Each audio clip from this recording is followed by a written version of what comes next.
Hey, Skip.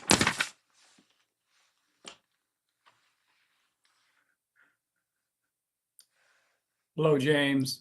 How How are are you, you? sir? Good. How are you? Good. How's your wife? Thank you for asking. She's okay. Mentally okay. Good, And good. yeah, which is good. I noticed my headphone is not working, so let me do some technical research. How Yeah, are you doing, by the way? I'm doing the same, checking everything. I always like to get connected for early. Okay, yeah. By the way, at the end of our session, I made us some extra time because level one students are very confused how to use tracking, ACP tracking. Ah, okay. So Ram will pull up a screen and he will just go through and just pitch in, just give them some tips how to do it. Yeah, it's a little Yeah, tricky. I mean, the lines you feed into the next, so it doesn't always show every word on there, but it's a wonderful tool. yeah, I think I've so. begun to fill in some items. It's nice. I Yeah. think with it, it's a live active. It's one you can see. I can see edit. It updates in real time. Mm-hmm. Mm-hmm. So that's why we have some extra time. At the end, you Wow. said, Yeah, at the end. yeah. I think something wrong with my headphone or my mic, and I hear your voice is really quiet. I don't know. How do I know my computer? Okay. One, two, three, four. Can you say something? 1, 2, 3, Hmm. CPE, Okay, 10, now. 11, 12. I love CPE. Now I hear. Okay. Okay. Oh my. Oh Lord. So I how always was your? have to adjust. I have to adjust my volume. So I use my earbuds. They're much more sensitive than headphones. But Uh-huh. these are Bluetooth connected. The others are hard connected. It always depends. But these are easier to wear for three Yeah. hours. I see. Yeah. For me, I can hear everything. With my speaker, I noticed that there's some feedbacks. So they will hear some feedbacks. Do your glasses hurt after wearing your? Oh yeah. Yeah. Yeah, yeah. Yeah. And like a spring season, I don't know how can I wear this one 5 hours. Could I be? Yeah. I think I'm getting sick. I feel a Mm, little bit of a cold. it, A lot, a yeah. lot happening. And if you get a little bit fatigued and tired, it seems like the body knows that. Yeah, it's something's going on right now. But you can't be sick because it's not on the syllabus. Right? All right. Maybe I the beauty of CP is we can change our syllabus. I know because it will happen this spring. I mean, we're going to get sick. Yeah, spring. Yeah, it's just a matter of spring. All right, I'm going to check on a couple things, get something Sure. to coffee, and I'll be right back. Okay. See you soon.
Hello, Mabet. Hello, hello. How are you doing? I'm doing good, thank you. Okay. Here I am. Okay. Were you able to resolve the issue with your computer? Oh, okay. Seems like. Oh, yes, yes. I got a new computer, so Oh, I'm not, okay. yeah. Good. So I'm able to connect and use what I have now. Okay. I was just testing it, how it works, so it's working. How are Yeah. you doing, David? I thought I'm, it's, our educator, James, and the voice doesn't seem like James, so I was wondering. oh, okay. Yeah. I heard all this sound coming from your end, but I didn't. So I said, okay, let me just give you a Yeah. hello. Yeah, I'm glad, and I'm glad you asked. And it's working. How are you doing health-wise now? I'm doing okay. I'm still catching up with things, with um the indicators and all those stuff. Uh-huh, uh-huh. Yeah. The goal setting assignment. Yes. Uh-huh. Yeah, yeah. We are all looking forward. I am looking forward to see how we will be engaging in that and giving Yeah. feedback to each other. So Exactly. I am sure we can do it. Absolutely. Yeah, Yeah. yeah. I mean, it's something very new to me, and I think to you too. So, Yeah. hello, Skip. Hello, Reverend James. Hello. Hi, everybody. Brother Ram. Try to Hello, correct. everyone. David, Tell we us only today. see David, we only see 70% of your face. Oh, okay. There. So That- let's make it 95 now. right. You're such a beautiful place. Bring it on. Oh, the whole smile. Yeah, yeah. Okay. Hi everyone. Let's I think we will have two guests, Reverend Joseph and the Reverend Kaz, and probably they will join anytime. So just everybody okay? All right. Yeah, we are okay. Let's do our centering. And how about we have a Ram. Ram, would you be able to lead us in centering this time? Sure. Happy to. Okay. Thank you. So it's beautiful and good to see you all. Yeah, our minds may be coming in from other activities right now, but we are grateful for this sacred gathering.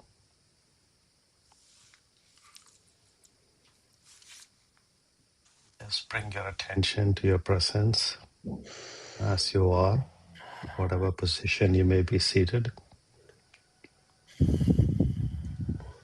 Just allowing for the experience as is.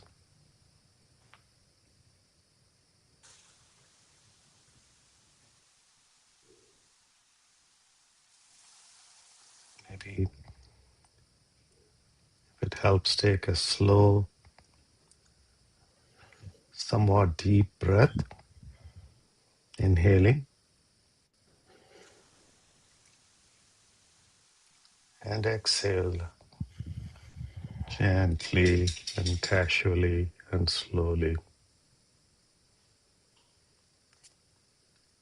And let your breath settle down at its own pace. Our bodies have been trained thousands and thousands of years to breathe by themselves.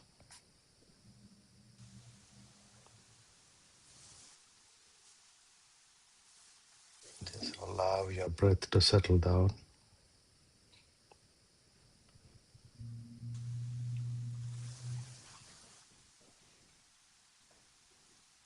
Appreciate this tenderness, perhaps, recalling the God of your choice or the love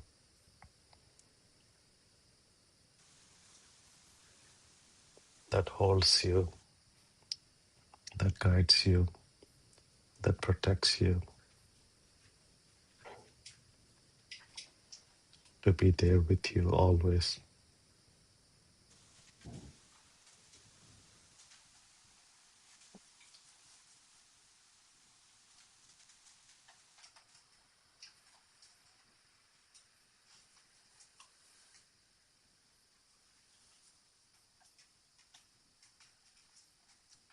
Thank you. When you're ready, gently open your eyes and just say, I am here. I am here. Thank you. I I am am here. here. I am here. I am here.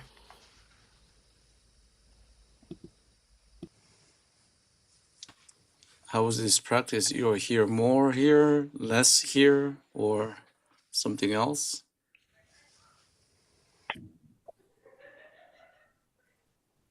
Mhm. More here. Oh, I yeah. see you guys' face. Or more confused.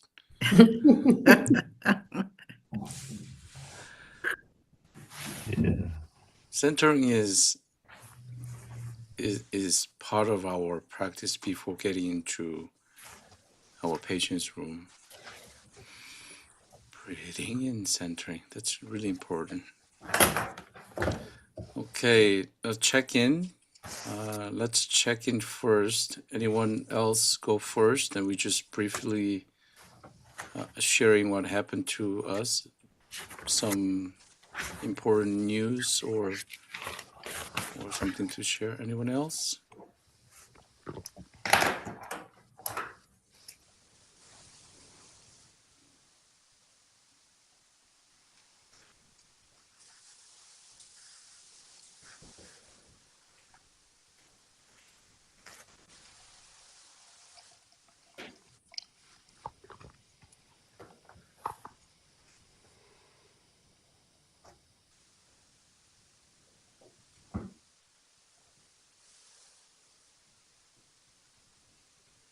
I am here and feeling the seasons and the coldness and the pause and the change of moving from building to building and the different rhythm.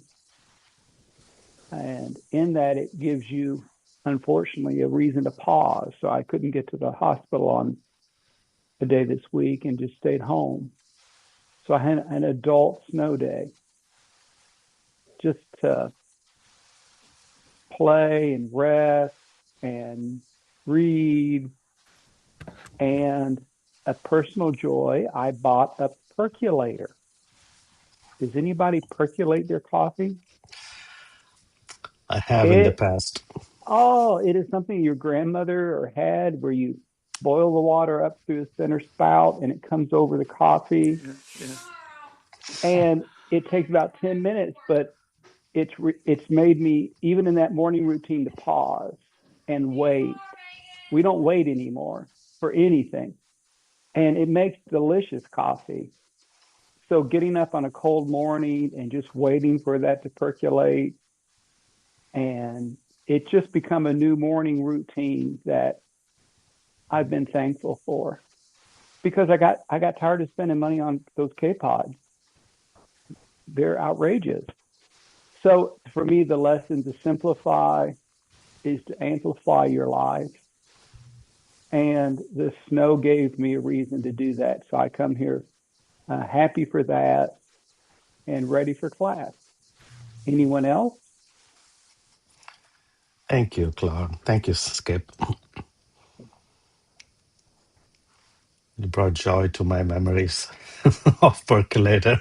I heard you say your experience with a delightful tone, how much the percolator gave you reprieve from the snow and the elements. And I also warm my heart to say goodbye to K-pods, which are such a big ecological waste, right, in a sense. Thank you for sharing that. I am going through a bit of, I want to say more confusion than fear. So I live in South San Jose.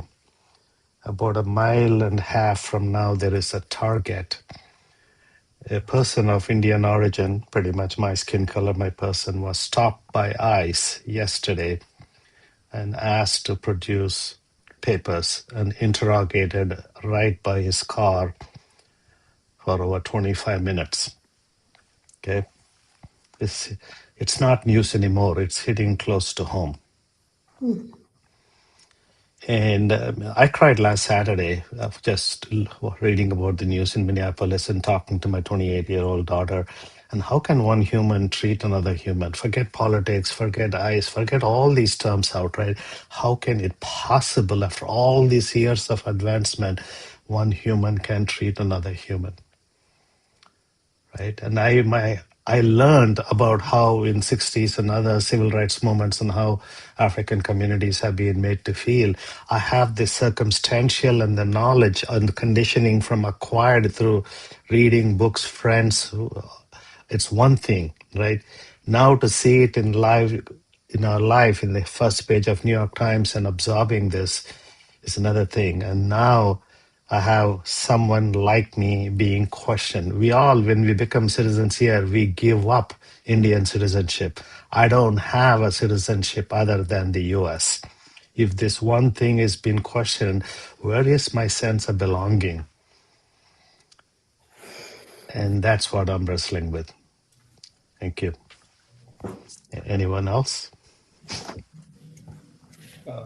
Maybe I'll come in. Thank you very much, Brother Ram. I think this is a situation that may allow people, as you said, it's not a matter of fear, but it's very, very, I mean, frustrating to read all those things that happened in the 30s and 40s, Mhm. all the about fascism and Nazism and all these things, and you would think that we have advanced to the point that these things will not come back to haunt us. And then we find ourselves in the same condition. I think, and I think one thing that I always mention to my church leadership is that we don't talk a lot about violence, because these are all types of violence, and Mhm. people Mhm. just don't talk about it. And we always talk about the obvious violence, the one that somebody shot somebody on the street, and we try to hide the indirect,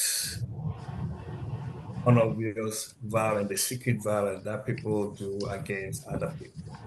Mhm. And I appreciate the fact that people are getting to understand the experience of African Americans in this country. For so many years, people have taken it for granted, especially we immigrants have taken it for granted that, oh, we are safe over here, everything is fine. Sometimes they label even Black people as lazy, they don't want to work, without sitting down to understand the system in place that are making these people what they are and where they live and all the consequences of systemic violence. So I think a lot of people are feeling it now, people from Asia, people from all over the world who came to seek sanctuary, including Africa, who came to seek sanctuary in this country. And now they are all waking up to see the suffering that African Americans have gone through for so many years, and nobody bothered to even question it. It's time. I think God is doing His own thing. God wants everybody to feel what the black people of this country has felt for so many years, and nobody ever bothered to question. That's what I would say.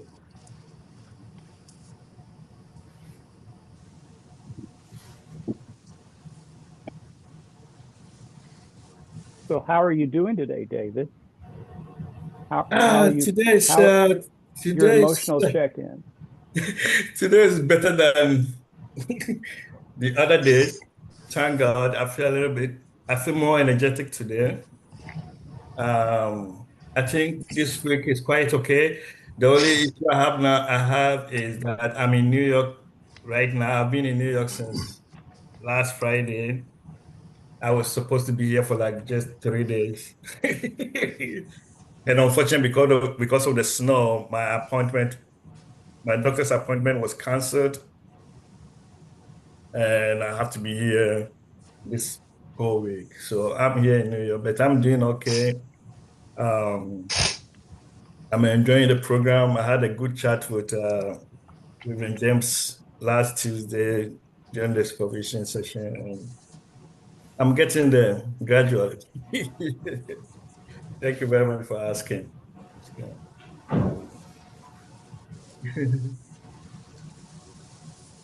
Yeah, yeah, go ahead. Um, I am here and I'm okay. And can you hear me though? Yeah. So with my frustration of old computer, I was having trouble, as you all know. And now I'm grateful that I got the one which is working well. It's actually a new one. So for that, I'm a bit settled and know how to use this computer. Not all of it, but still I'm exploring what the apps and the icons are meant for, um, what use. So in any case, I'm settled in that situation. But environmentally and the news that we hear from America in general is a bit disturbing. I cannot say I am angry as such, but I feel the loss of people for something that could have been tolerated and can be solved via dialogue and by taking time to assess the situation. Um, and so that I feel for those people who are struggling. And I'm questioning, well, my question in general is history repeating itself? Assume most of I because of that I start reading news and reading articles long before my coming. I came to United States in 2000, in the year 2000. So I have lived here more than 25 years now, but never seen anything like this. So it makes you wonder and explore what the history of America is. So as I read articles and some notes from people, in 19, if I'm not mistaken, in 1940, I believe, there was a train set out not to transport people, but to deport people. And that was a very, very unusual situation for Americans. This because of the Pearl Harbor, Yeah. yeah. And then from that, the it's like I'm Indian descent. Why would they focus on all Indians? So it doesn't come to one specific, but to generalize the situation. So Japanese were targeted, and the Executive Order 1966 had just been signed, and over 120,000 Japanese people were taken to. Um, uh, yes, what is the place that they accommodated them in a barbed wire? So they were it's not like concentration camp, but I can call it like concentration camp because it was barbed wire and armored guards were around them. The crime, it is just being the ancestry, the ancestor being Japanese. So when they were deported, these were farmers, big farmers, Can orchard we farmers. stay our own news? Yeah. So may I Yeah. make a com- So may I the make a feeling, com- may I make a comment for benefit of David and Emma? What my experience tells about this is we are not discussing. So when I started my sharing, it seems to be building on top of that. So okay. I want you to just focus on where you are right now. What Yeah, is it something you can share? We are not discussing, right? It's a space I have shared, and I wanted that space to be tender and by itself. There's no okay. need to build on top of it. Thank you. Oh, okay, thank you. Sorry. Yeah, this is also a good learning process. So I'm learning yet, but when I share that the feeling goes to guide you to learn more and understand the situation. That's what I meant. Let's pause here a little bit.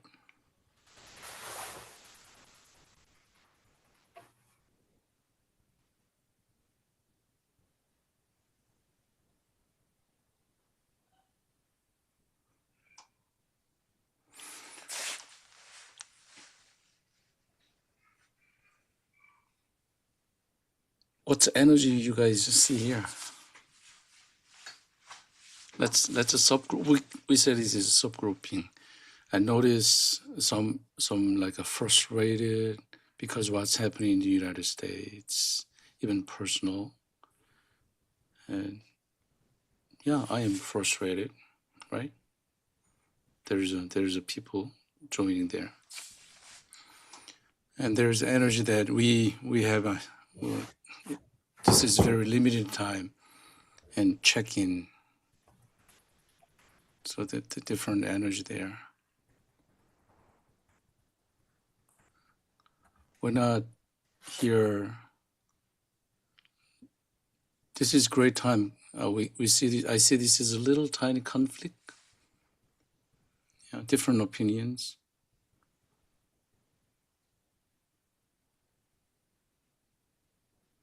So sit on it, think about it. What's our differences? What's our similarities, making our group united? Yeah. And at the same time, I want to sit on this one before moving forward. Let's settle down a little bit more about thinking about people who are going through a lot of difficult time, lost their lives. What about that? We just make about 30-second honoring moments. Let our frustration go.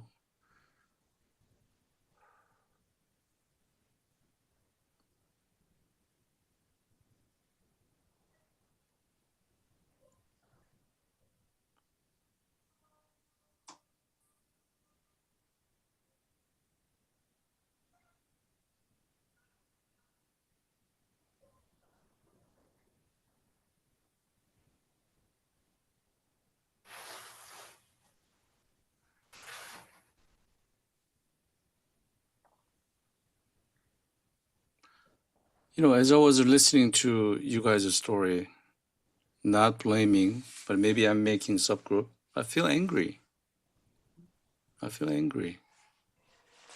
Anybody feel angry? Yeah, Skip. Thank you for joining me. Emma Beth, yeah.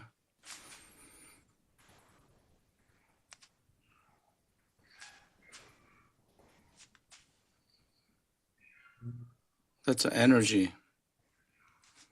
That's why I stop you guys. We need to process this together.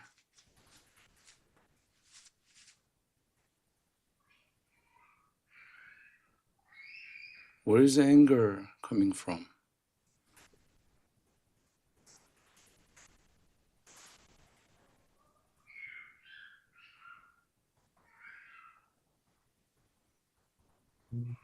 Where is anger coming from? Think about it. Where is anger coming from? Okay, let's keep going. So, who's next? Caroline? Sure, I can go. Emma Bet, I just wanted to say that I heard you, just your persistence in making technology work, even though that is hard and sometimes feels frustrating. But I'm encouraged to hear that you're starting to learn your new computer, and I hope that it keeps getting better.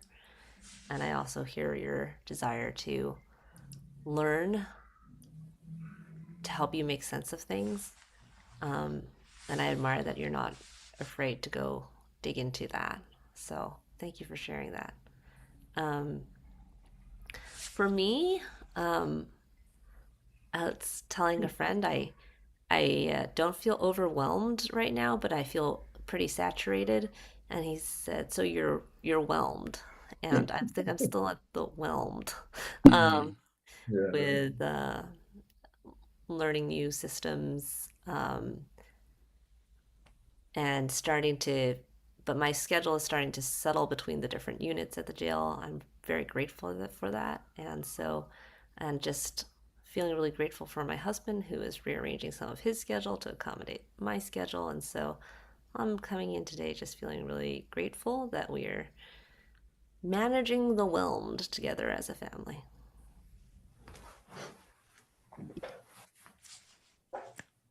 Anyone Anyone else? else? Sorry, I always forget that part. Anyone else?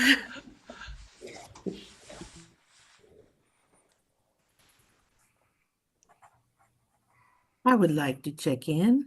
Mm-hmm. Oh, I'm glad to be here. Grateful for all of you for this day. Another day. Emotionally, it's a good day so far. I had to get up early to be here with you on time without feeling behind on other things. So I've been working most of this day on a few things other than this class, but now I'm here with you and it feels good. It always feels good to be in this classroom, Zoom classroom. So I look forward to what we have for today. Anyone else? Thank you. Now we checked in everybody.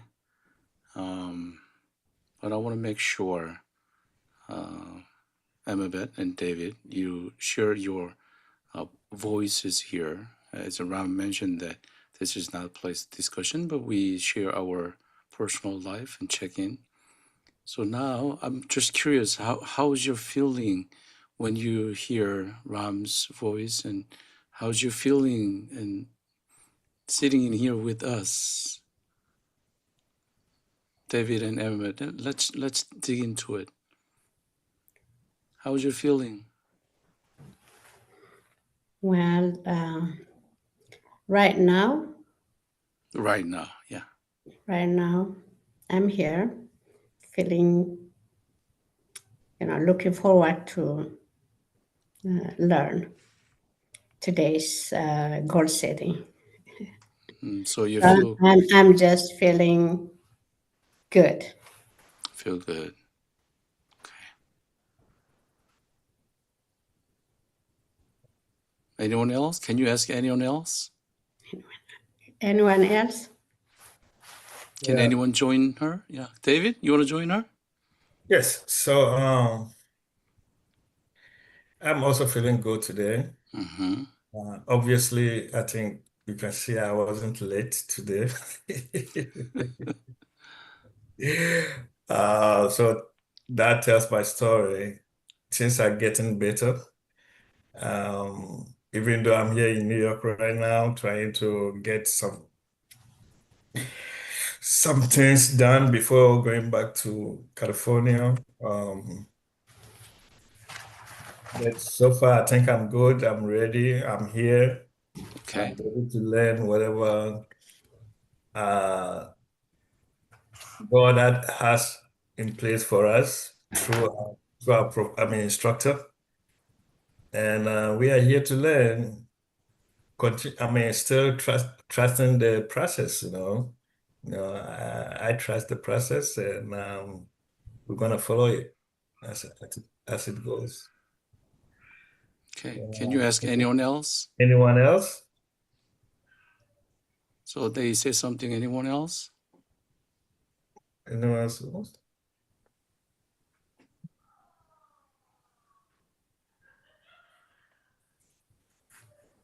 Basically, they're joining. Amabet to feel good. David joined to feel good. That's a main energy. You can join it, not just nodding it.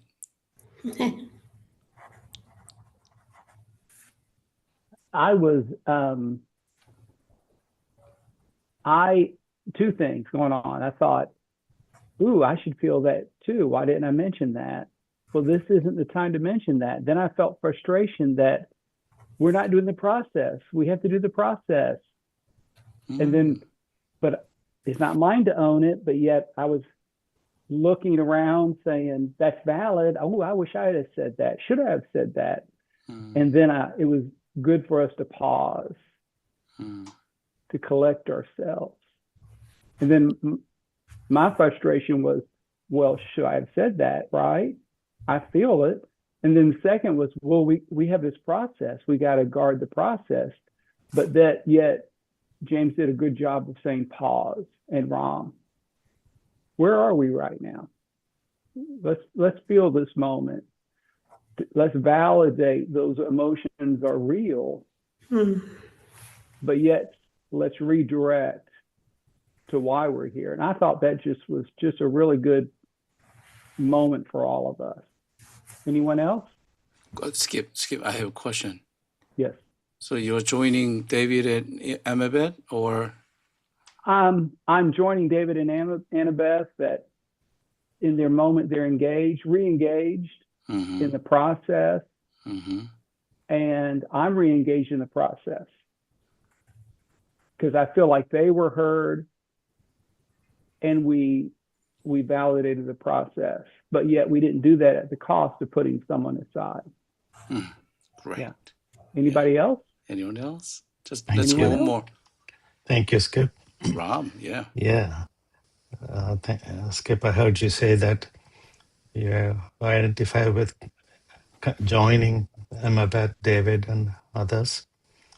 And anytime I myself, I'm joining as well. Myself joining as well. And there was a sweetness I sensed. It's a sweetness I sensed when Amabeth used the word "we are learning together," right? It's such a beautiful word. It's such a beautiful, humbling tone. And it also brought some tenderness in me to acknowledge how much of this is a chaplaincy session by itself to people who we care. How are we present for them, right? And if my inmate is doing the check-in, my curiosity and my attention and my tenderness, my opening of the heart is all with that person. And attentive listening is 90% of supporting sometimes. And that's what I'm feeling right now. Thank you. Anyone else? All right, I'll pick it up. We just witnessed is the power of a group process, differences, similarities, and keep this in mind. And we're gonna go through again tomorrow, not tomorrow, next week. I wish I have a tomorrow session. By the way, we have two wonderful guests today. And before we moving forward, I would like them to introduce, you know them, right? But Reverend Joseph can introduce why he's here with the Reverend Kaz. Hey guys, good to see you again.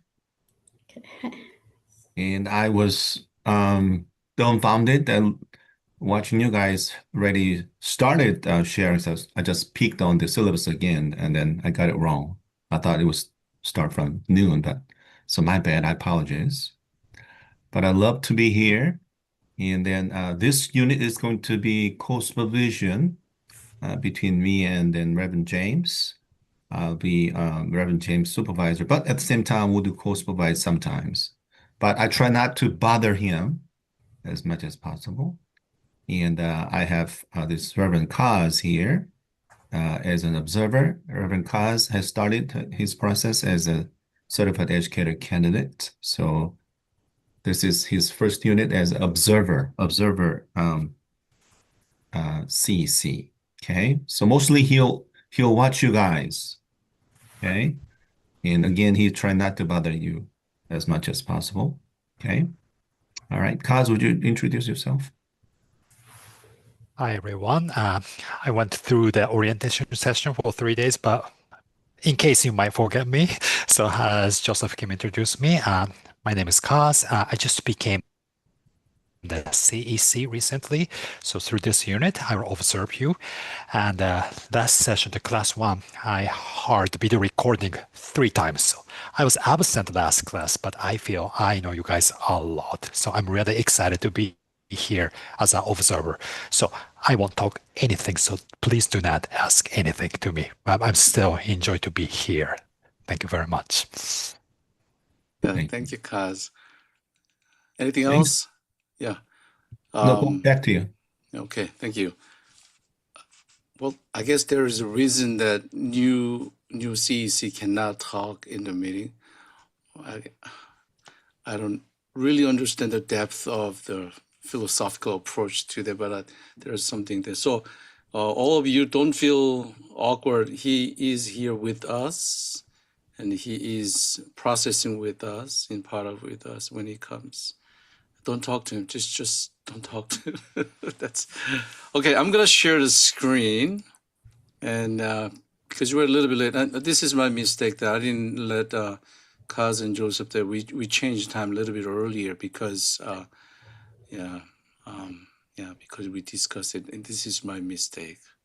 I didn't let you guys know. We started a little bit earlier today, and every Thursday we will start 30 minutes early.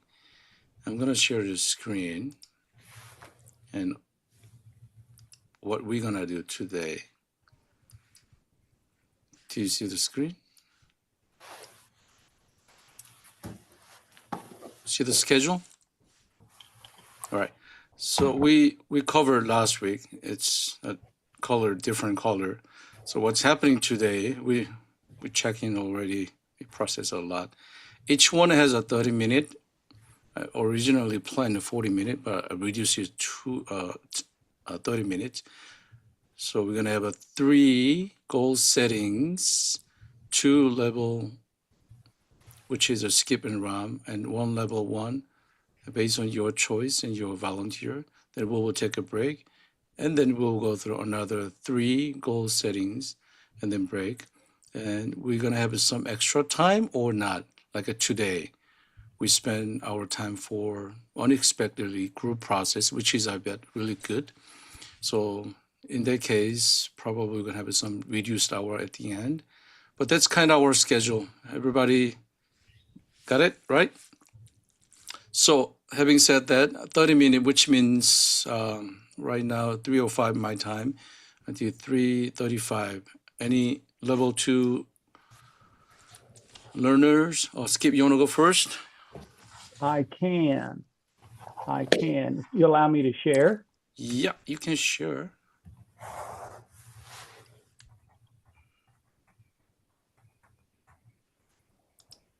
All right. So I think you can see my learning goals. I'm very excited about my learning goals this time. I have a twofold purpose. Pick out 2 areas that I would want to focus on. Part of that came from my final evaluation from my last unit. But also you'll notice that some of my language is somewhat different because part of my personal goal in this unit is to finish my 4th unit and then to move right into BCC certification, working through their 29 competencies. So a whole nother language and terminology. But thankfully, the flexibility that Joseph and James allowed me is to personalize my goals. So my verbatims are geared toward some board certification, but also are my goals. And so there's a nice there was a nice document that we found that listed what are the BCC competencies, what are the ACPE equivalencies that helped me guide that. And thank you to James that allowed me to see that and to incorporate this in 3 goals I hope to attain. Number 1, with narrative history. The use knowledge of behavioral sciences to understand how one's narrative history informs one's values and beliefs about spiritual care. So behavioral sciences, psychology, sociology, all of those ologies, how that informs as we understand our own history. The BCC competency that's equivalent to that is provide spiritual care that incorporates working knowledge of an academic discipline that is not explicitly religious or spiritual. So psychology, sociology are 2 examples. So the process, and then second ways to measure it.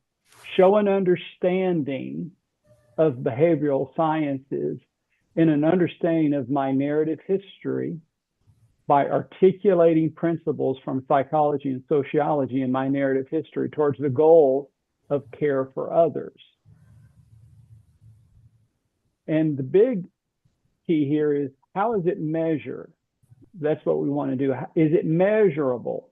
A SMART goal. Is it, how do we measure whether we attained it or not?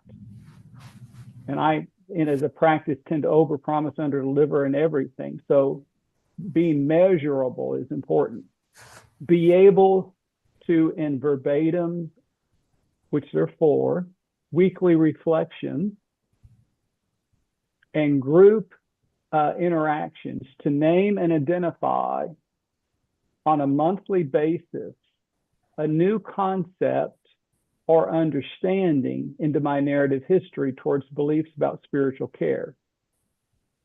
So at least a minimum of 3 examples of how psychology, sociology, or any of the behavioral sciences were new concepts to me, how they were seen evident in verbatims and narrative history. So by the end of this, I need to have measured at least 3, hopefully more. That was a new insight. That was something I took from a behavioral science, applied it to my own narrative history, and saw its application into group, personal, or patient care experiences.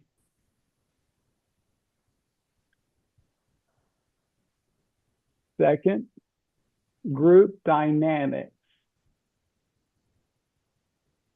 2A9, demonstrate one's ability to describe and explore roles in group dynamics. The BCC competency, facilitate group processes in a provision of spiritual care. So be able to identify and articulate roles in group dynamics within weekly encounters and group process. Review these 3 review 3 sources on group processes from articles, readings, and resources. So how is that measured? On a weekly basis, be able to name in a weekly reflection in the process of our CPE group and supervision, as in group dynamics. For example, when were we forming? When were we storming, norming, performing, or adjourning? And I think today was an example of we were storming. There was some conflict and we were working that out. We processed that. And so that's an example of how I identify, okay, there it is. I acknowledge that.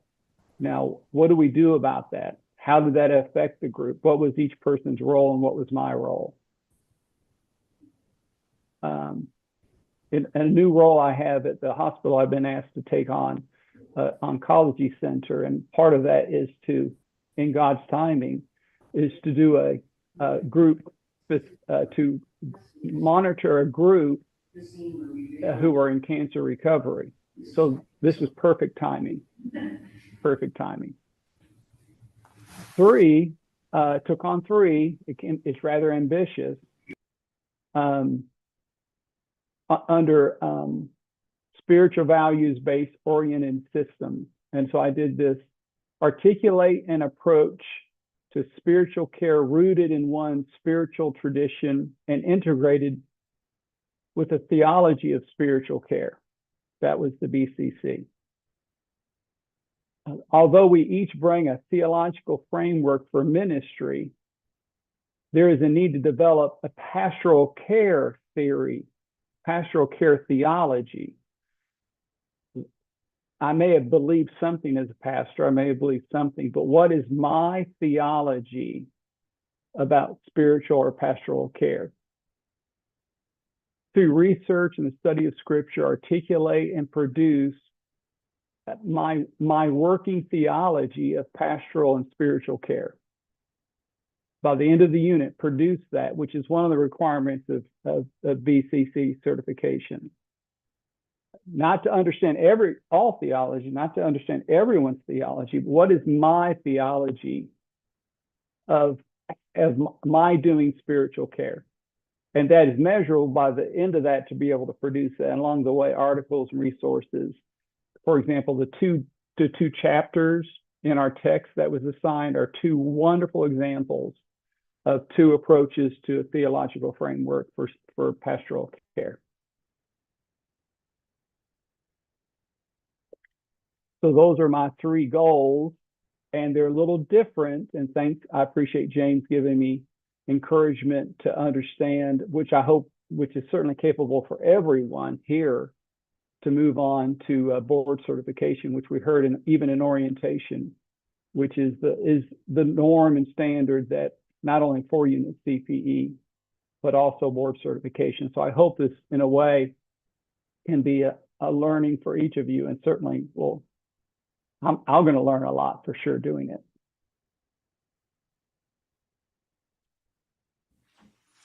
Okay, thank you, Skip. And let me share my screen. This is time for us to give him feedback. Skip and Ram knows how to do it because we've been doing it. So maybe new to our new guests and people, students, we basically, I say this is a driving forces and restraining forces. I understand everything is energy. Like today, we had two different energies, maybe three, maybe four. Frustration and some anxiety and some joy, a lot of different energies. So our goal is not just delete them, no, but minimize some restraining forces. That's kind of our process. So left column is when we set up goals, specific, measurable, achievable, relevant, and time bound. So based on these categories, we can say something about Skip and his goal about specific, measurable, achievable, relevant, and time bound. I think his goal is really specific because he set up for BCC goals in conjunction with our ACPE. So very specific. Anyone else? Any observation? Yeah, beautiful, Skip. I mean, I appreciate how much time you put into and the thought process of connecting your career path with this unit's goals, right? And you understood the nuances, what it takes to get there, and you have identified that beautifully within this goal structure, right? I find that you've laid out a path for yourself, and that's very commendable. It does address, to me, the specificity, and also there is something I noticed in your voice, and since I've known you for a while right now, a degree of passion I see with which you're going to pursue this. That's beautiful. Thank you. So degree of passion, where it fits. Meaningful to your growth. So that's Relevant. achievable? No, relevant. Relevant. Yeah. Okay. Yes. Can I say passion? Yeah. Grow. Yeah. Anyone else? Can I ask a question first? Yes. I hope I know that. Can you help me understand a little bit more what a restraining force means? Oh, restraining force is some negative forces, something like let me pull out. Oh, no. Okay, let's go from here. Driving force is a positive energy. Mm-hmm. So he has a specific goals, BCC goals, and then driving to that energy. restraining force is maybe something that not realistic, not specific. So it's a counterpart. So our goal is saying restraining forces and reduce that energy. That's kind of this feedback process. I'm going to explain it to you tomorrow more in detail. I don't want to close this Yeah. window. Yeah, Make sorry. sense? Yeah, no, that really helps. Yeah, but I can go. I really appreciated seeing Skip's examples, and I think he's paid very close attention to them being measurable. I feel like Measurable. Yeah. both in terms of time markers, some of them are weekly goals that happen in the weekly reflection. Some are by the end of the unit, so that's very clear.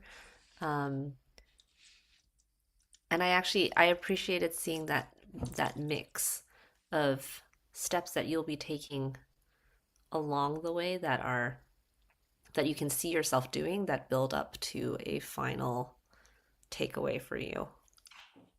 Maybe that is achievable. Yeah. Mix. Yeah.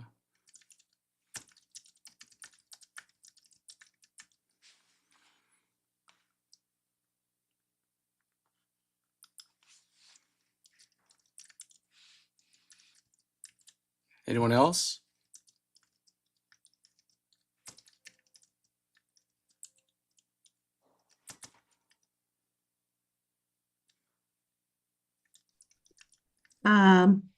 Yeah, I do have a question.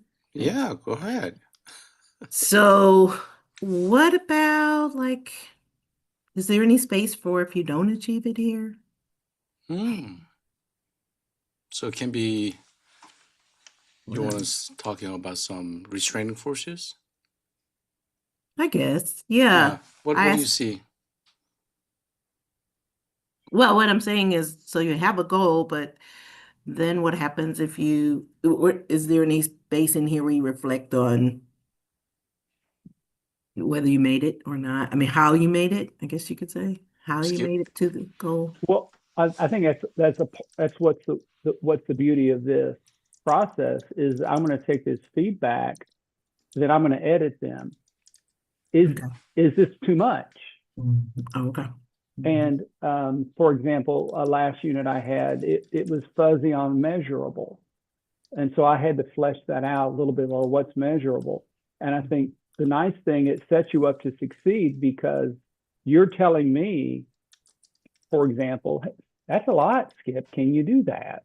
Mm-hmm. And for me to do a check-in with myself and with James and each of you, so it makes us mutually invested in each of our goals. And it's a great question because, we come from an academic background. We want an A, but this is not the A world. But we want to pass because that's the kind of people we are.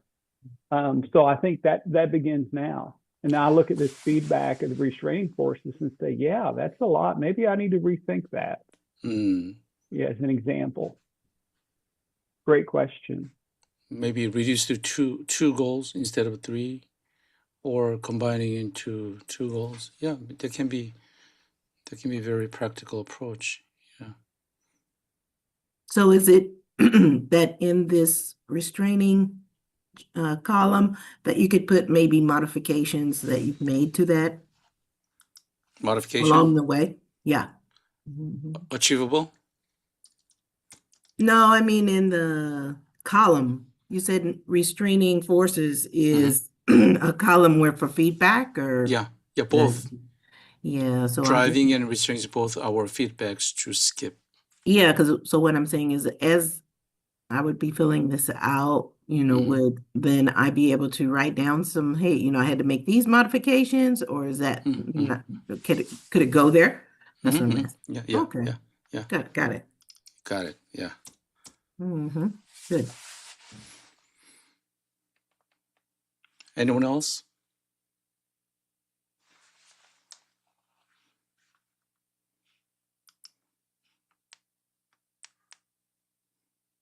I put it in measurable too. He mentioned about verbatims and 3 behavioral some researches and applied to his life.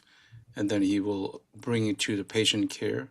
So it's a very measurable, not only, oh, I will study behavioral study, book reading, a lot of psychological books, and I'll be psychologist. Not like that. He just bring 3 numbers. So measurable is more like a numbers. I will have 2 verbatims. I'll make a kind of 3 visits and bring it to the group, asking feedbacks. So he made it 3 behavioral sciences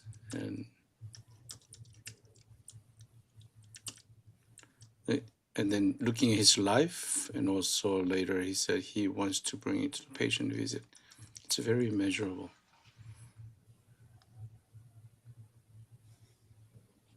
And he's relevant because he, again, this is maybe a little bit different than our goals, because he is going to be a BCC this year, so he's a targeting. It's very relevant. As Ram said, this is passion added, and he wants to grow, meaningful. Yeah. Time boundary. Maybe we have 16 weeks. Yeah. Weekly reflections. Things are very clear.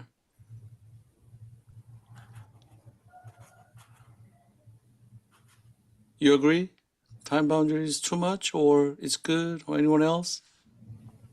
I mean, things happen in life, so Yeah. maybe there should be time constraints.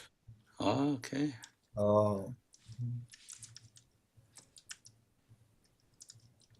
Situations in life might stuff. So maybe he will just. You mean ever in detail, or reduce his goals? What do you think? What are you trying to say? Maybe this is maybe restraining forces here, not. Yeah, it's restraint. Yeah, restraining forces. Yeah. Skip, any idea about what he said? No, I think that's very wise. I mean, a week of illness can change this. So that's very good. Do I need to do 3 or 2, or maybe more specific? I'll bring immeasurable. Or, for example, I think the last goal is the fuzziest. That I will have a number count, a 1-page, single-spaced explanation of my pastoral spiritual care theology, not a book, not a thesis. Make that more measurable. So so it's not some big. I mean, that of the 3, that probably is most ambiguous. To make that one very specific, and I think the others are worth reviewing too as well. Yeah. Thank you, David. Highlighted because this is what Skip said is not restraining, but this is more like his response. So highlight this one. Okay, Caroline. I just wanted to add to that for the pastoral care theology, which I loved that as a goal. Just that I think it's probably going to be a living document that will change over time. So I think, I don't know if there's wording you specifically need to change, but maybe to reflect to yourself that this is a snapshot for this moment in time, and maybe think about, I don't know if there's a way to do it so that this is going to be something that's easy for you to come back to in the future to be able to build on. I'm sorry, I don't have your thing in front of me. I had a vague recollection of feeling like the steps for how you would achieve your goals were more explicit in number 2 and 3 than number 1. I don't know if that's something you want to flesh out. That was just my impression, but I don't have it in front of me, so I could be wrong. Just like the specific process. Yes. Wonderful. And to point, the wording I used for my theology was working, a working theology. It's now, is not set in stone for sure. It's a working, or maybe you're developing or an understanding of pastoral spiritual care now. In fact, I even struggle with the idea of theological. That is theological is making assumptions about how I enter in the room. What if it's not to be theological? How do I understand theological with the understanding of others who are not? So yeah, I've been the language is a lot, and I think you're right, Caroline. Thank you for taking the time to perceive that, because the second was much more measurable or more specific. And then I need to revisit. The measurable was a monthly basis, was the measurable for narrative history with understanding behavioral science. So revisit that. Sorry, I wasn't clear. I think I think all of yours were very measurable. I think it was with the personal history that it wasn't as clear to me what steps you were going to take. Oh, okay. As opposed to it being measurable. Okay. So what Caroline is saying is more clear concept of his goal, and then so they can come back later, expand it a little bit more. Is what you're trying to say? I think I was saying more clear, more specificity as to what steps he would take for the first goal. Okay. All right.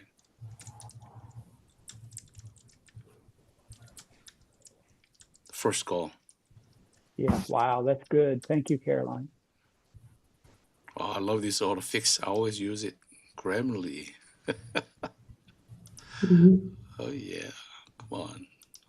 All right. Anyone else? We have 5 more minutes. Yeah. Okay. Amabet. Go ahead. Oh, okay. Hold on 1 second. Yeah. No. Amabet, you go ahead. Okay, thanks.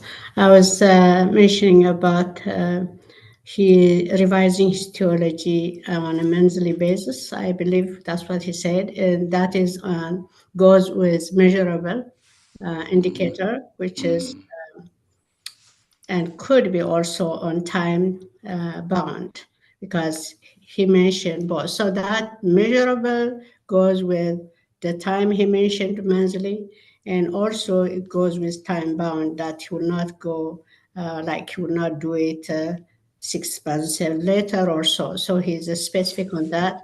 So that behavioral science and psychology and social cultural study, whatever you are exploring, also it goes with relevant, as I believe, because you will be making your personal theology at the end. You'll try to understand your theology. So that is the relevance, in my opinion. Okay. You cover pretty much specific, measurable, and relevant. Yeah. Okay. Good. Reverend Joseph? Yeah, I'll try to make it quick. Skip, for the first goal, if you want to explain that to your nephew who is 10-year-old boy, how would you like to say that? Well, is he gifted?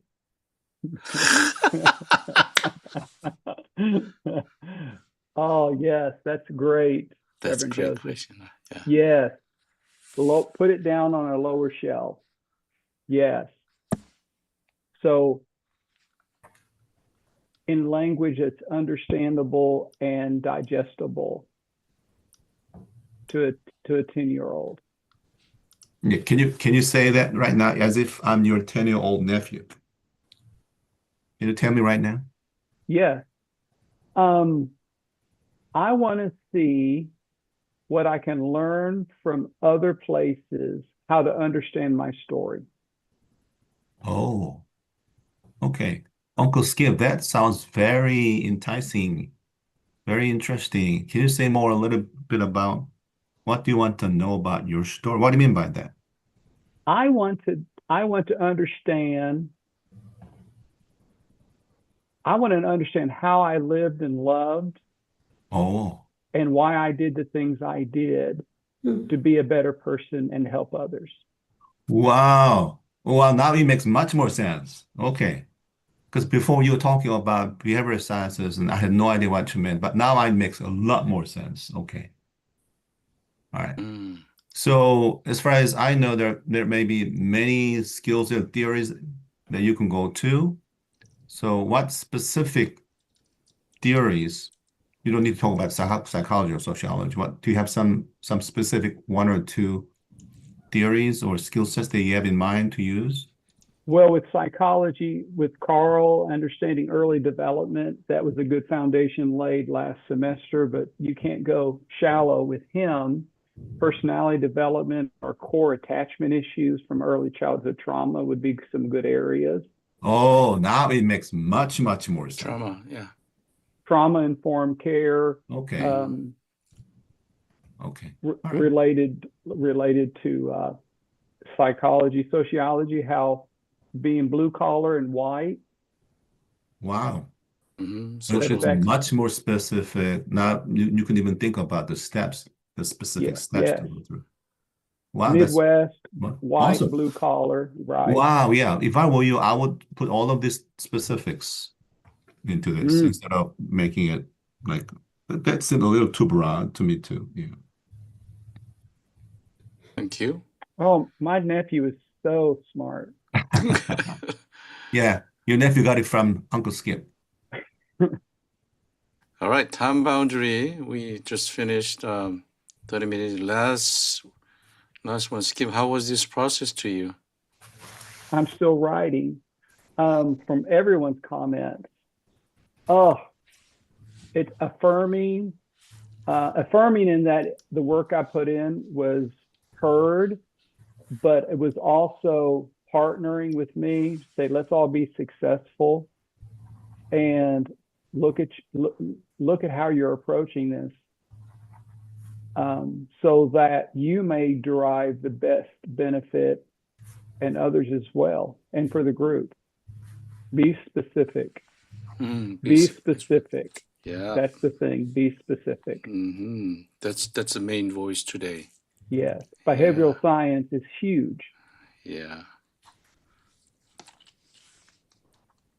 Thank you all. Yes. Thank you. All right. Great job. So Ram is the next.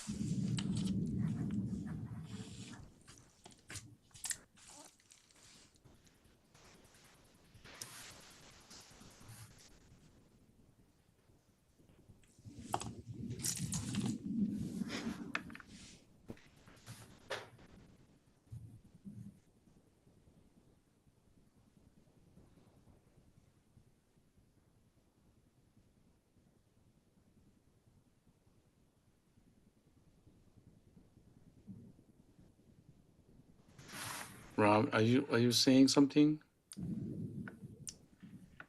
I think you muted. Already. Okay. Skip, thank you for going first. It certainly, let me say I appreciate that. And the process I put in is I started this work after our class last Thursday.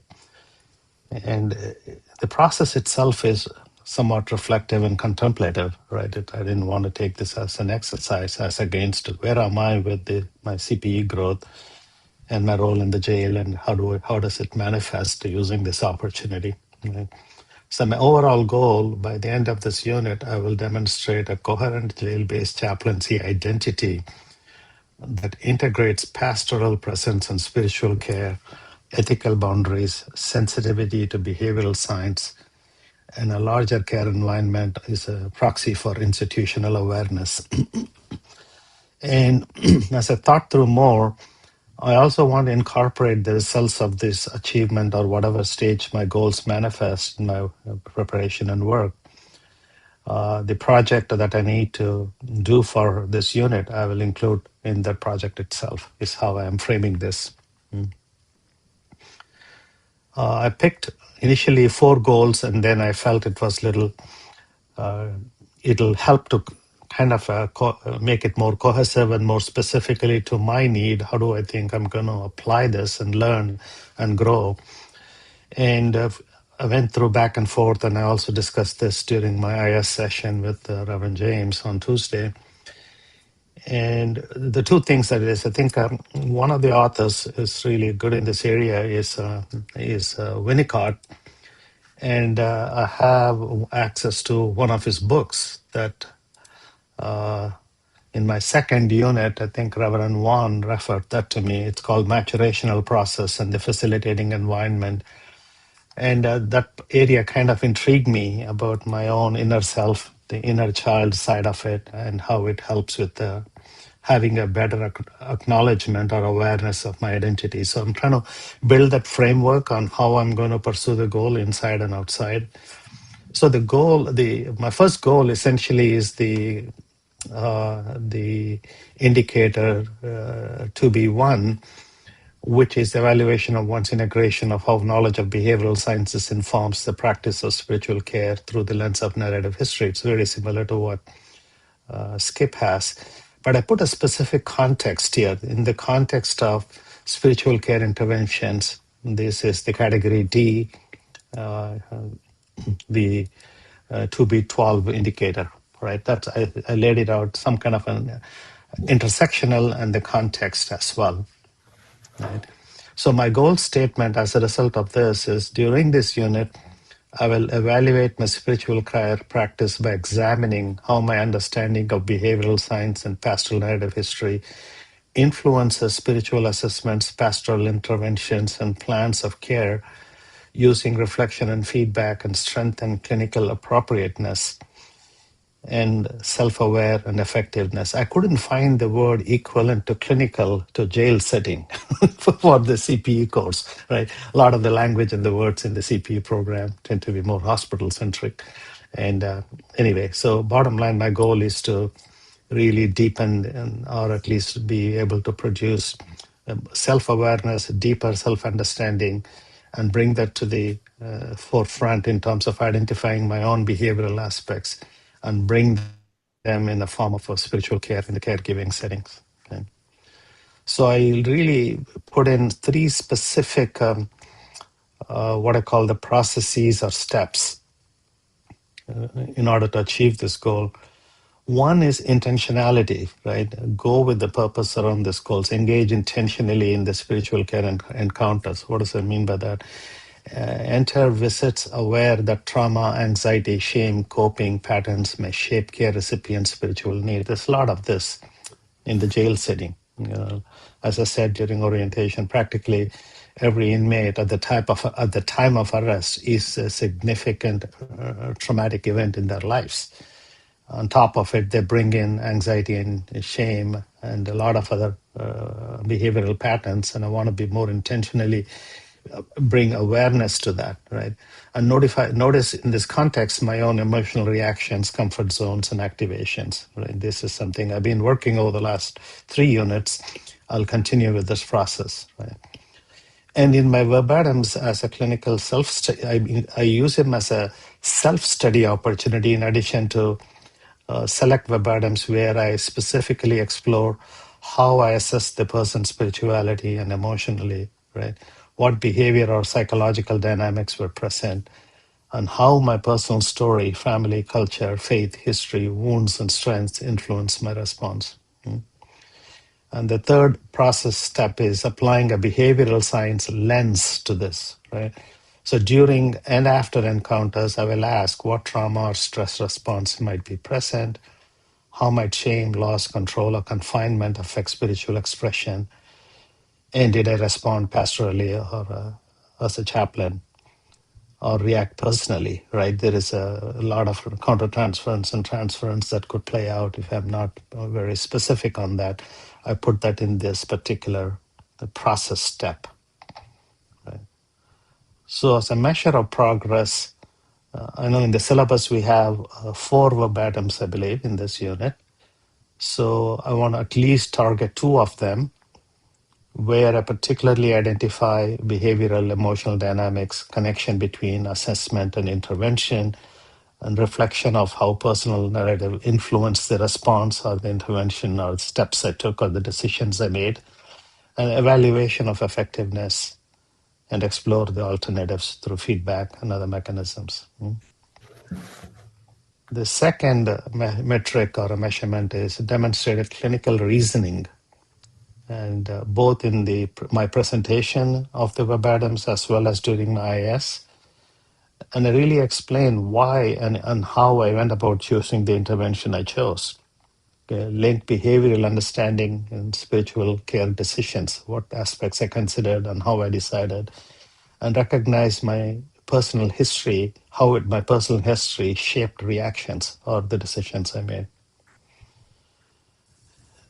And the third metric is, this is something I struggled with, but I need to really put it out there as an increased self-awareness evidence, naming the emotional triggers or familial relational patterns, what I went through, how it related to me, recognition, projection, over-identification or avoidance, and describing differences between pastoral response and my personal reaction, right? I can flesh this out more, but it's broadly, my current thinking is this is an area of measurement is bringing into the combination of my narrative history and better identification with my behavioral science history as well. That's my first goal. Okay.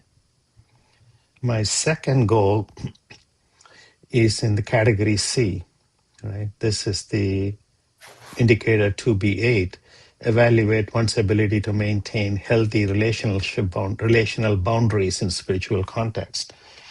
And particularly, I want to brief the context in the professional development category, particularly 2B17, where in the context of a larger care teams. And this is an important goal for me as a practicing Buddhist. We talk about boundless compassion all the time, and I rarely say no to anything. I rarely say no to anything, right? And it's not out of arrogance, but it's out of sheer sense of me, myself, discovering the capacity to be able to respond. Okay?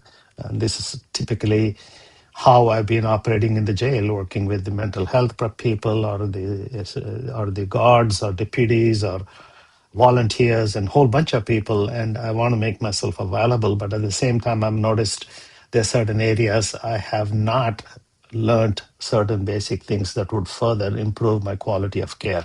And that's why I chose this goal. Okay. My goal statement is during this unit, I will evaluate my effectiveness as a spiritual care provider by maintaining healthy relational boundaries in my encounters and offering consistent spiritual care presence with and for interdisciplinary team. I chose this term basically in the jail setting. It's a lot of work. We take a lot of no's for answer. I want to meet with an inmate. They say, I don't have a room. And meantime, the inmate would have really given me a very horrible story about a personal loss, and there is an urgency that comes with it. But the extended care team may not feel the urgency same way I do or the inmate feels, right? So we get into some situations having this boundary further development within me, I believe would serve me better, right? And using reflection, feedback, strengthen professional role clarity, boundary awareness, and more importantly, the collaborative relationships with these people, right? No encounter has an end because every relationship is an ongoing relationship. So I put again four process steps here, in a sense. Practice boundary awareness in pastoral encounters. This word here is the awareness is what I want to emphasize here. Enter visits in mindful role, power dynamics, and notice emotional pull, right? And again, bring in the intentionality, engage intentionally with the care team, not take them for granted. In my first and second unit, I struggled with that in terms of not being intentional about my engagement and connection. I was maturing in the process. I feel ready to further that that area of development for sure, right? So which means I'm not going to be a passive recipient, but initiate conversation with staff when appropriate at different authority levels, right? That's another aspect to it in the jail setting I need to be careful about. And offer spiritual care perspective in ways that support team functioning. It's not just for the inmates, but for the entire support team.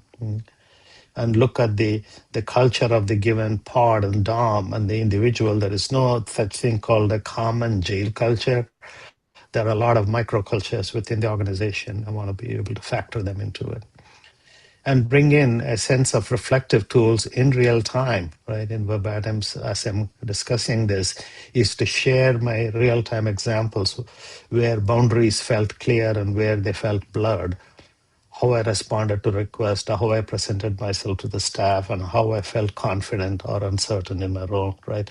And this is something that I want to pay more attention to in real time and yet bring them into discussions for the class. And bring this all more specifically into the jail context in the institutional setting, right? Understand the policies, hierarchy, expectations, and many of them in jail are not necessarily documented and communicated. So we have to be very sensitive to how there is so much latitude with a single deputy makes decision and this another deputy in another pod makes entirely different decision for the same situation, right? I want to be able to be observant of those things, right? And my measures of progress, I put 4 here. I need to really figure out some of these things need fine tuning. I'll continue to do it over the course of the unit, but broadly, my metrics are at least 2 to 3 verbatims, right, where I demonstrate identification of the boundaries and how I detected them in real time, right? What is my evidence or evidentiary characteristics of me determining the boundaries as against thinking about it later, right?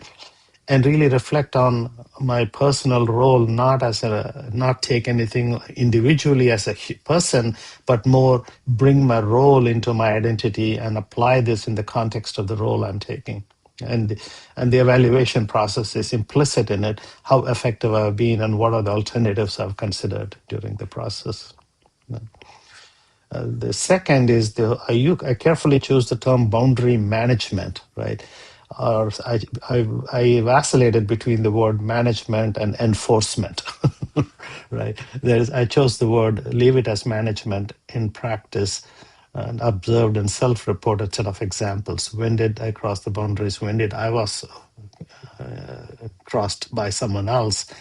And this is my comment around my overall comment before. How do I decline requests outside of pastoral care? Right? Many inmates tell me, can you reach out to my brother? Can you pass this message to him? And we have a process about finding out if there are any restraining orders for the inmate. I go towards appeasing the request by following the legal requirements. Sometimes it's beyond the scope of my responsibility, but it certainly is my time boundary, as Reverend James uses the term. I need to be a little careful about how I enforce the boundary from my capacity limits perspective. And the other aspect of the boundary management is what is my emotional entanglement and the risk, right? In the sense, certain days after the jail, I stay in the car a long time before I'm ready to come back to my wife. And it really, there may be some boundaries crossed in those areas that I've taken it and gravitated a little too heavily on those situations.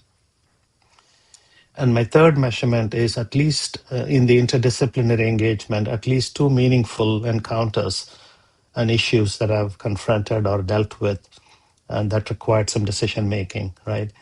And this is a kind of a ambiguity for me. I feel significant amount of discomfort when I say a no to a volunteer or any other member, and that lingers on within me for a long time. So I wanted to really figure out what's going on within me, increase discomfort initiating communication. And I want to share this with my staff members in the chaplaincy and also in this cohort, right? Right. And the last metric is clinical and professional reasoning in supervision and demonstrates ability to explain how did I decide on my boundary limits and really explaining in a rational way and yet connected to my goals and describe my role within the team structure and recognize what patterns I've discovered about myself, the situation, and the decisions I made. Okay. I'll stop there. So that's a summary of the second goal. Thank you. Thank you, Ram. And let me share. I'm just I'll thinking stop. that we Ram, is it okay share my screen, Ram? Please. Okay. And everybody, please jump into this discussion. We just had another. Whenever I share my screen, I lost your picture. I think this is it. Anyway, I try to keep my time boundary. Make sure you heard him. Hope that you took some notes, and I'll make some reduce the screen. So, what do you think? Specific, measurable, achievable, relevant, time bound,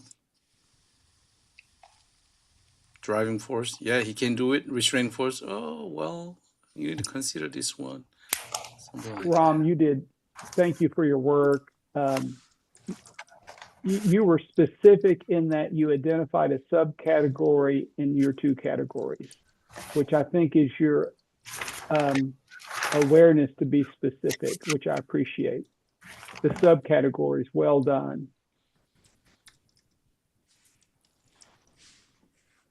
Thank you. Okay.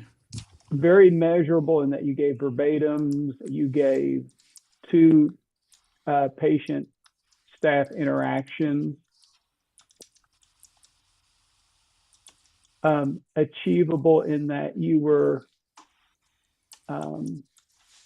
it's very realistic and challenging, but it is achievable, though I think we'll come to restraining forces. Relevant, I like in that, as we've been friends and brothers, it was great to hear of your need, though compassion is your driving force. The reality of our limited biology is there. Thank you. And for you to own that, I think you made that specifically relevant for you, for those at home and for yourself.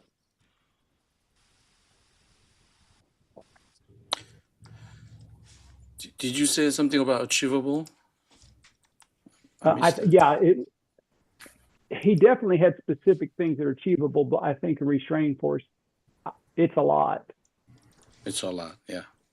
And I'll say that then my last word, this is restraining force.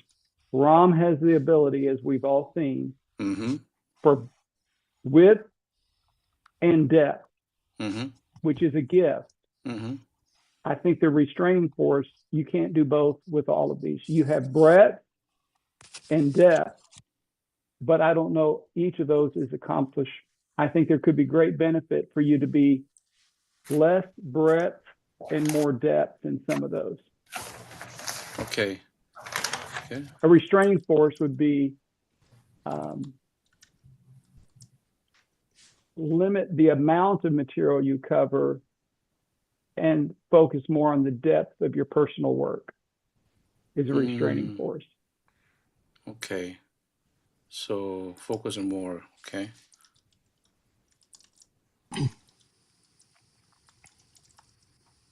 Okay, that's okay. You mean more reflection, like?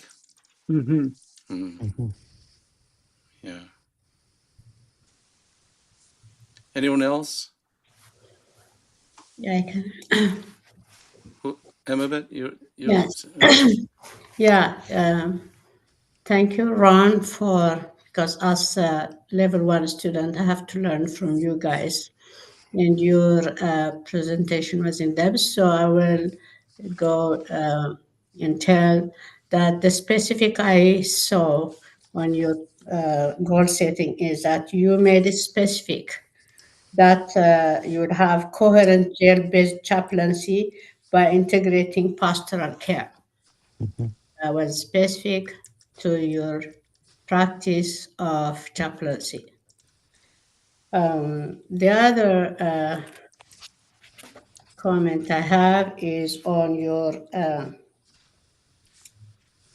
evaluation of effectiveness.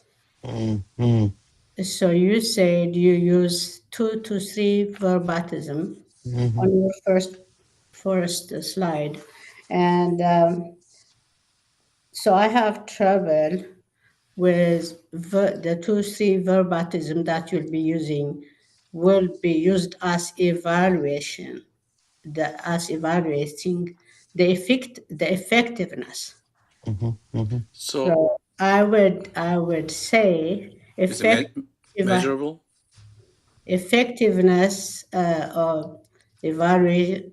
How do you evaluate effectiveness? By using just verbatim.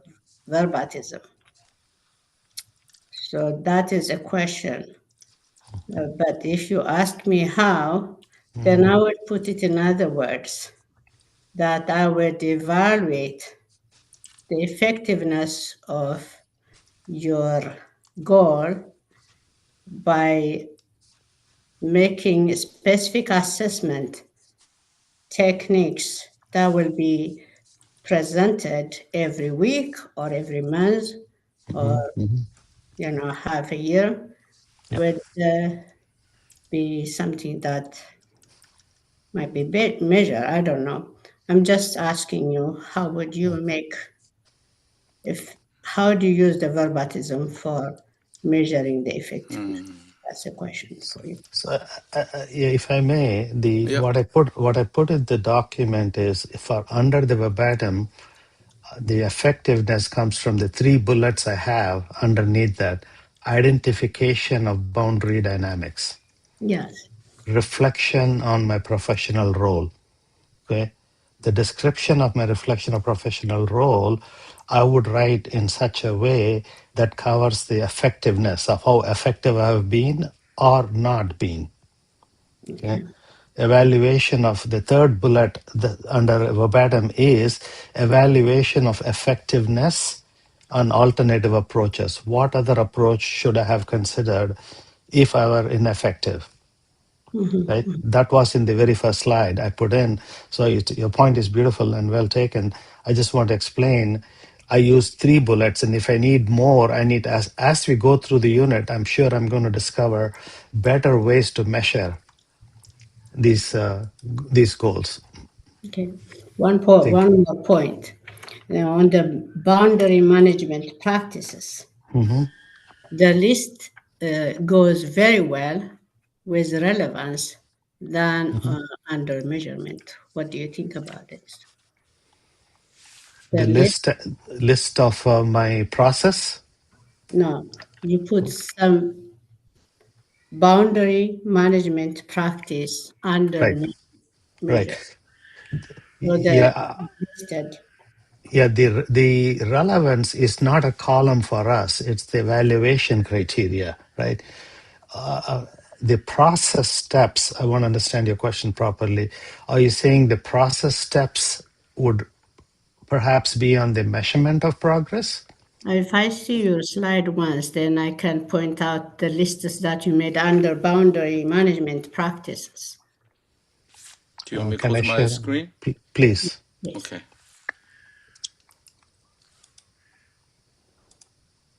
Share. So this is my second one, right? Yeah. So my columns are process of achieving the steps and the measure of progress. Yes, that's good. So go to measurement progress. Measurement of progress, the second point, boundary measurement in practice observed or self-reported examples of, then you listed all those. These are very good points that could also go to relevance, in my opinion. I'm not sure. We have a I 3 agree. minutes. Yeah. Yeah, I agree. I agree. I don't know what you mean by relevance because I don't have a column here called relevance. Oh, you don't have. Well, Right. My columns are outcomes, goal statement, processes, and mesh. I think That goes to Reverend James. Yeah. Reverend Yeah. Kim can. Smart goal setting. Yeah. Yeah. Thank you. Yeah. So I want to hear from Reverend Joseph. I'm fascinated with the feedback from your peers. Very insightful. Wow, very insightful. And I have been watching you for the past 3 units around about, how effective you are. in how articulate you are in terms of structuring these processes. What I have been very wondering about, though, I do not see what. So you talk a lot about hows, like number one how, number two hows, number three how. You're very good at that. What I don't see is that what I'm hearing from you is that the hesitancy to touch it. So let me put it this way. So for example, number one, there might have been themes of countertransferences that did come back over and over again. You could not, for some reason, recognize it in the middle of the visit and change the course and evaluate. And then later, voila, during the process in the individual supervision or the presentation, somehow you recognize it. And then you say, oh, I'm gonna do a better job next time. The next time it comes back again. So being 2B, your goal for 2B is to be able to recognize it and do supervision and evaluate that and change the course in the middle of it. So my question for you is this. How comfortable are you to tackle that repeating theme of countertransference? Yeah. So it seems to me that there's more to do is rather than hows. I think for you, who's a master of hows, is more to do with how comfortable are you, Ram, at tackling this it. And so my recommendation for you is to just choose one or two. You don't need specific because you're so good at specific. You don't need hows. It's you're beyond the level. Yeah. But for some reason, this theme or two keep coming back to you, and you keep trying to tackle this through hows. But I think like it's more to do with for lack of a better term, I think it has more to do with your guts. And I think it's something that Reverend James need to talk with you in person individually. Yeah. So pick that one or two themes of countertransference that keep coming back, and somehow you could recognize that afterwards, not in the middle of the visit. So you have to visit again. Do you know what I'm talking about? Absolutely. No, it's very astute of you to state that. I'm glad my key phrase of the evaluate in real time and respond is the key aspect of all of my indicators in a sense. And I need to be very cognizant of bringing that into each encounter. Yes. So because you're 2B, you have come to the last point. You have to make a decision around. Either you have to make your mind to tackle it. Because you're 2B. There is you hit it right on the nail in the sense there is an element of it I need to really, I feel like there is a threshold for me to cross to get to that, right? In fact, on Tuesday's IS, one of the topic I mentioned is perhaps I've never done this. I'm 65 and a half right now, is to go into therapy myself to essentially help me with my caregiving process. It's not about, for you, Ram, it's not about hows. It's not about hows. It's your decision. I'm going to include that potentially into my process and development. Right. In fact, if I size it overall, when I put these goals and measure it, I came up with I need to set aside 5 to 10 hours each week, in addition to my clinical hours and the classes and all the stuff, to be able to do a reasonable job at these goals. That's the workload what I'm going to look at. So my recommendation for you, just narrow it down to one or two.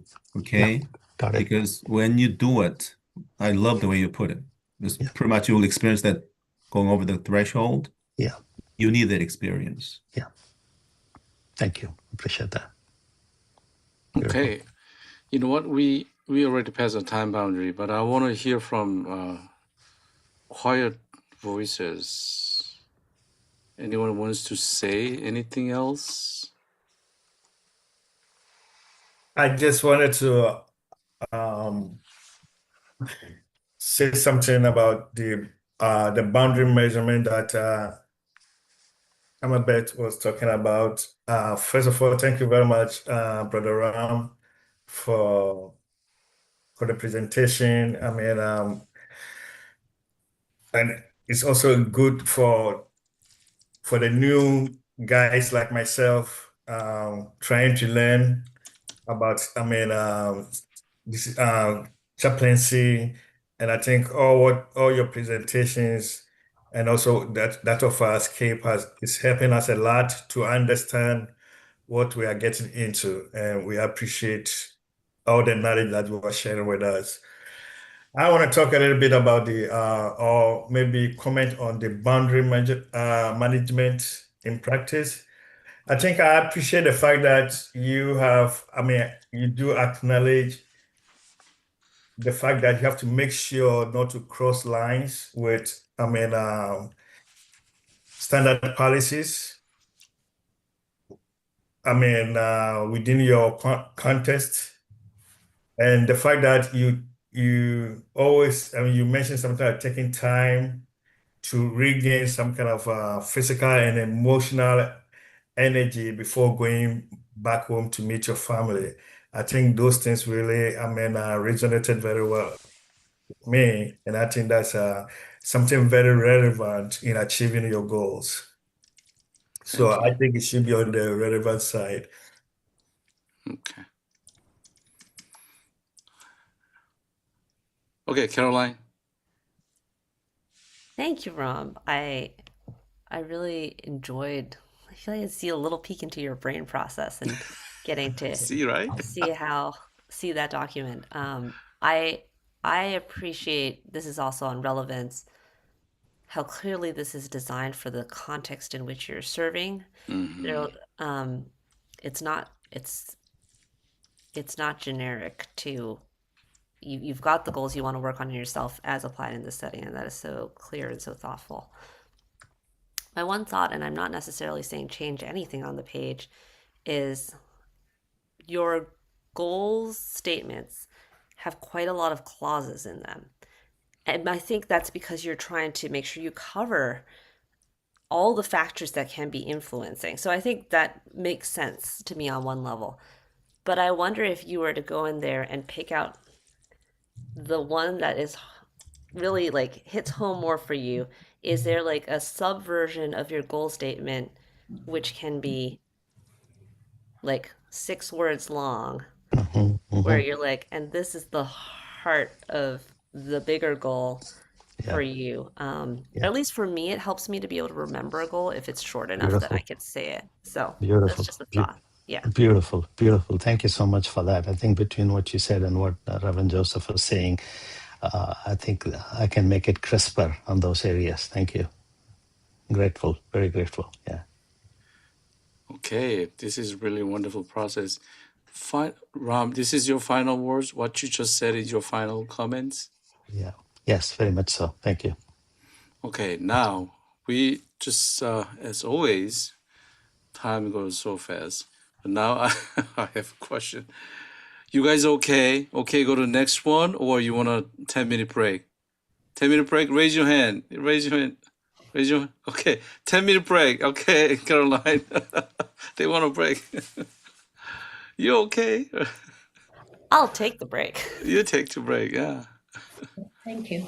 yeah. We will see. My time 4:22. So your time will be. Is it 1:22? Everybody.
Okay, everybody. You didn't take a break, Reverend James? Oh, I don't know. I think I took it. Oh, yeah. Self-care is my issue. Yeah. Yes. Yeah, self-care. I need to learn from you guys. All right. David and Emabet, are you guys here?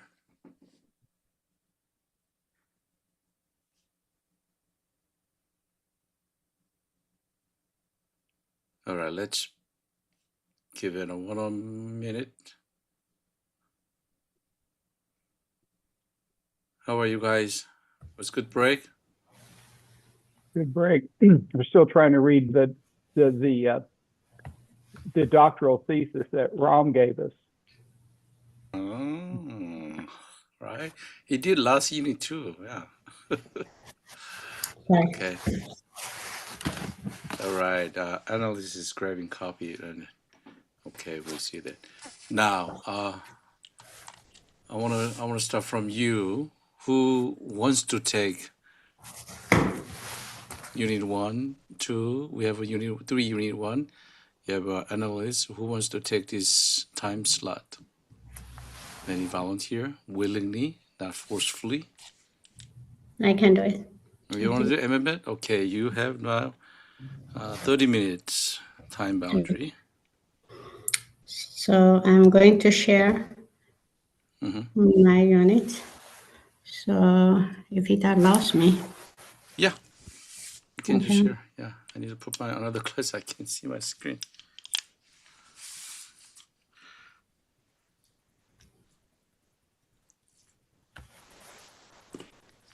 Does it come? I didn't come. It's a blue. Oh, no, it's the wrong Yeah, it's one. coming. It's email. Yeah. But it's sharing the email rather than the document. Yeah. So let me cancel. You can pull up your document and then click sharing. Then it will give you a choice which one to share. Your main screen, your document, your email. It's a different pop-up. Yeah. Well, this is again, I was doing it last time and now it is share screen.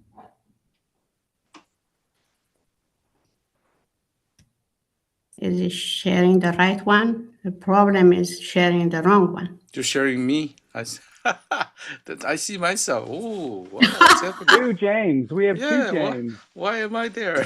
Okay. You- So So I lo- will, Yay. so can anybody else take I, it, s- please? I see Still, your menu, top of your screen, there's different menu. You can click it. yeah. Yeah, then it will, yeah. Go up more, go Top up more. There's a menu, go up more. A lot of up. screens, yeah, a lot of Yeah, screens. I Yeah, did. I did this one. This one that's is the right. one. There you go. Click it. Here you go. Okay. Thank you. Yay. Coming Yay! now. Yeah, learning process. A lot of learning. So Yeah. here we go. Bear with me a little bit, and I want to scroll it a little bit down so that I think the A Oh, part. still. Okay. Oh, Yeah, I'll I'm do it. still there. Yeah, it is still here. How about now? Can you see it now? Yeah, we see it, and I see myself too. It's okay. We see your I goals. couldn't avoid that. It's okay. Just let them see Okay. me. It's okay. Enjoy. Okay. Yeah. Sorry about that. So I have chosen 3 categories for my goal setting. And the first one is demonstrating knowledge of spiritual formation and integration, which was particularly presented in a narrative history. And now I am using that perspective of my spiritual formation and transformation to be used as a lesson and see the spiritual formation and transformation of a patient. So by the end of this unit, I will be able to read consultation on. So from my, especially my transformative year and the change that happened in terms of, as you remember, I mentioned about what it means persecution for me, and we'll take what does persecution means to other. So then also the emotional trend that I might have carried in me might need more of consultation. So that is part of the goal statement I have in relation to spiritual formation and transformation. Process steps, including awareness of strengths and growth opportunities. The step I will be taking are to develop active listening principles for patients' personal histories. And how would I measure that will be evidenced by feedback obtained from my educators and peer groups. The other category I took into consideration is the demonstration of knowledge of the varieties of self-care and initiate the use of self-care practices. This includes physical, emotional, mental, and social relations.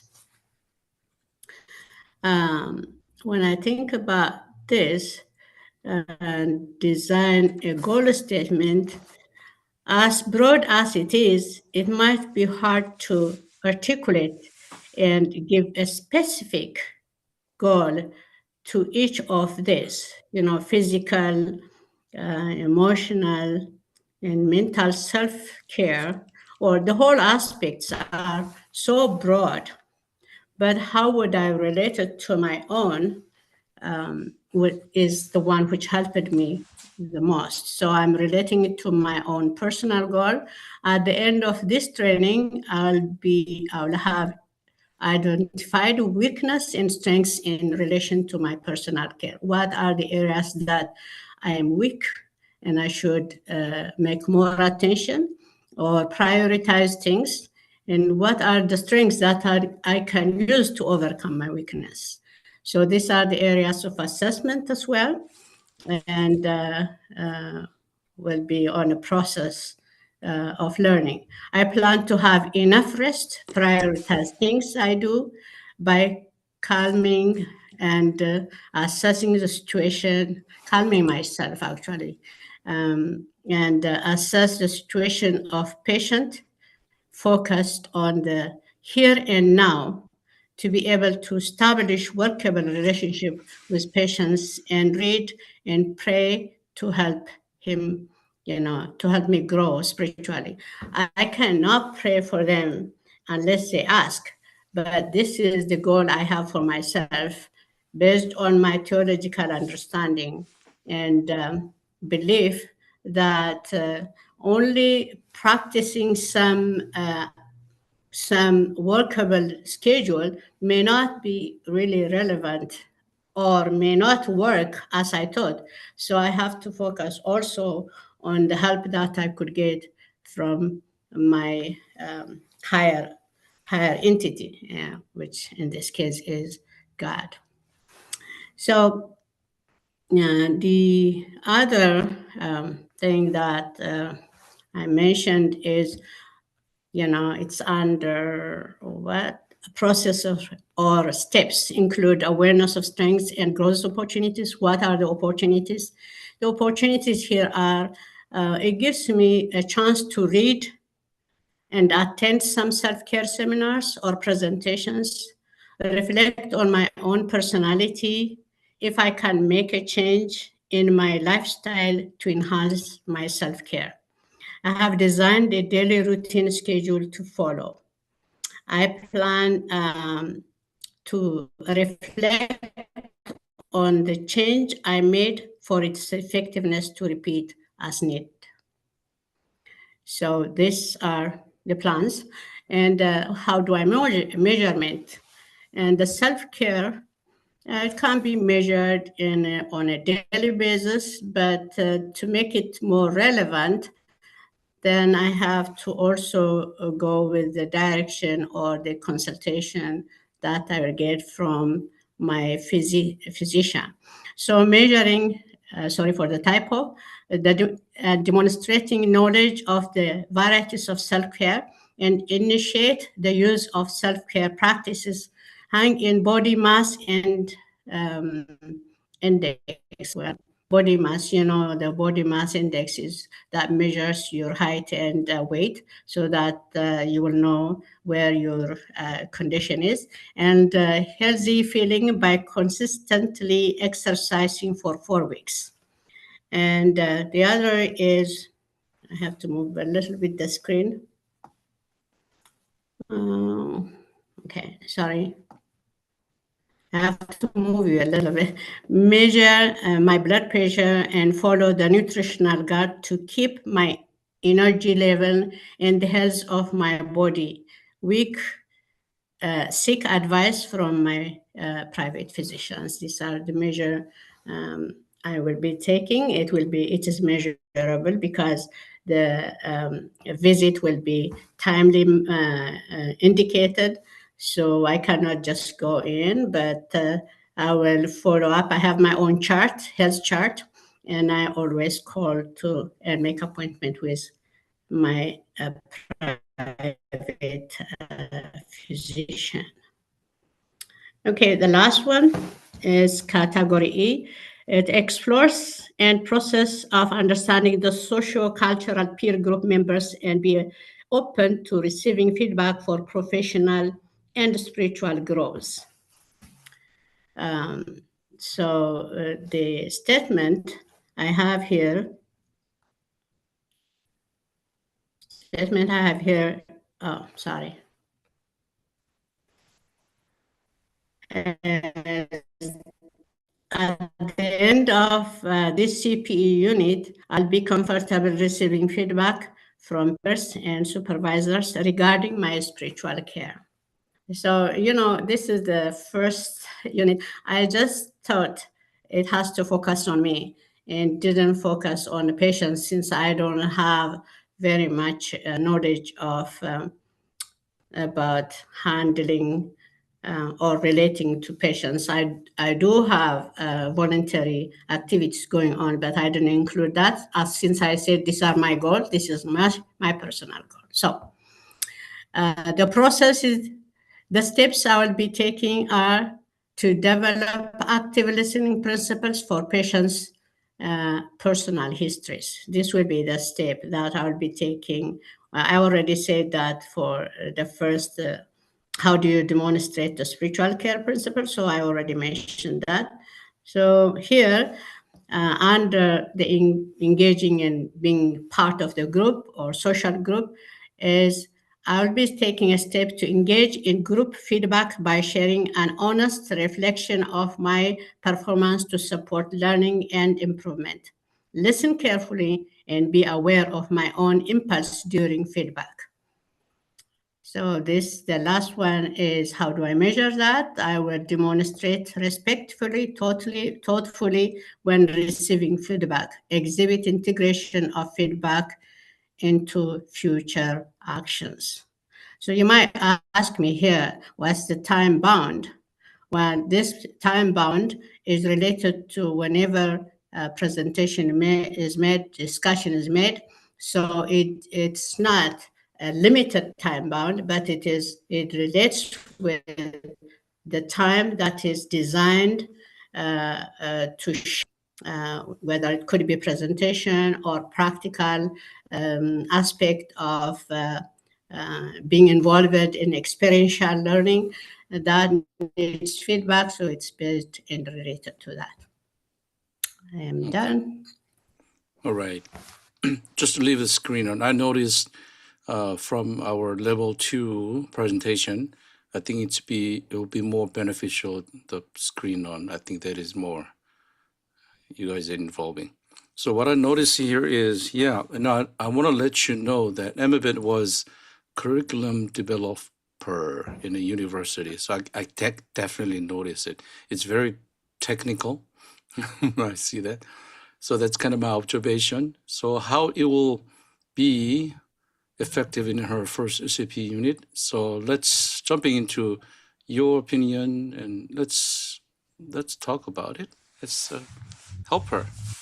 This is a draft.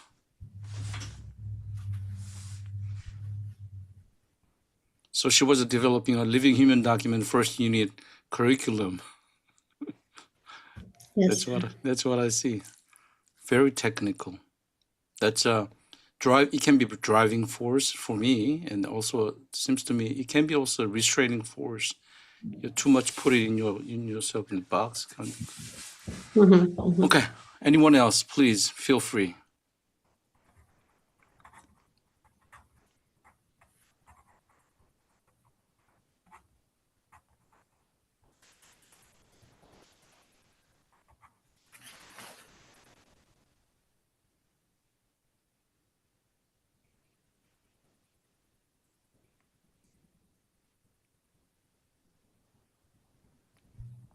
Can you scroll up to the top of the page, please? Sure. Thank you. So I can see everything. There we go. Keep it. Yeah, I want to be able to see the headers. Thank you. You're welcome.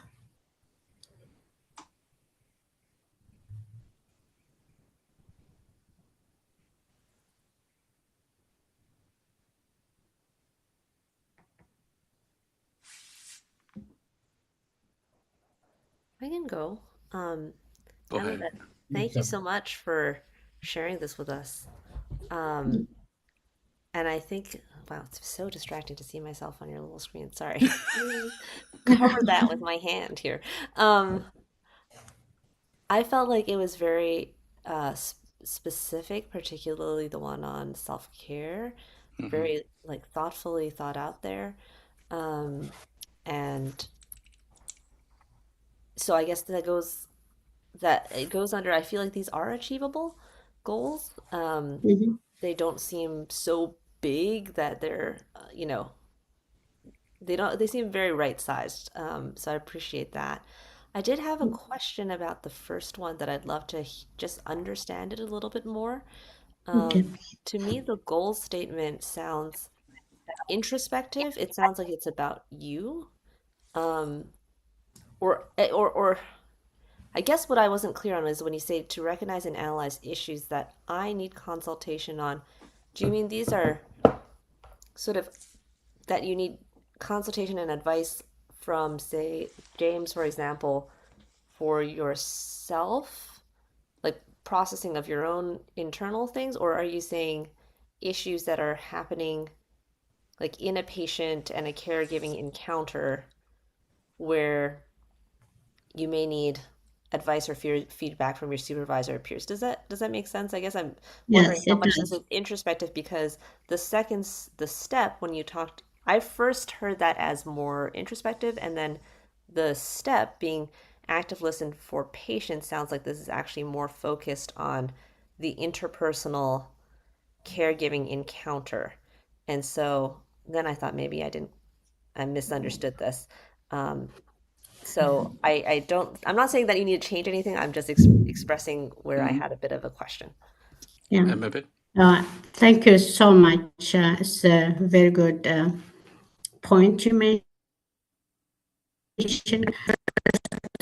Before I was thinking of how could I make this goal?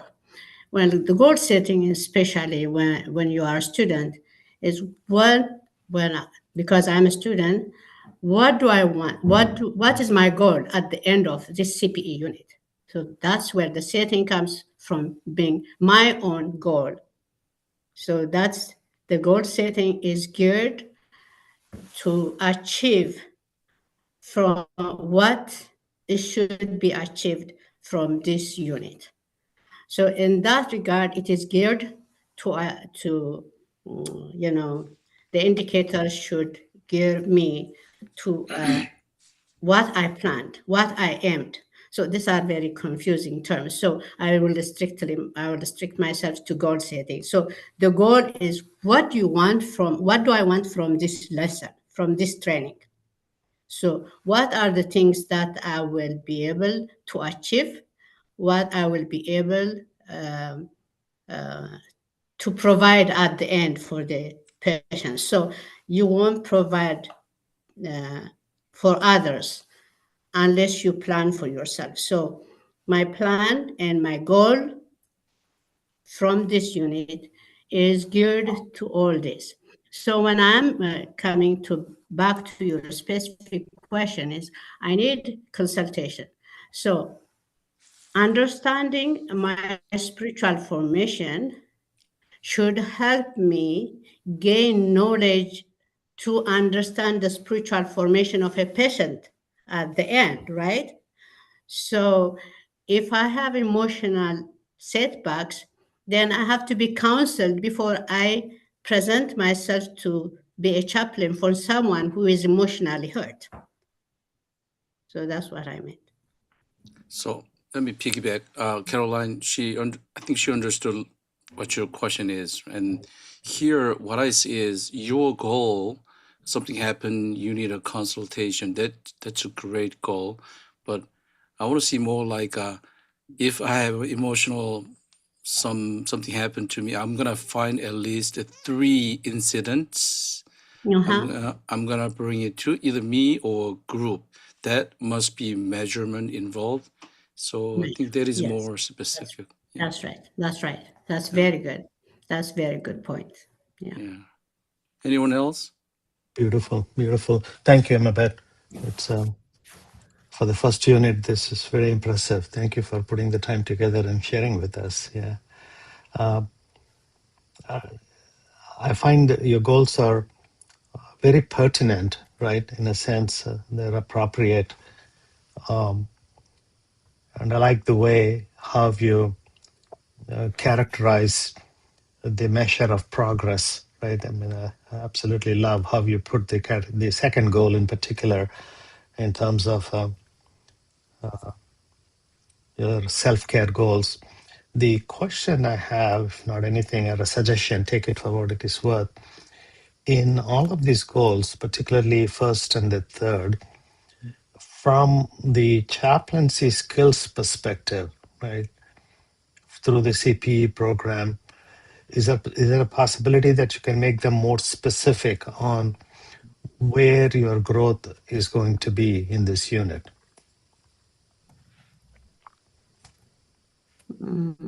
Amabet? Yes. I mean, I'll be able to recognize and analyze issues that I need consultation on. It's a good goal. I like it. It seems a bit broader. So it can be time boundary, right? It can be Yes. maybe our long-term goal Yeah, process. yeah. Because at the end of the day, a goal like that, while it's very appropriate and pertinent, all of us have the same goal, right? Because it's a continuous growth process. Something for you to think about, right? It more, and there is a scope that when I went through it, there are specifics that I was looking for is what is this chaplaincy thing? How is CPE going to narrow it down to some entry points that's going to give me better qualifications as a result of going through this unit? And that's the process I used. Please take it for what it is worth. Yeah. Yes. Very, very good advice. Sorry, I jumped in. Oh no, Please. I'm done. Yeah. Yeah, very good point, Ram. As you know, I have also to learn more between the difference between chaplaincy and counseling. So I will not design a way of intervention or fixing or finding a solution. So I got to be careful in understanding the aspect of chaplaincy very well. So thank you. I'm just thinking, because you mentioned about narrative, and because your story is curriculum developer, so what if you drop that curriculum developer's eye and see yourself from what I really need as a CP Unit 1?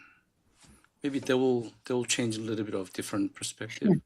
Yeah, that's kind of my thought. Anyone else?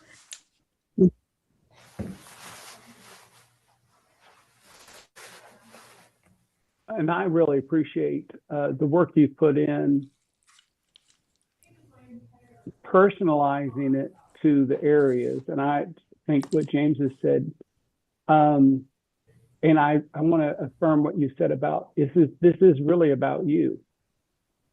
When you work on yourself, you will become a better caregiver. So give yourself license to work on yourself and be specific, like in category B, instead of doing physical, emotional, and mental about self-care, perhaps pick out your most vulnerable area and focus on that in really ways that are measurable. And make it honestly, not that you're not, but genuinely about yourself. Where are the areas you need self-care? And then make that measurable. Is it time for yourself? And there'll be 2 Saturdays I take off for self-care. Or there'll be one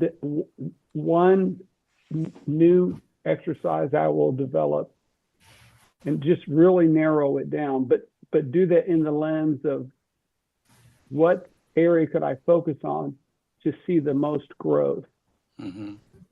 And I think it'll be more beneficial for you. It'll be more impactful, and it'll be easier to measure. Amabeth? Yes, very true. I saw when I designed the goal on this area, I myself see something that I didn't explain here. But thank you for pointing out that, Skip, very important point. I saw it as a whole being of me. And if I do one part, then the other part should need attention to. The physical and emotional and mental and social relations are all connected, interconnected. So you can't just build up your physical and leave out your emotional. If you build up if you are taking care of your emotional being, you have to take care of your physical too. But how to put in perspective of goal statement is touching what I can, which you point out very nicely to me. So for the goal, if I say physical, I have to go in line with what is the goal statement for physical, what is the awareness and strengths of in terms of physical, what is the measurement in terms of physical. Maybe I should have gone farther distributing those and mentioned every goal statement for each and those opportunities for each, and that would have been even feasible or easier. Or give yourself permission to just pick one. Yeah, that's what I would do. Just one. That's I was to mention that I would focus on one vulnerable area that I have to focus on one, and this is very, very important comment. Thank you. I think maybe you shared. I think the last one category is E. Yes, I did that. Yeah, feedback. Engage in group feedback. You are getting feedback really well here. Yes. So you are kind of achieving your goal. I love it. Anyway, anyone else? We have still a couple more minutes. Please share your insights. Remember, I personally want to let you know that I'm very grateful. That seems to me that you're taking a risk. I mean, how can you know from level 1A? You don't. You don't mind taking risk. You don't No, I mind do. receiving feedback. So I love the way you put this out there, and then it's a great sign of your growth. I think willingness to grow. Thank you. Thank you. Thank you, Reverend. Yeah, as I said, MFET's specialty is developing curriculum. Yeah. I hope that doesn't block Oh no, everything. we don't want to lose that gift. But Okay, yeah, how to integrate it with a CP. that's Wonderful, right. wonderful. Thanks. Yeah, you're a textbook, living human document. Thanks. I see that here. Okay, if no comments, then let's move on to next person. Maybe can you close your screen? Sure. Hold on one second, Emma. Your final words. How was it to you, this process?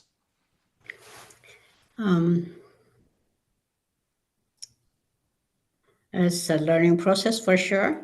Mm-hmm. And it means,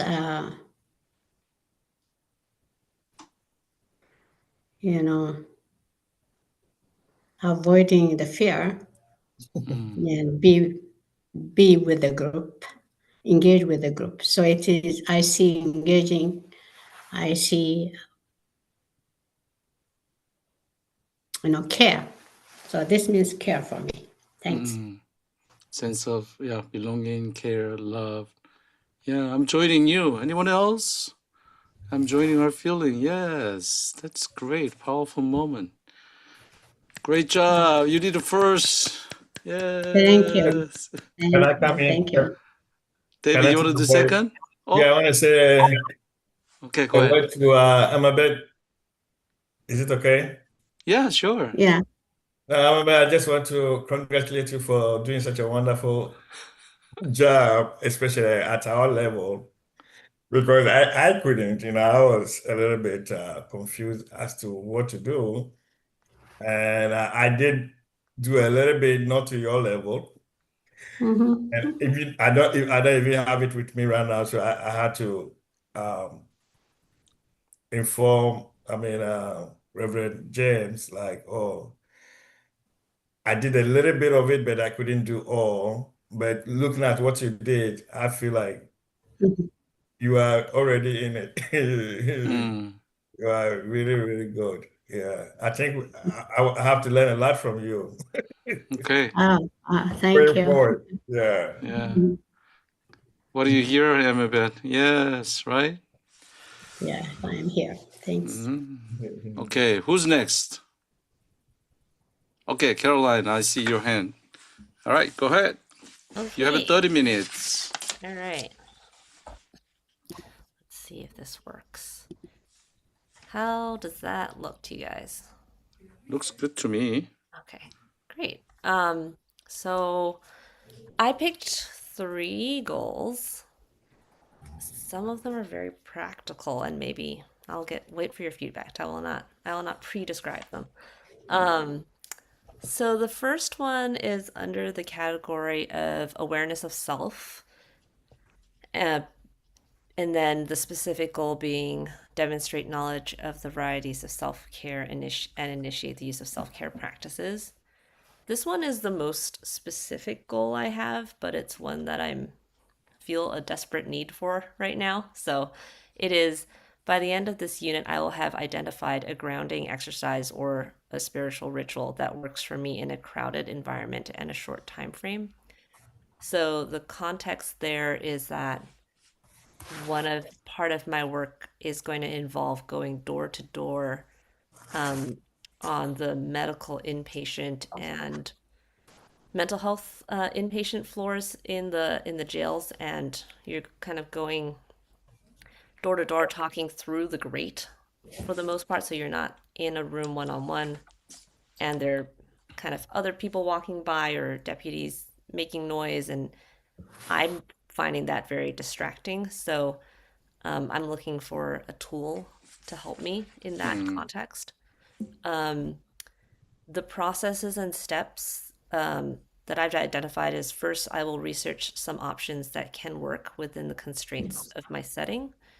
Then I'll pick one and try it for 2 to 3 weeks and reflect on its effectiveness.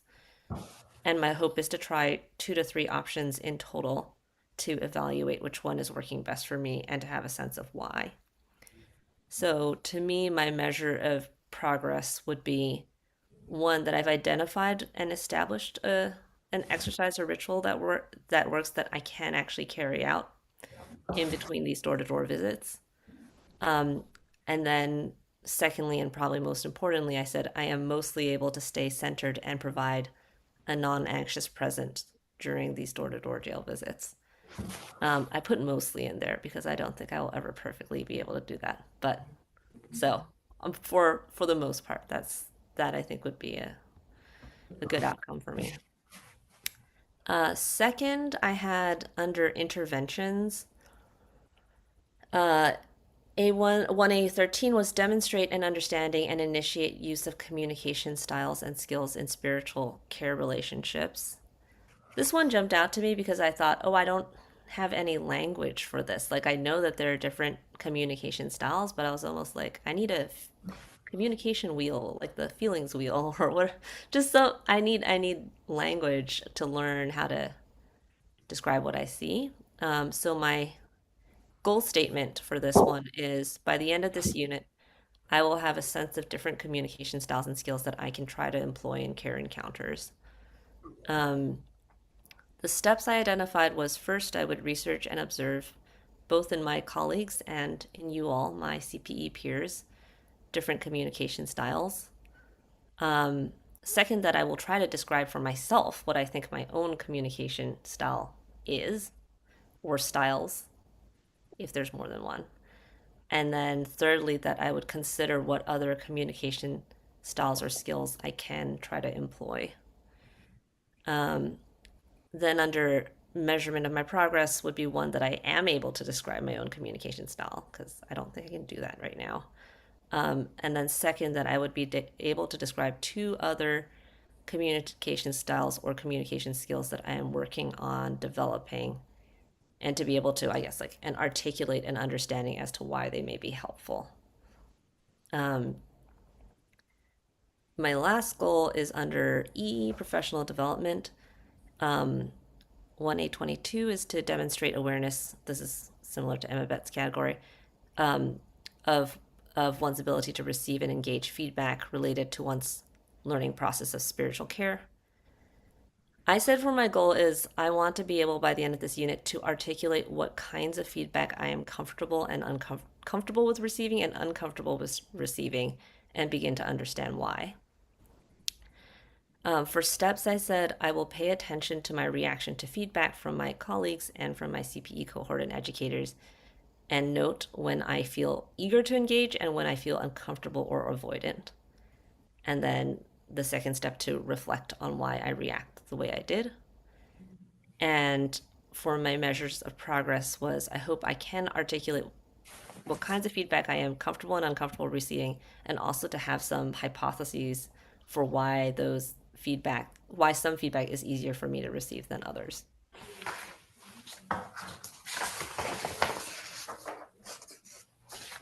That's it? Yep, that's it. Okay. Oh, yeah. Wow. So,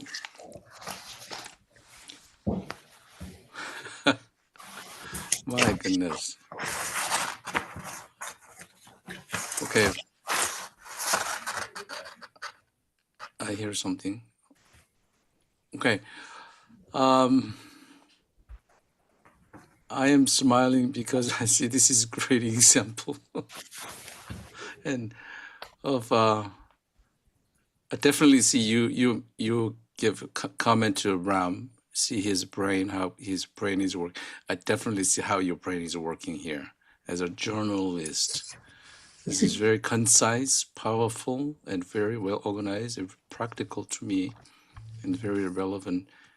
But in the meantime, at the same time, you might have some different views. Let's jump into this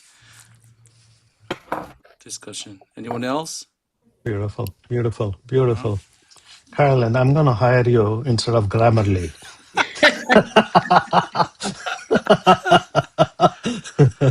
Yeah, It's very, sure. it's very succinct, and is certainly you.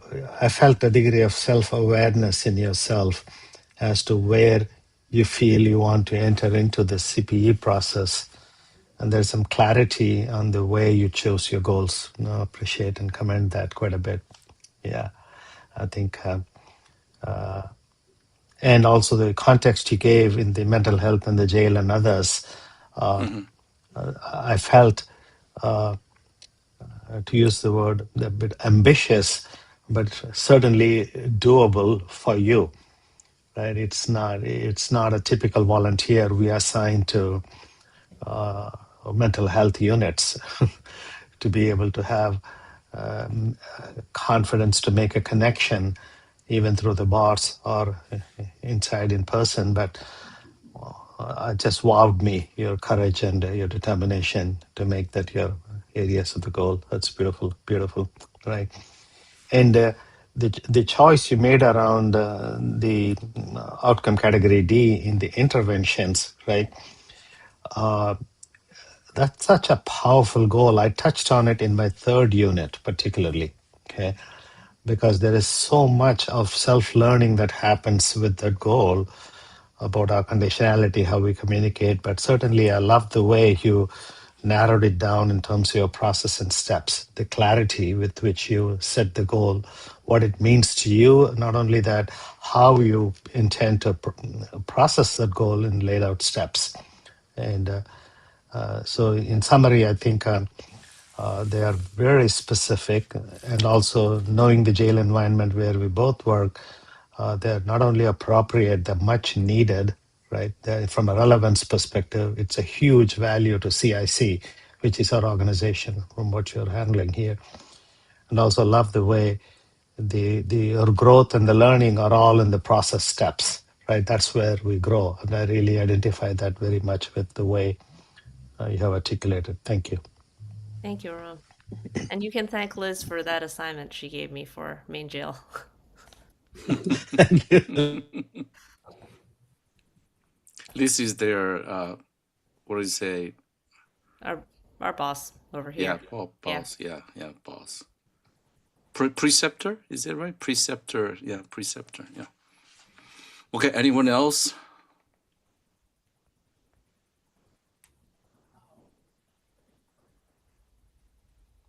Yeah. Go ahead, Annalise. Okay. Yes, yes, yes. So, yeah, I really appreciated the clarity. I mean, I think that you're very clear in what you have presented here. You know, it's not too much, it's not too little. Um, so on process steps, right, in that column, um, you have down here under on a row on the row on interventions. Yeah, I will consider what other communication styles or skills I could employ. So is that for the purpose of helping you to find your own, or you're just, I thought you have it kind of twice. I will try to describe for myself my communication, and then I will consider what other communication skills. So I thought, are those one and the same for you, or do you see those actions as different? Yeah, some of this language is a little vague because I think, as I mentioned, I feel like I don't have language for this, but I've in the last 2 weeks I've really appreciated because I've been shadowing a lot of the staff chaplains, seeing how they all communicate quite differently, and I'm like, I can see all these differences not only between them, but sometimes even how one individual engages with. I did 3 back-to-back visits with one chaplain, and she had, to me, an ability to match the energy of the person that she was meeting. And she behaved quite differently from visit to visit, and it felt very effective and appropriate for the people she was meeting. But I don't feel like I have the language to even explain what the difference was. I just felt it. So I guess that's where I was like, I would like to be able to go a level deeper to be able to at least describe. And then I think in the process of learning to describe how I communicate, maybe consider things that I don't instinctively do, and like, is that a tool I can do? Like for like, I guess one thing I could name is like, she was much more direct and forthright in her communication style with one person than with someone else. I don't feel like I have any conscious levers of adjusting my communication style or using specific communication tools yet. And it's something I'd like to start to learn to at least have awareness of. I don't know if that helps answer your question. Yeah. Let's explore there a little bit more. I mean, communication skill is definitely different. Your communication skill and others, and there's a different communication language in spiritual care. That is definitely true. But I wonder, you want to build up your own, right? That's yeah. Yeah. And I would include in there even like how and when I use silence. I think sometimes I am more intentional than, and sometimes I'm just like, I don't know what to say. So now, which is okay too. But I think having awareness of how I am communicating would probably help me. That's good. Skip. Well, yeah, I agree with you. You certainly work as a journalist with word count. You're very good with words and the brevity of words because space is a commodity. Perhaps if you shift from journalist to more autobiographical, perhaps on D, to be more revealing, what is your most resistant communication style? For example, in our home, we didn't confront. So make it more meaningful for yourself. Why am I resistant to be confrontational as a communication style? So not necessarily research, but more, what is it about Caroline that makes her resistant to a communication style? And what is that? I love it. Yeah. That is related to professional development D, pay attention to reaction. Yeah, wow, Cloud. Yes. That's so valuable. Thank you, Skip. Yeah, right. Yeah. Not just research, but reflect. Yeah. And I don't think I'd even be able to tell you right now what I am resistant to. So that is probably the first step. That's where we start. Yeah. Caroline, that's a vulnerability. I love it. Yeah. We don't know. Yeah. Amabet? Yeah, thank you, Caroline. I'm learning a lot from you. The way you have put everything in order. And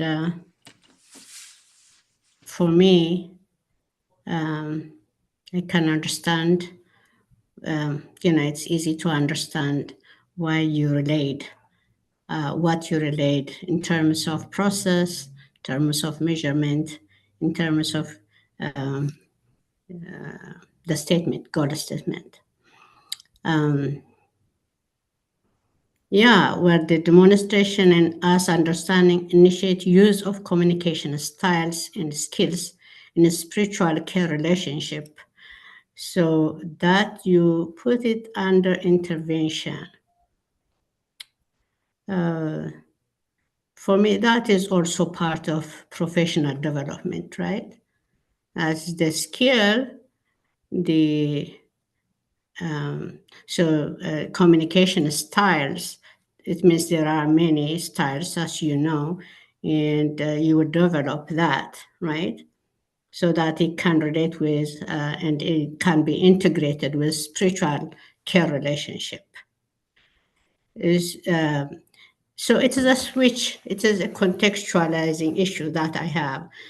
So in the context of professional development, these are the areas that you are working on. And then you said you would be researching, observe, and, try to describe for myself the communication style. So these are more your professional growth area, right? And in terms of demonstrating awareness with one's ability to receive engaging from your group, from your peer group, accepting, perceiving feedbacks will be related to group dynamics, right? Or relational dynamics. So that is one thing that you can maybe help me to clarify this. And the other point, one point that I would add is where do you see the time bound?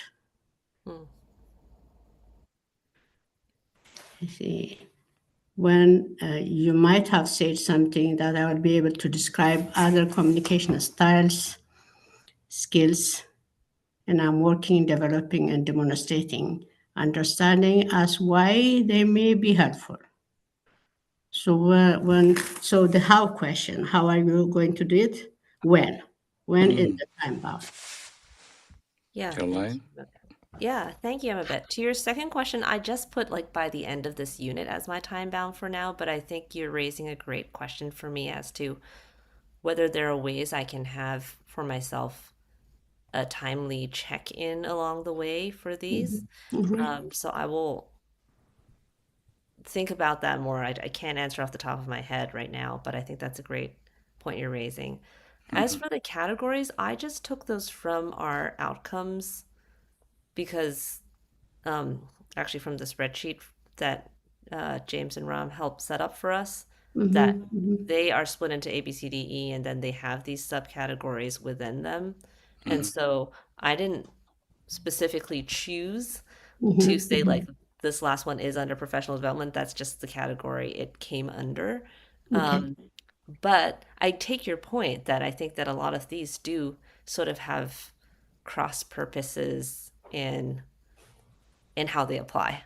Yeah. And I would comment on your smile every time you present, you come in. Your smile is transcendent, it passes.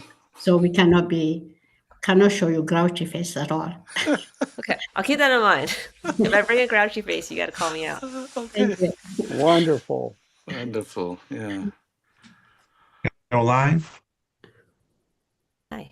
Yeah. Go ahead.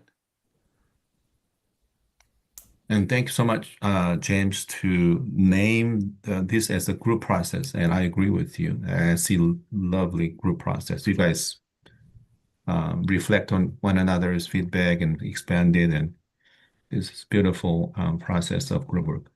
So thank you for that. Speaking of communication style, when you are visited with a chaplain, what kind of communication style would you like to see from that chaplain? What kind of communication style would you don't want to see from the chaplain?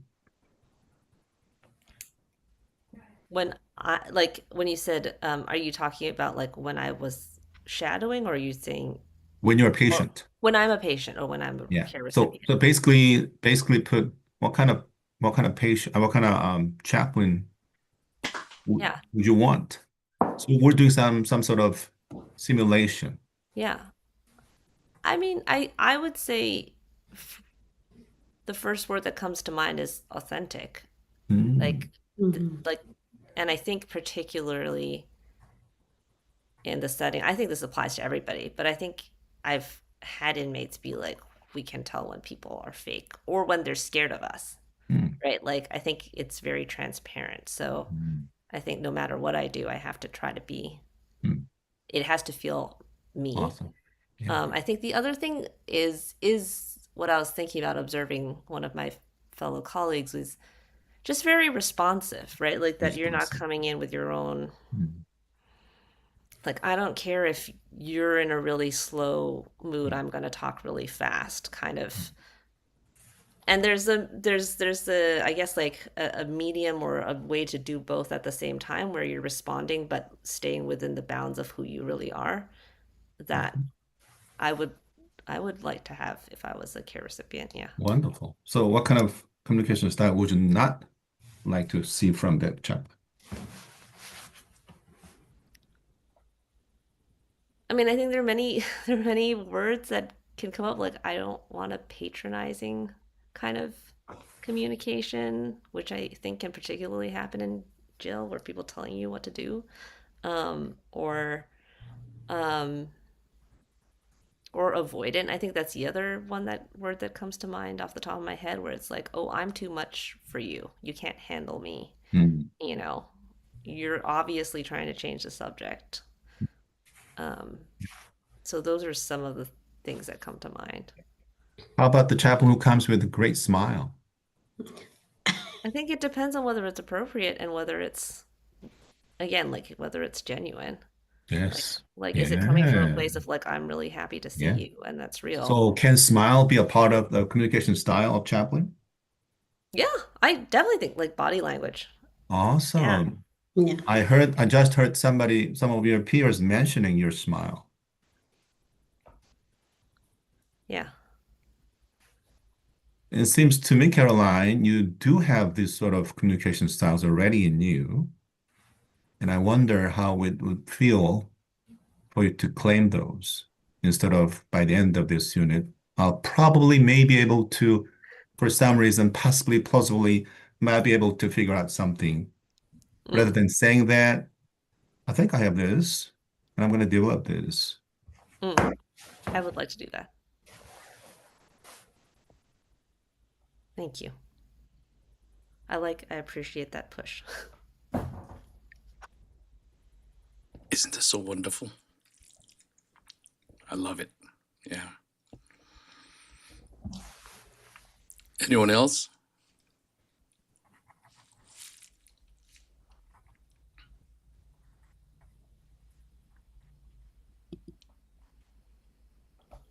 Okay, then I'll give back to you, Caroline. How's this process to you? It's so helpful to just hear feedback, and I think everybody brings everybody has a different perspective. I'm stating the obvious here, but it's really nice to hear what jumps out to different people and to hear the suggestions and questions that it brings up, because it makes me then have to rethink it, not from my own perspective. So I felt both very encouraged by this group and also just grateful for your genuine interest in the questions that are will help me on revision. Meaningful. Very meaningful, right?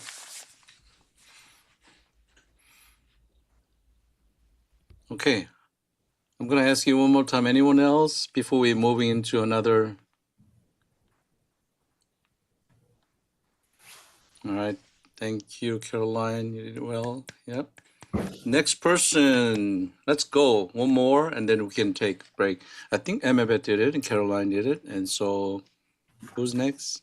Yeah, I would do it. You'll do it? Okay, go ahead. Yeah. But as I mentioned to you already, I couldn't come up with my presentation. So I'm gonna do it everything verbally because Yeah. I don't have anything to share because I'm in New York right now and I don't have my presentation with me at this moment. Yeah, you have 30 minutes. Go ahead, David. Okay. So and sorry colleagues for this mishappening. So I'm gonna be I will start with the outcomes and outcome category and the indicators. So for the outcome category, I have what I have is to demonstrate greater self-awareness, which to me is very important. And I also have improved skills in intentional and deep listening skills. I have improved spiritual assessment and interface care. It is also my desire to have an an outcome in in an increased effectiveness in dealing with people in grief and trauma. I also have an increased collaboration within interdisciplinary team environment. And what I just mentioned are all under the outcomes and indicators. For the goal statement, my goal under this program, first of all, is to be able to respond more effectively to people that are under my care, either within hospital settings or within my community or within my congregational context. It is also my goal to develop greater self-awareness and active listening skills, and also the ability to serve as a compassionate chaplain and pastoral caregiver.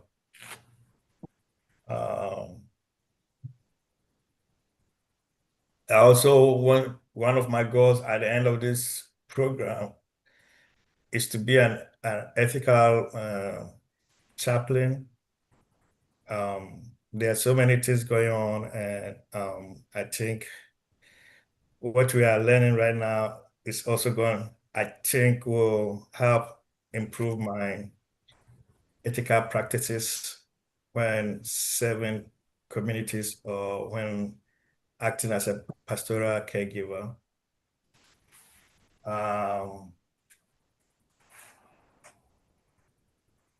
In terms of processes and steps,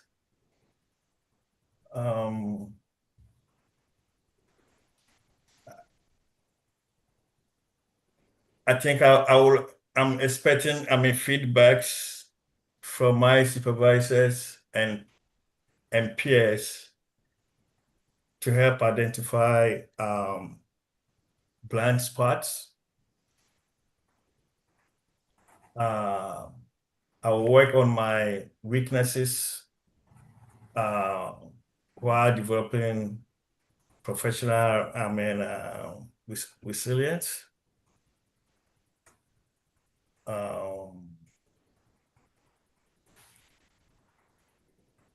Under the steps, I will also seek guidance in helping develop greater self-awareness. And I'll also practice active listening skills, read research documents and materials as it relates to this particular regarding pastoral care and chaplaincy. I also would like to have a supervision that will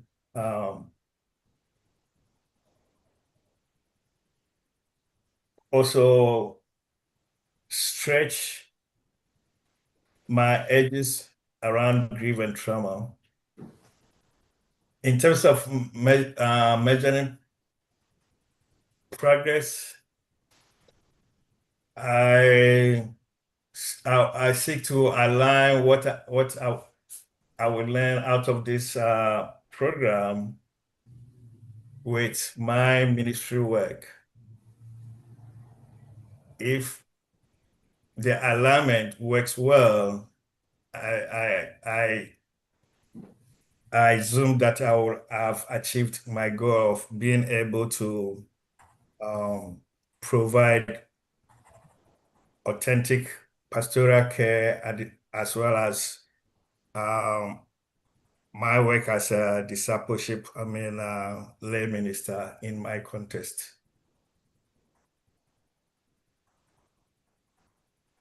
Also, under the measurement progress, I will be able to work with diverse communities, and I will be able to effectively engage in interfaith conversations and situations that I may encounter.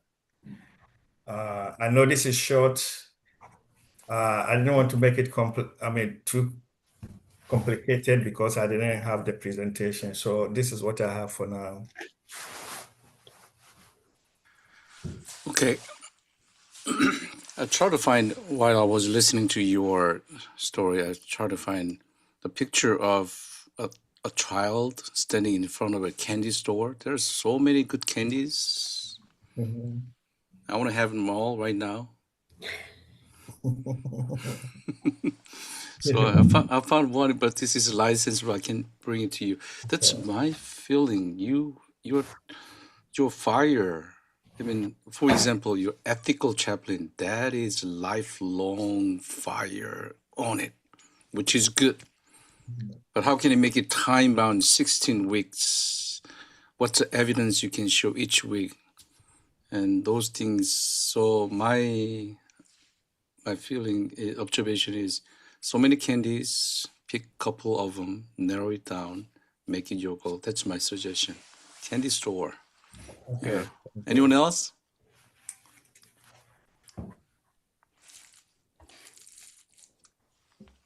David, thank you for clarity with which you presented. I appreciate that. I sensed a little bit of or at least the word that came to me, there's a calling that David is going through as he talked about the areas that you want to focus on. And there is something spiritual in that tone and the way you communicate it. Right? It's beautiful. Whoever you're serving are so lucky to have you. Thank you. Right?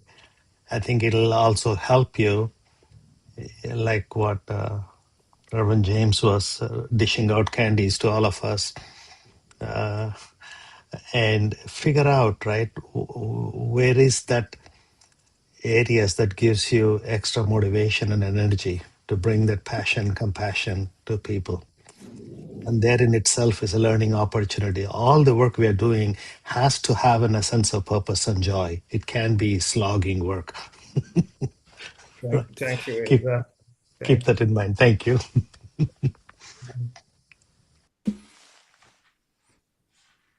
How's that to you, David? Ram's comment.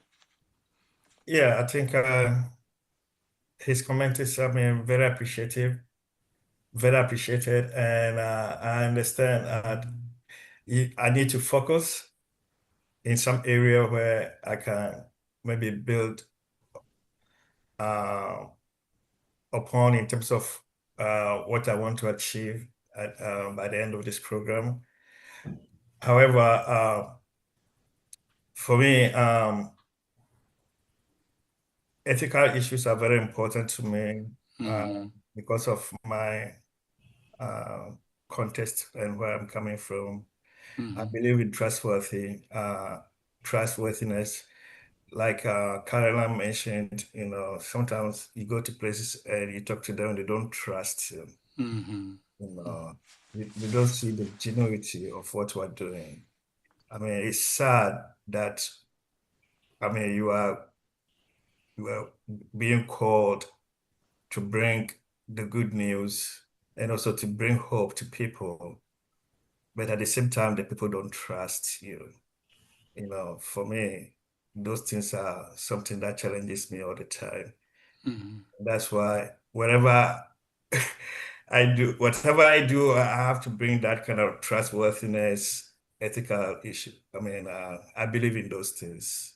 It's very, very important to me because I've seen, even within my congregational context, I've seen people who don't trust church leaders, and it's sad, to see that kind of situation. So, yeah. Then make it as your goal and more specific. Pick a couple of stories, like one or two ethical issues that you encountered, and then go into deeper, what's happening to me, to why this is ethical to me, based on what? Based on my personal story or based on social judgment? Just explore from there. Your ethical issue is really important. I know it. But instead of making ethical issue worldwide, let's just narrow it down. No, Yeah. no. Cases. Yeah. Bring cases. Then Yeah. what it means to you, go deeper and then more measurable, attainable, Yeah. time bound. At least you can say, I'm gonna find these 16 weeks, at least 3 ethical issues really disturbed me that I cannot go to sleep at night. And then why am I so attached to these ethical issues? From there, yeah, you can bring those stories. Yeah, Yeah. Skip. So thank you, David, for sharing. Briefly, you represent well a restraining force about technology and travel. So, it's so frustrating. Yeah. I would like to hear again the passion that we heard when you told your story. Find your learning goal that you're passionate about. Passion that we heard when we heard your story, and focus on the passion, and then refine it. And you'll benefit, and we'll all benefit from hearing your passion. Thank you. Okay. Thank you so much. Yeah. I love level 2 students. They're awesome. I'm also hoping that once I start the chronicles, that will help me to understand exactly what I'm getting into and I mean, what I'm doing. clinical setting you're talking about? Yeah, Okay, but yeah. I still haven't had the opportunity to start. So maybe that once I start the clinical, it will help me to understand Yeah, I'm how sure. I'm gonna streamline my concern about ethics and stuff like that. Yeah, I'm sure. Yeah. Yeah. Thank Group, you. any observations? Restraining forces, driving forces. David's driving force, I can say his fire from, last week we know that fire. He has a fire, desire, passion, marginalized people. And he learned from his mom, right? We heard his story. Yes. So he want to carry it to here, and he saw it from church, and he want to bring his fire. I have a fire question. had. Go ahead. No, Go no, ahead. James, you finish. Go ahead. Oh yeah, no. I just want to say fire has a different type of fire. What kind of fire you want? Just that was my question. Yellow fire, blue fire, or white fire? Or bonfire. David, I hear or sense your passion or your love for the care recipients. Your heart is full of love, and I sense it. I really appreciate that. Yeah. And also, I have a question for you. Yes, sir. How does it feel to be hugged by somebody who's full of love and ethics? How does it feel if you're hugged by somebody who's full of love and ethics? You feel wonderful. You feel loved. You feel blessed. Okay. Yeah. Say a little more about, you said wonderful and what? You feel blessed and you feel at peace. Peace. Yes. You feel And it's very strange, but it's very strange, but it's spiritual. You can feel it. okay. So you can feel it and be I feel peaceful it. and Yeah. spiritual. Yeah. Yes. Yeah. Yes. So this is my invitation for you, David. Yes. Can you give this group, your peers and educators, a chance to hug you with love and ethics? Do you Yes. trust this group and your educators to hug you I trust this group so Okay. much so that All right. I feel so safe Okay. You feel so safe. Okay. to even tell about my story because Okay. I'm one of those people who hardly talk about their pain Mm. and suffering. But Okay. this is a group that, for some strange reason, I feel very safe with. Mm. And I'm glad to be part of this group. Okay. Right. So I recommend you and encourage you to continue to take a risk and give this group the chance to hug you. Amen. In other words, when there's something coming up in your life that hinders you from fully present, you can share that story, little stories, or maybe this is too little to share with this group. Rather than saying that, just share anything that comes up to your life and to your mind and share it with this group and give them a chance to hug you instead of holding it in your heart. Can you try? Yes. James? Thank you, Joseph. You know, I want to piggyback with Joseph's comment. Then I want to say, David, I love you. I care for you. Anyone else? Yeah, Thank David, I you. love you. Yeah, we love you. Amen. Thank you, Skip. Thank you, everybody. Mm.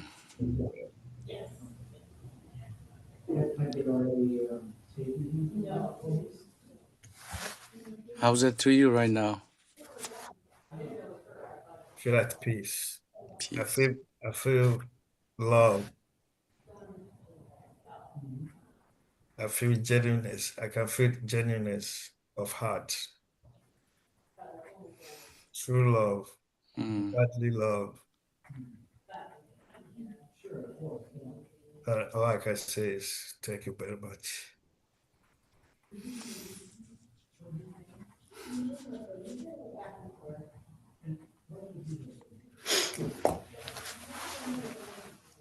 All right.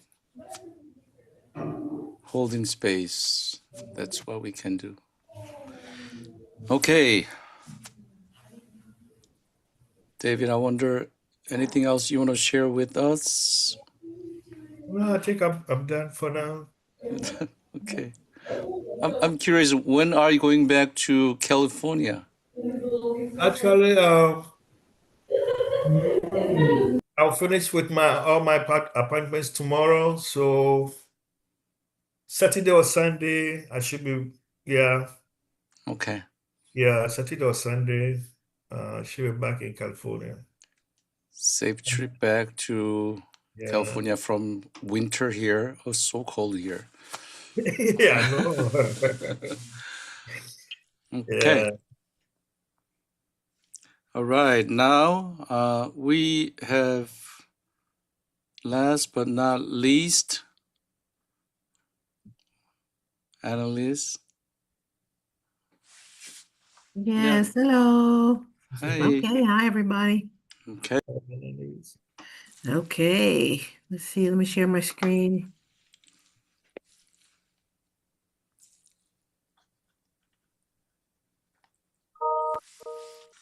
Okay.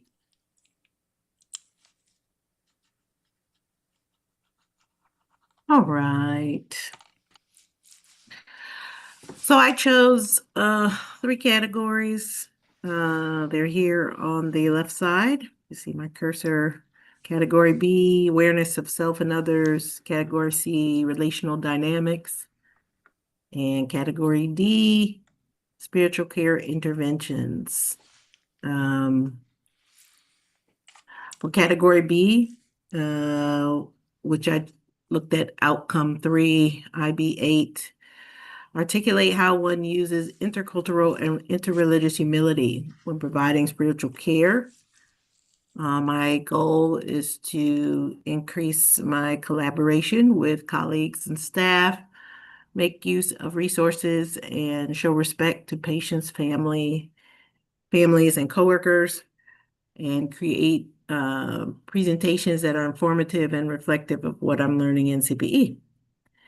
Steps to do this: be willing to become more emotionally transparent, prepare before entering the room. Oh, I have another step here. Keep a journal, like a CPE journal, or a chaplain's journal.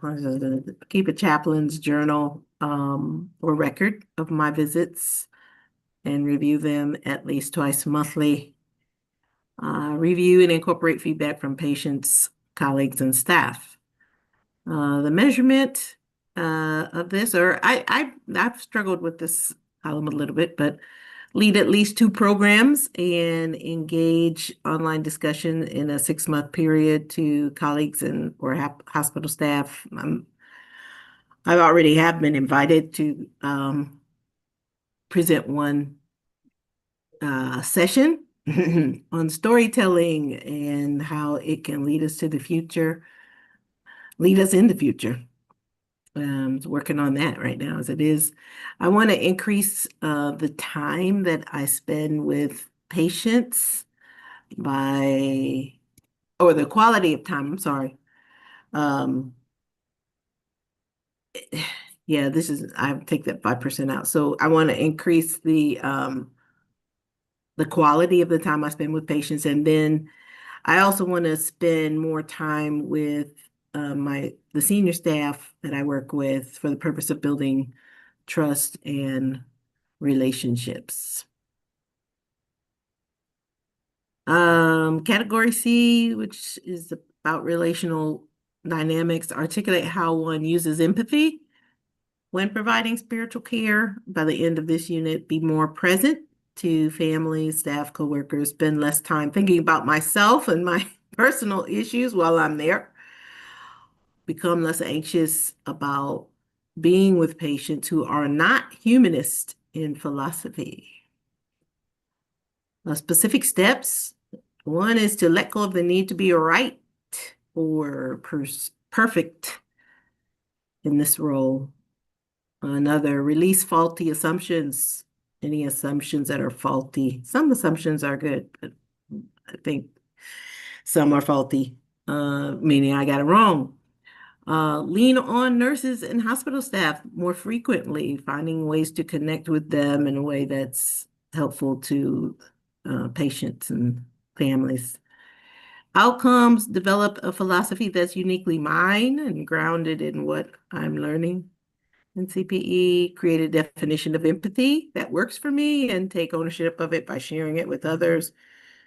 And then I thought maybe draft a document. I'm always looking for ways to publish stuff that expresses that definition for consumption by others. And that could be a presentation as well. And then finally, category D, spiritual care interventions, articulate an understanding of power dynamics and one's authority. This is always a very prickly one for me when providing spiritual care. So by the end of this unit, become more confident in my professional abilities and competencies, be a stronger advocate for patients and families, find it easier to speak up for those I'm serving. Specific steps, explore and define my boundaries and don't be afraid to articulate them when needed. Set professional goals that align with professional expectations, whether it's being a chaplain, hospital chaplain, or just a kind of a first responder, or a term that one of my colleagues used yesterday. She said, I am an interpreter. So I like that. Use knowledge or current information, communications more frequently, like really educate myself if I can before going into a hospital room. That's one that, it's kind of a iffy one, but I often see the way that my colleagues write their assessments and a lot of times they are very knowledgeable about kind of what's happening ahead of time. I haven't done that very often.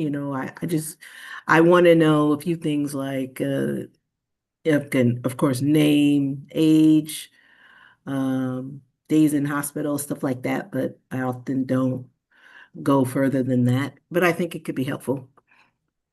And then the outcome of that is become a chaplain who's perceived as an advocate for patients and families first. Be first a hospital chaplain as opposed to like educator, friend, colleague, whatever. I don't know what I have second here for.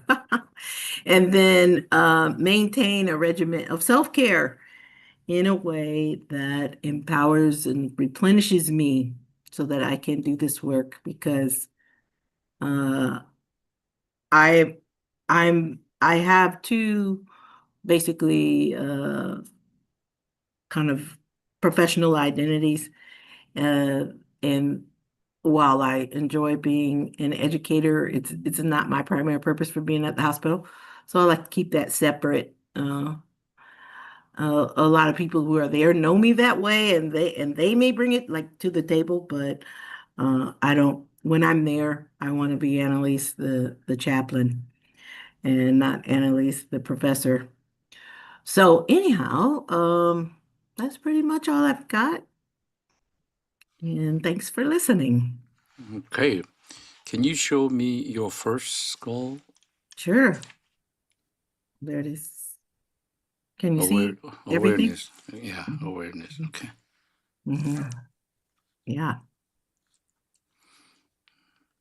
I have a question before we jumping into discussion. You're a lifelong professor teaching civil engineer. All right. I heard her story. It's designing city. Oh, urban planning, not Urban civil planning. engineering. Yeah. Yes, urban planning. I don't know how it's happening. So with your role, your lifelong your profession and changing your position as spiritual care provider and forming this one, how is the process to you?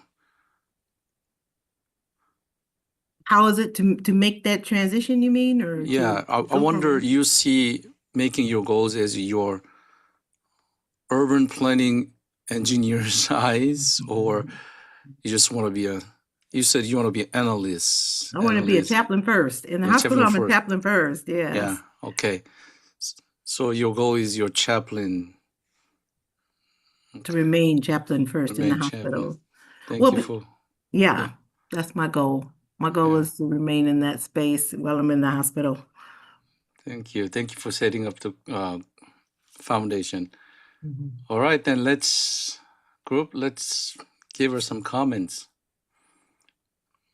I want to see more specific, like when you mentioned about power dynamic in some setting, and you can say some conflicts, power dynamic conflicts. I'm gonna find out at least two or conflicts and reflect on it, those things. And then also you mentioned about awareness and empathy.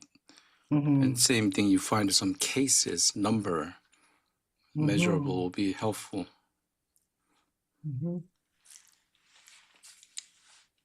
Yeah.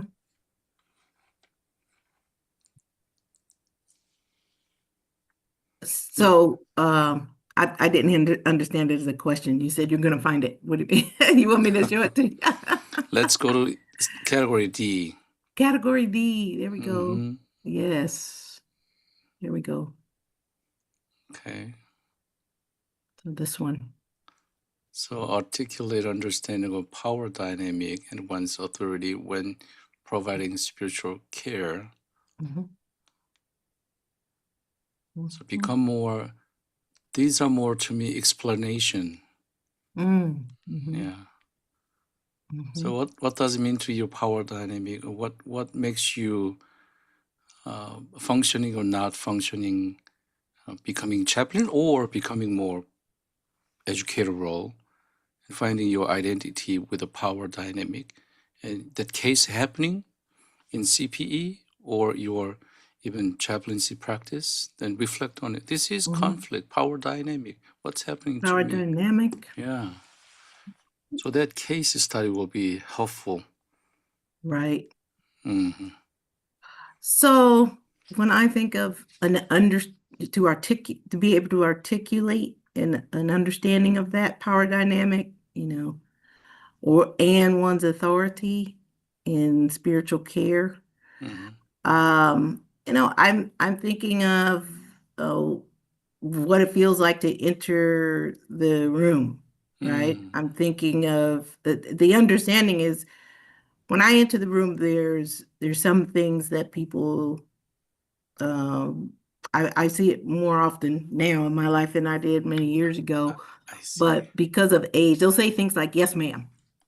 I Right. So see. that's a I see. power dynamic for me. I see. That's somebody recognizing age, or they want to, set up some dynamic between us. And sometimes I'll say, oh no, you can just call me Chaplain or Mm. Annalise or Okay. something like that. So I have an understanding of how that operates, Mm-hmm. particularly if it's a younger person saying that to me. Sometimes an older person saying that to me, Mm-hmm. So yeah, I want to be more confident in who I am, but yeah, I want to be able to articulate that even if it's nonverbal, Mm-hmm. right? Yeah, then you can bring a story that when I enter the room and notice that there is a power dynamic between me and patient or Hmm. some racial power dynamic, you realize it and how you process it. So I Hmm. understand more chaplain's way of understanding power dynamic. And you Hmm. can reflect on it. That case one will be a great example. And two, anyone else? Let's throw into the floor. How about Yeah. that? Yeah. Thank you, Annalise. It's beautiful. It's actually warmed my heart, fundamentally, how well you knew about yourself in terms of crafting this beautiful, I call it subjective goals, right? When you deal with subjective goals, coming up with measures is not always intuitive. Right. But I saw clear areas where you have identified. I loved it. I loved absolutely the way this is how us as chaplains continue to grow, right? This we can put whatever metrics in terms of words and languages and all we want, but this I sensed a sense of how the specificity around how rounded a personality or a chaplain that you aspire to be. Okay, that came out beautifully well. One thought for you, take it for what it is worth, right? In terms of measures and metric, this in the either it's a behavioral evidence or a increased self-awareness, a simple statement like this is how I used to feel before, through this unit in CPE, this is how I feel now, Okay. right? And Mhm. that's a phenomenal way for you to feel that there is a progress that's being accomplished here, Okay. right? Just a thought, use it as you feel, right? And that's Mhm. in that personally, that's where I feel our inner growth manifests as an outward behavior, Okay. right? And all of our work in that area. Now, even this morning, when I know James was just going to ask me about when you do the check-in, I use the feelings wheel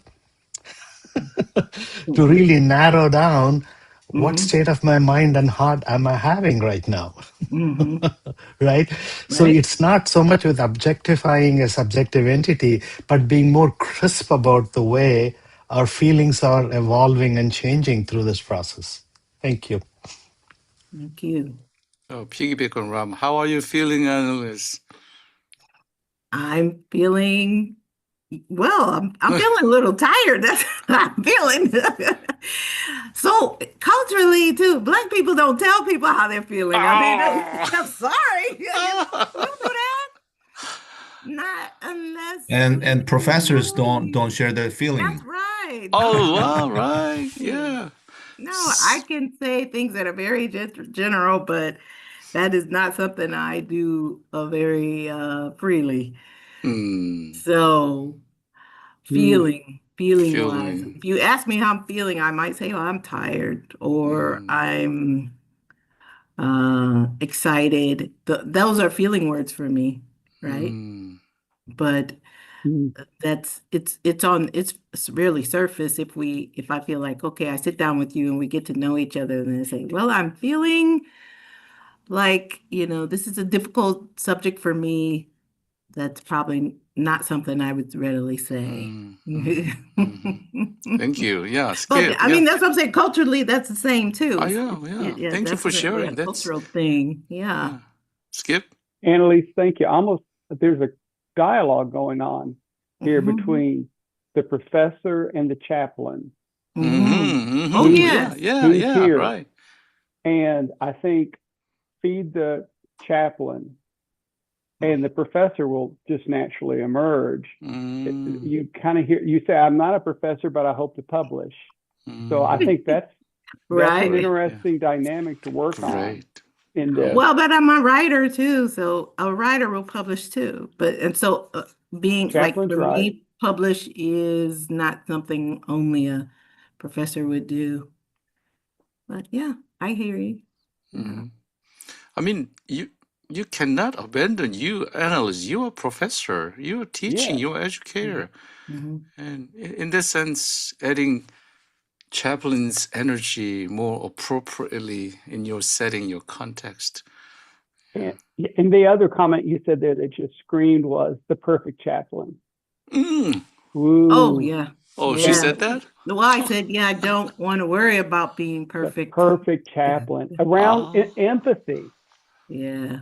So, Oh, what really? is Yeah, your good. empathy with the perfect chaplain? Oh, hmm okay. Yes. Right. That's I don't want to have to worry about, did I say the right thing? Did Yep. I Mm-hmm. Yeah. oh, offend? Did I yeah.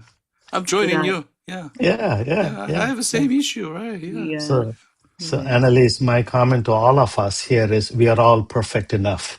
Okay, I like that. Yes. Good enough. Yeah. That's right. Good We're enough, good perfect enough. We're enough. good enough. That's a Mm-hmm. Winnicott's words. Donald Winnicott, Ra mentioned it. Good Mm-hmm. enough. You're good enough. You don't have Mm-hmm. to prove it, just good Mm-hmm. enough. But that's Right. hard, right? To Yeah. be good enough is really hard. Okay, It because of is. perfectionism and then Yeah. shame and guilt and anger, everything is connected. Mm-hmm. And Annalise, culture, too, is culture. Ugh. Mm-hmm. Mm-hmm. Annalise, do you remember that you kept correcting your words while you're presenting? Yes, I Oh, yeah, did. right, why? I wasn't I? Oh, I gotta fix Ah, that. Yeah, yeah. Good ah, catch. that's you, Yes, Annalise. it Yeah. But is me. but I'm not bringing this up to make you feel like you're not perfect, but rather I just want to commend you Mhm, that you're demonstrating both end. Mm-hmm. mhm, As Skip said, as Ram said, it is Mm-hmm. okay. As James said, it's okay for it to be professor and chaplain. mhm, So instead of trying to make shift, mhm. Mm. find both end. Yeah, Oh, okay. Yeah. holding both end, yeah. So you could do both. You could do both. So I I really hate to say hate, but I hate to see you trying to make a shift Mm, mhm, and trying to negate either or. mhm, Instead, I Mm-hmm. hope encourage you to claim both. There's no problem with that. Mm-hmm. mhm, So instead of trying not to correct your documents, mhm, I hope you to, for your next step, I hope you can say that, oh, I recognize, I am aware that I'm trying to make changes because I'm perfectionist. mhm, Okay. So instead of, oh, I hate what I'm doing right now, or oh, I didn't know that what I was doing, but instead you can say, oh, this is where I'm coming from, I'm mhm, coming from this perfectionist world, I'm coming from, professor world, and I know this, so my behavior, so I'm trying to find some peace between these two and how I can contribute to mhm. make it better, pastoral care, for my patient or staff. Yes. Yeah, because the more you try to make a division between these two, the more you'll feel This, pressure yeah. Mm, to that's true. choose one, to choose either or. Mhm, I hope you don't try to choose either or. Either mhm. or. So don't take Skip's the feedback as if he's telling you that you have to choose either or. I see. I don't think that's what he meant. Be both. Yeah, be both. Dialogue. Yeah. Yo, I love the way Skip does that. So try to find some dialogue between these two. And how can you make a beautiful chapel out of this both end? Okay. Instead of like also in hospital, I need to forget who I am as a professor and then like focus on this being a chaplain. And then when I'm teaching, I just have to forget who I am as a chaplain. As a professor, you can be very caring and empathetic professor.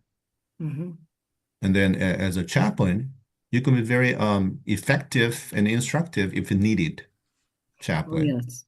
And if needed, you can be empathetic. So how can you make most out of this both end? Right.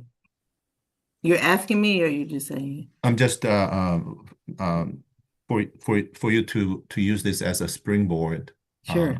to expand for your next step. Oh, yes.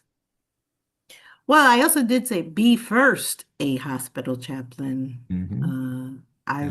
Second, I can be, maybe I shouldn't put in any numbers at all, right? But yeah, I hear you. Yeah. So it's not about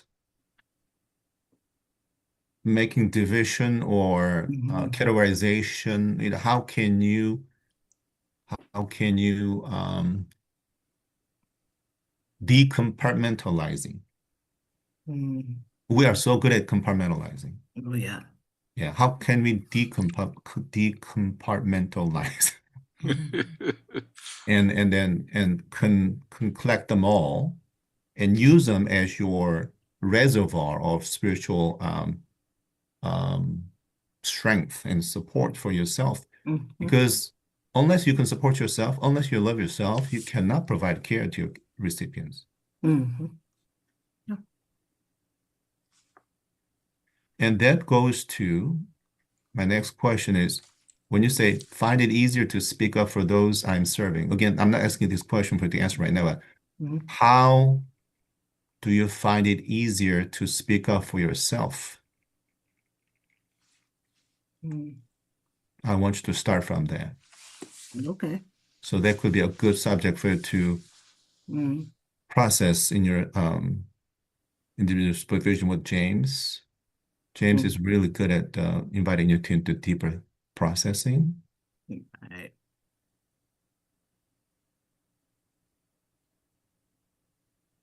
Thank you. And I hear a lot of feeling words in that sentence when you said, find it easier to speak up for those I'm serving. Right. I hear lots of feeling words. Right. So she has a feeling words. Yeah. You do. So I'm just curious, what happened to those feeling words? Where are they? Right. Sometimes I look for them too because I want the patient or the family to feel like they can speak. I don't want to speak for them. I find it easy to speak for myself, but I don't want to speak for anybody else. Yes. Yeah. I want to find like when it's okay for me to speak up for them. Or I had a situation last week that I'm thinking of with that, where a mother advocated for her son in a way that it was hard. It was hard for her to do that. And it's not that I didn't speak up for her. I was there for her, with her, but she did the speaking for herself. My support for her was there, but anyway. So yeah, that's what I'm thinking of when that statement. Thank you. I see your thinking process. Here, what I noticed from our communication is, can we slow it down a little bit? You're going to patient speaking, patient. What about you? Let's just stop at you. And then when it sucked in process, let's go to patient a little bit later. Slow it down. Okay. How are you feeling? I'm feeling, what's the word? Evaluated. That's how I feel. You want to know? Professor. Yeah, that's right. I'm used to that. I usually am the one evaluating. So that is another group process. Then that's a mind reading. We say mind reading, evaluating. Can you ask us? Are you guys evaluating me? Can you ask, Annalise? Ask us. Are you evaluating me? Yeah. No. Right. No. Anyone else? Do you believe us? Nope. Nope. No, we're not evaluating you. Well, there's a bunch of us here. So, like, let me see. If somebody says or makes reference to me being a professor or what I come with, that's an evaluation for me, right? Okay. I see Caroline's hand. Caroline? Yeah. I wanted to say, Annalise, I'm over here admiring you. That's where I'm at. You can take it or leave it. But That's good. There's so much passion and there's so much introspection and just like the amount of self-awareness you already have to come up with these goals is admirable to me. And I also come from a position of wanting to care for you because there are a lot of things here. So I wonder if this is a lot. And so that was my one thought. And down in the last one, sorry if you don't mind going the other way. Sure. The thing that I had thought a lot about or like kind of like wrestled with when I was working on mine was the notion of evidence of a goal. So for example, I love that first one of where you're coming from of wanting to be an advocate for patients and families first, but perceived as relies on other people to do the perceiving. And unless you're literally surveying your colleagues, like it's a little hard for you to have that evidence. So I don't want you to be in a place where it feels reliant on other people telling you something, that you may or may not happen to know. So I guess like for that one, or there are a couple where I thought, is there a way that Annalise can get that evidence for herself in a way that will be satisfying or informative to you? Those were just the thoughts that I had, but I'm over here admiring you. Okay. So thank you so much for you. sharing. Yeah, that's a good catch too, with regard to this word perceived, because for me it means more about be known. I was mistaken, for example, as the parent of a mother last week. So I had my badge on and everything, and this is by somebody in the hospital. So the hospital staff mis-ID'd me, right? I didn't belong to the hospital. I belonged to the patient. So I do want to be known as the chaplain, right? First, aside from anything else that might be happening in the room.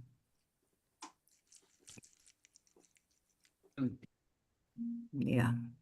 Yeah. We hear your value, your passion, definitely.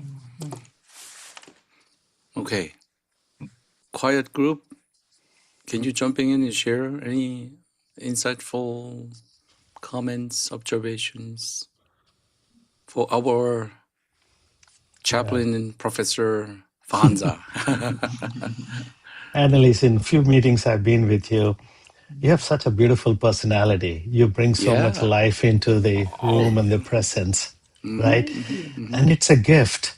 And you worked on it, and how and everything. I heard your story was very heartwarming last week, and you still bring this wonderful personality into the picture. right? Wow. And remember, that's a gift that you carry with you all the time. That is How true. special? Thank you. How special is that? Yeah. Thank you. Let me add one more gift. I really appreciated, Annalise, for you to work as a group. You waited until the last moment, yielding your turn to other peers. I do not know if it has to do with your professorness or chaplainness. Maybe it's part of your character. So you might have been born with this caring character before you even became a professor or chaplain. And I really appreciate that, to see this as a group process. Thank you. So how are you feeling right now, Alice? Warm. That's warm. There you go. Are you Yes. looking for that? I know you are. Yes. Warm. Yeah. Oh yeah. Feel How about that? loved, right? Yeah. Yeah, see, you See, gotta warm up to that. Black folks don't, that's what we do. see, I mean, this is where we find divinity. This is a Yes. divine moment. How am I Beautiful. feeling? Yeah. Warm. Beautiful. Thank you. Yep. Anyone else, group? All right. Let's take a. We come back. My time 6:30, which is your time 3:30. How about that? All right. 17-minute break. Enjoy. Thank you. Thank you, Annalise. Yeah. Feel Appreciate it. warm. Yes. I love it.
Everybody okay?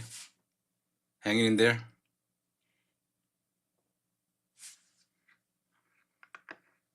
You know, CPE is kind of painful because 5 hours, but I guarantee you pain will be your joy. When pain becomes your joy, yeah. Okay, it's 6:30 and I'm waiting for Ram.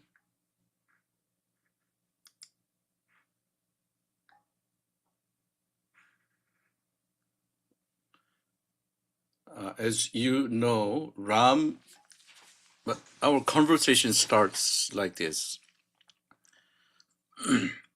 Because ACPE outcomes indicator trackings, just be honest with you, yeah, I'm confused when I started CPECC, which is the last unit, and I was confused. So I tried to figure it out, and I noticed that maybe if someone is going to make an online version of tracking, then maybe they'll be much easier to follow. Then I noticed that you guys are more confused. So what is it? What is it online? How can I get into? So my assumption end up with more confusion. So that's why I'm asking Ram. I asked Ram spend time with us and putting in his expertise as IT, retired IT. I don't know where he's at. He's disappeared. So when Ram comes, he will pull out some, like his screen, then he will explain it to us how it works. The reason ACP outcomes and indicators are important is, you know, those are evidences for me because I'm not at your site, clinical site. Only way I know what you are doing is from your outcomes. So based on these outcomes in our group's process, I need to write your evaluation. So those are my resources. So I really value your outcomes. Well, Ram is not coming. I wonder if he's okay. Yeah, since we have some extra time, how was this process to you, everybody? You're talking about the like shared document? Yeah, goal setting process. Oh, How was it watching it, this talking process. it? That's good. That's good. Uh,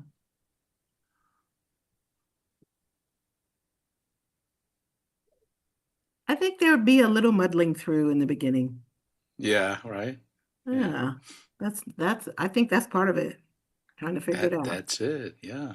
Well, Yeah, we're all muddling through it. What's happening? What is that's going on? right. Yeah. Muddling through. Yeah, muddling through. Ram is here. Ram, Ooh. can you teach us about how to access ACP outcomes indicators and if you can, Ram and Skip will share their experiences how they did it, and then so they will give you some guidance. Okay, it's Ram and Perfect. Skip, both of you, your turn. You have any thoughts, Skip? How would you want to do it? Well, last unit, and the last unit I had the most success with it is I took the outcome and indicators and created my own document that I could keep at work. And at the end of the week, we're supposed to send our clinical hours, but also an updated outcome and indicator. So since I had it in front of me at work, I could open it up every day and like add an experience, add an insight. It was readily available for me. I didn't have to wait to go home. And what I found was if I did 2 or 3 of those a week, maybe it was not always chronological, but it was, oh, this one's is justice. This one's like charting. No, this was uh, empathy. if you chip away at it and it's readily in front of you, and then I would print the pages that I wrote, maybe they weren't sequential, and I could just send those to James and my preceptor. And was it perfect? Did I do it every week? No. But the more I did, when I got to the end of when I got to midterm, when I got to the final, instead of doing all of them, I had 3/4 of them already done. And that's the lion's share of your evaluation and James' evaluation and of your evaluation of yourself. And it just made it so much easier. And Ram has created a wonderful improvement upon that. That's a living document that you can update and see, and James can see it in real time. And he expanded upon it. I've already began working with it and adjusting it. It's a really good tool, and I think it's one that the future CPE groups will really benefit from. So thank you, Ron, for taking the idea and expanding on it. Beautiful, beautiful. Thank you, Skip. That's so kind of you. Yeah, I mean, so the beauty of the indicators for me are like what I call the fine tuning opportunities for our inner growth as chaplains, right? Oftentimes, it's easy to get caught up in the narrative, what just happened. Okay, that's a somewhat of a easier narrative storytelling. But what is underneath that, right, is how are my feelings fleeting or transferring or moving around through this process? And what do I gather about what am I reading about the inmate or the person I'm caring for? What are their experiences are like, right? And to me, that's a beautiful learning opportunity. Like Skip said, I have the entire, for every unit I had, this indicator list on my phone under the Apple Notes, right? I can scroll through and review them anytime. But I also, when I finish a meeting, can I share my screen? Yes, perfect. In my first unit, I learned about this particular feelings wheel, right? I used to carry with me in the first and second unit, really to understand what exactly happened after a visit and where am I right now. Any of you have seen this before? Yeah, right. Let's see if I have it here. Yeah.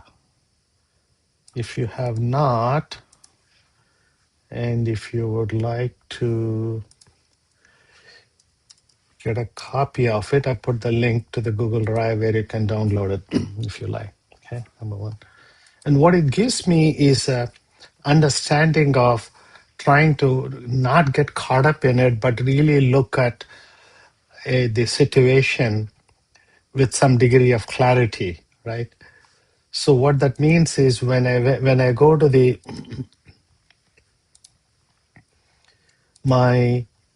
tracking thing, for example, right? The first column here, context and situation, is important for me to understand what was the underlying thing that triggered or that caused me to change my mind state, right? You go in with a mind state and you realize you have a different mind state as a result of the encounter. And that is the opportunity for care to evolve, and both from self-awareness of what is going on within us as well as being present for the person we care for, right? So this is the case where the guy was given a choice between 9 years imprisonment or potentially take 30 years for something he strongly believes is innocent. That's a story, right? That's a narrative. And he put in a request wanting to see me, and his simple line in the request is, I want to get my head back in the order, right? Only he knows specifically what he means by that. So my growing edge, or what my awareness was tuned to, is the observation of how empathy rises in me, what exactly was causing me to see the empathy growing. That is, feeling his pain and his helplessness. My default used to be quick feeling of sorry for him, gravitating towards pity, right? And where I am right now is it's really being present, not to get caught up in the transaction or the story, but how can I really support him empathetically through my active listening and bringing my presence to him, right? That's what I captured in this column, right?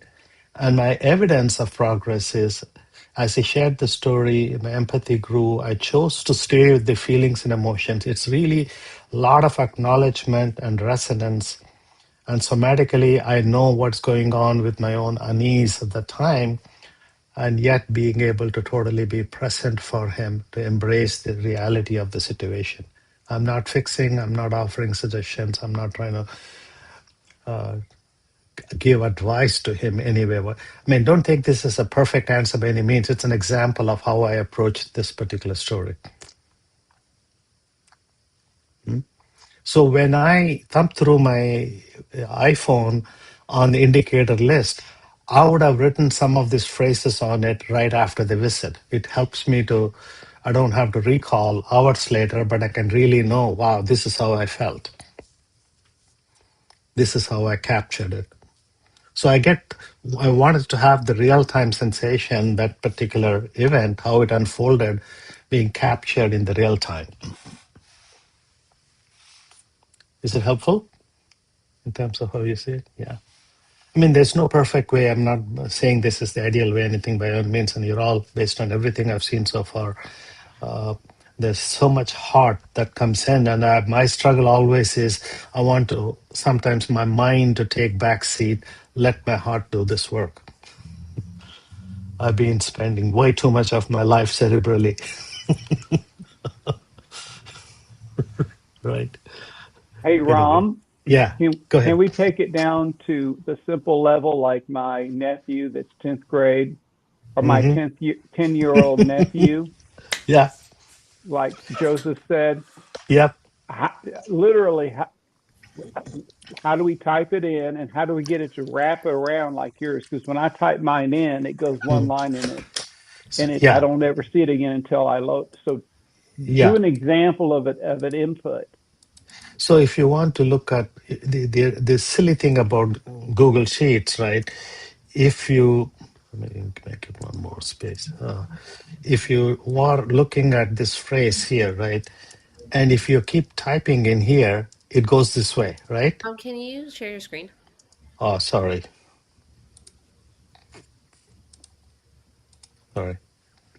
So let me clean this, right? So if you want to type in this conversation area, so if you're typing in, it seems to go this way, right? This is the issue with the Google Sheet, but once you go to the next cell, it'll snap into it. Hmm? Then, although I have this for auto adjust, I go here on the left side and then expand the box, Yeah. okay, as much as you can see, right? That Yes. gives you the full picture of the box. But I have programmed this, or at least set this up as a auto wrap or auto row height. Somehow, it's not showing up in this particular cell. I Okay. So the only way you can do it is to pull it down. And maybe I'm cutting and pasting. That's why it's not working. When I was typing it in, it seems to expand the row height. Go ahead, Caroline. You were going to say something? I think you can format the cell to wrap Yeah, without. it is. It is. It's Oh, are meant to they? wrap, but I'm saying about automation of the row height adjustment, that you don't need to drag the row height here to make sure you can see everything that we have written. Or can we widen the The row column? height. We are actually widening the row Column. height on the left side. Okay, Mm-hmm. the column width is here. I don't think we need to touch the column width, just the row height. Otherwise, it'll be like two lines or one line. And if you Okay. want to see the whole line, just pull it Yeah. down. And better. Yeah. Hmm? I agree. You all there? Yeah. It's Are you like going to share us the URL or how are you going to do it? mean, what Reverend James has done is given each one of us this sheet, right? You all have the sheet? Well, I thought it's a Google. Right, but I think each one of us have our own sheet. It's Yeah, I not a Okay. sent it same to you sheet. guys last Yeah. Friday. It's Yeah, check your maybe junk email or I somewhere. think it's not shared. You already did? Oh, yeah, What it's we not. said, Dave, I will send you again. No problem. Yeah. okay. Yeah, And Ram, it's important, and James, to note that when James sends that to me, that's just mine. So anything correct. I Yeah. type on there is a live document between me and James. Yeah. Right, It's not for right. everybody. So you really can be transparent in that. But it's a live document, so don't download it and save it. Keep Yeah, it so he can look at it and you can look at it. yeah. And depending on what it is, basically James has graciously added some comments and whatever it is, and and which is great, right? And the idea is what I talked to him during my IS is. It so happened on Sunday, as I was typing and entering it, he's passing the comments in real time at the same time. I told him to hold on, wait till you see my email that I'm done with it, then you can add comments. Okay. I was excited. Exactly. Right. I mean, the whole idea behind this is to there are three purposes I see with this indicator tracking, and we have seen different formats, is to see my own personal growth. How are these narratives that are in the jail situation? There's some consistency in the type of narratives that go in, right? And which ROM is showing up for each one of them. Why am I this way in this meeting on a similar situation? Why am I responding it differently for the same indicator? There's an inner layer of self-awareness. I tend to track myself. So each indicator has a three incidents, your Correct. choices, because throughout 16 weeks, you Yeah, might encounter a couple of the same similar issues or yeah, indicators. You just collect your stories, and yeah, later maybe you can delete it if you don't like it. You right. keep your best one. Yeah, And another thing is you level 1A has 25 indicators. You do not need to do it just 1 week.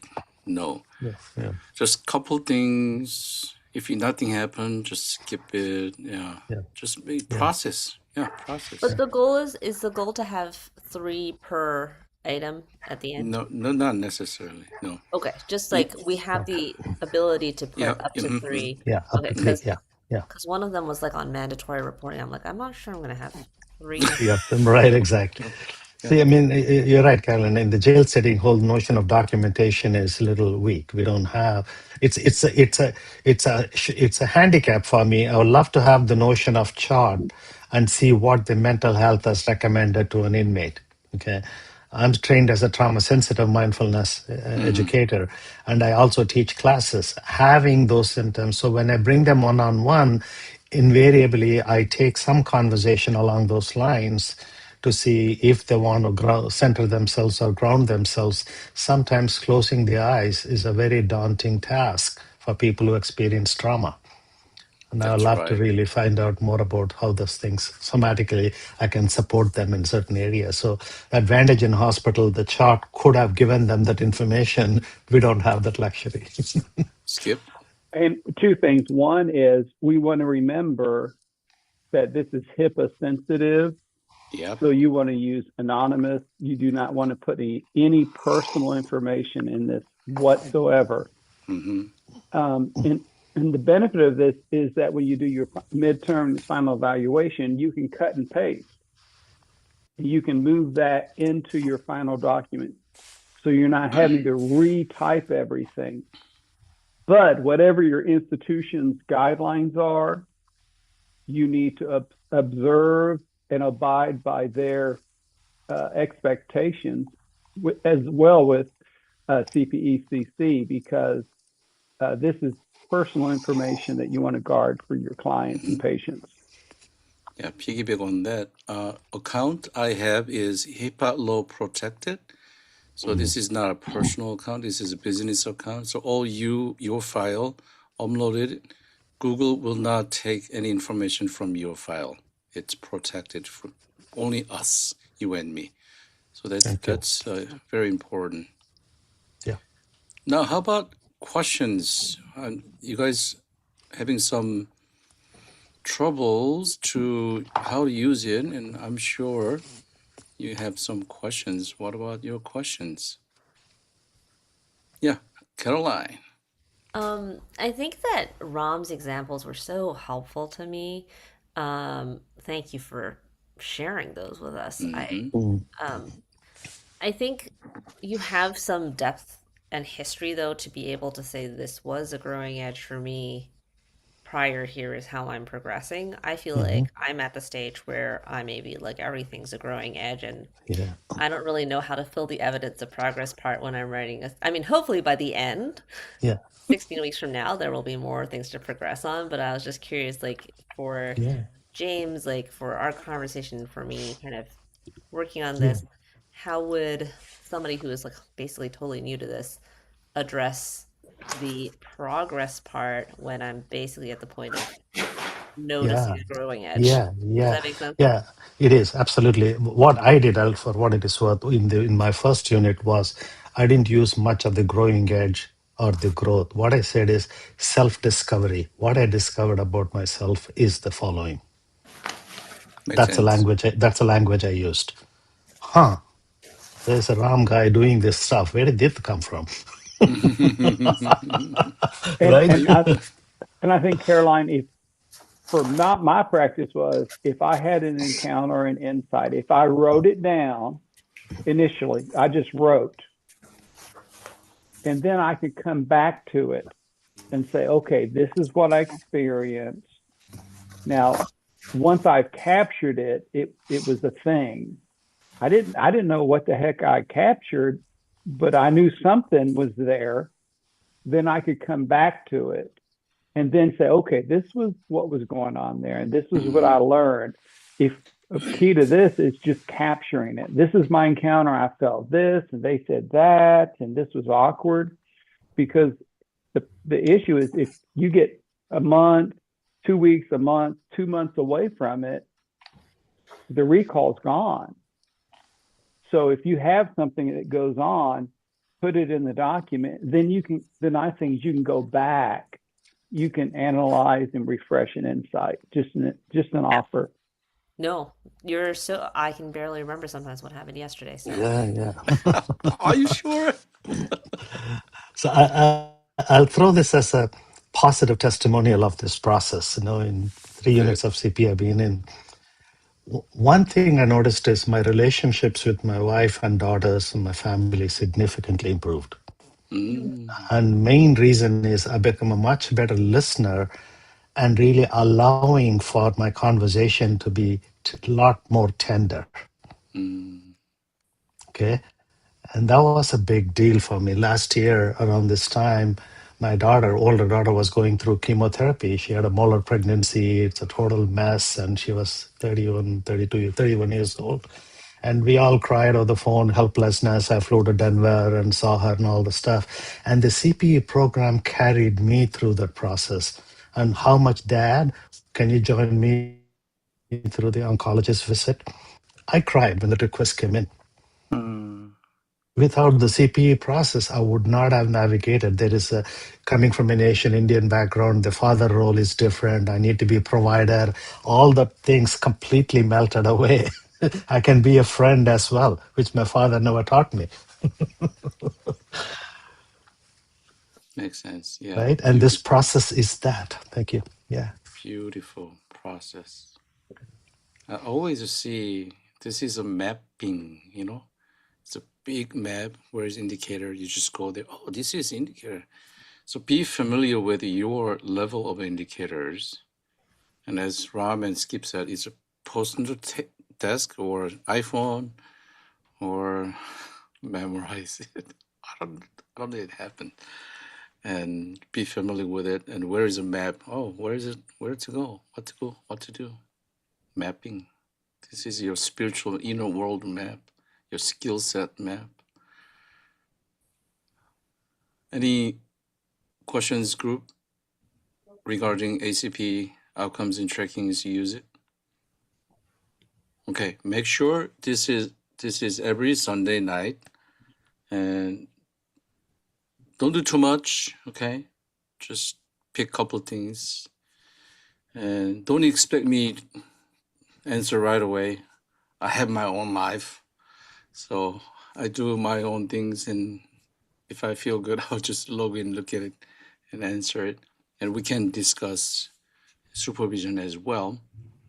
And James, just to clarify, so when we do this on the live document, we don't need to send it to you No, because no. we can update it, which Anytime. removes the whole step for us.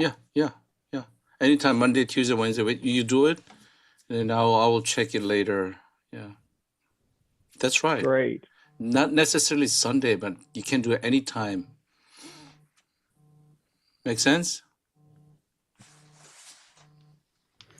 So let me do anytime Sunday evening or specific time, James? I think we need to follow their time, not our time. Oh, okay. Yeah, because if I give it to you at 5, my time will be California 6. time. That is 7 my time, right? So yeah, it's 8 your time, right? Yeah. You're on Eastern, so I'd rather have a specific time. You ready? You said it then. I will follow you. How about that? What time is good for you? So let's delay it 6 Yeah. Pacific time. So 6? Is that good for you or is that too late for you? Yeah, sure. If I Okay. wake up, I will read it now, then I will read it Monday. How about that? That's fine. That's Perfect. fine. Okay. Thank you. Yeah, Yeah. I like definite time like that. Thank you. Yeah. Time and space. Okay, Emma, you have a question? Yeah, may I ask if it's possible to get your smart table? I thought you have a different. You are using a smart table to evaluate the So presentation. yeah, you're going to email us the goals feedback, right? In those one sheet of paper where you captured, Reverend James. Yeah. I Yeah. did last week Friday, so I guess Emma it's spending maybe buried with other emails or something like that. No. What she's asking seems to be today's feedback. Oh, Yeah. today's feedback. Oh, I'm so Yeah. sorry. Smart Yeah. table. Yeah. You have made a smart. Table, smart table.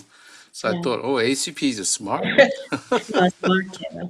You made and then you gave feedback on that. So are we going to get that? I was asking. Sure. Yeah, I have yours. Okay.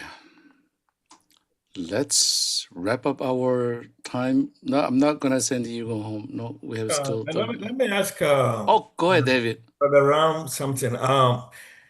Do we have any password or did you log the set or we can modify it anyhow we want it? I give you permission. So you are editor, I'm an editor.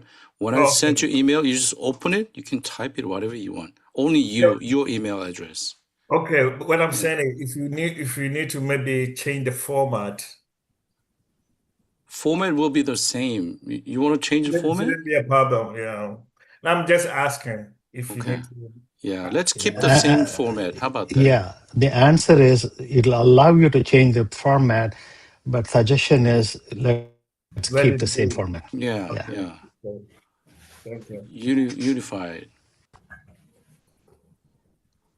Clear, everyone?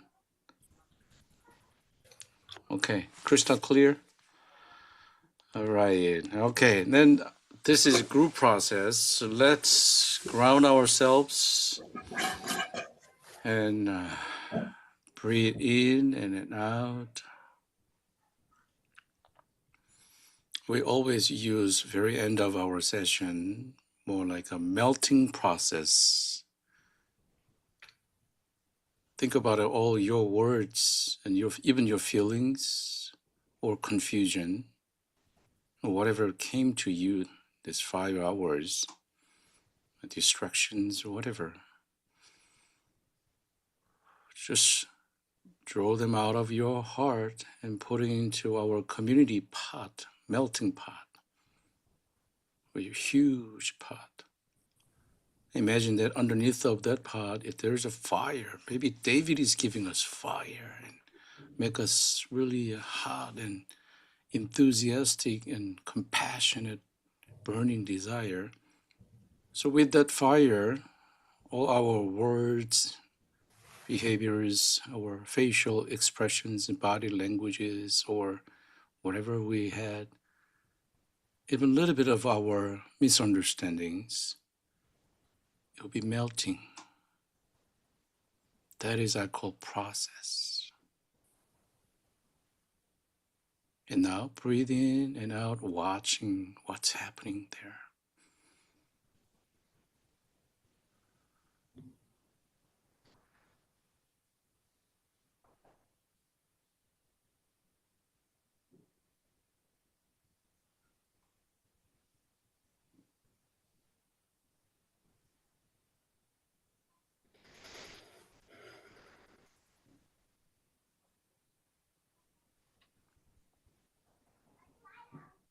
From this spiritual process or emotional process, melting process, I hope that there is something out of that melting pot, and be curious what's coming out of it.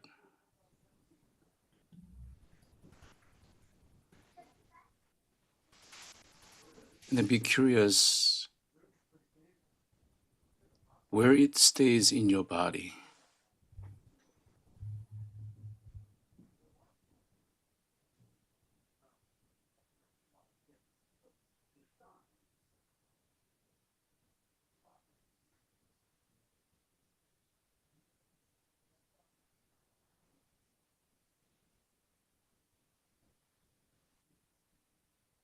And still be curious what's happening in me.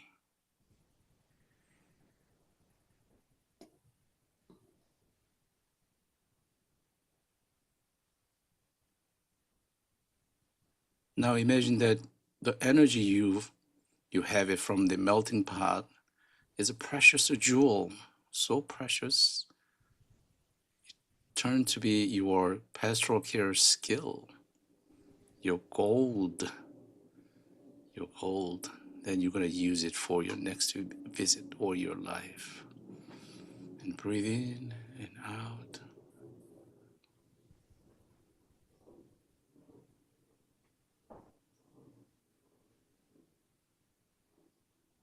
Be gentle to your body and mind.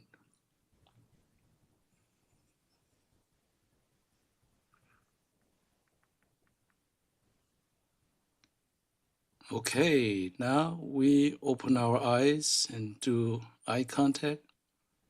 And let's say, I'm here, if you're here. I'm here. I am here. I'm here. I'm here.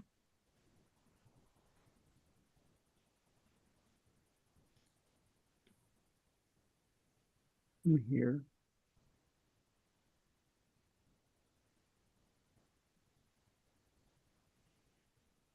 Any distractions? Anyone?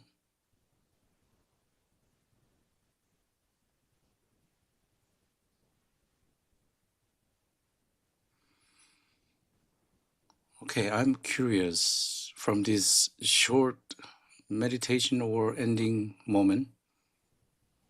Let's jump into your feeling here and now. The reason we practice this one is when we go into the room or meeting with our patients or inmates or anybody, we need to listen and we need to reflect.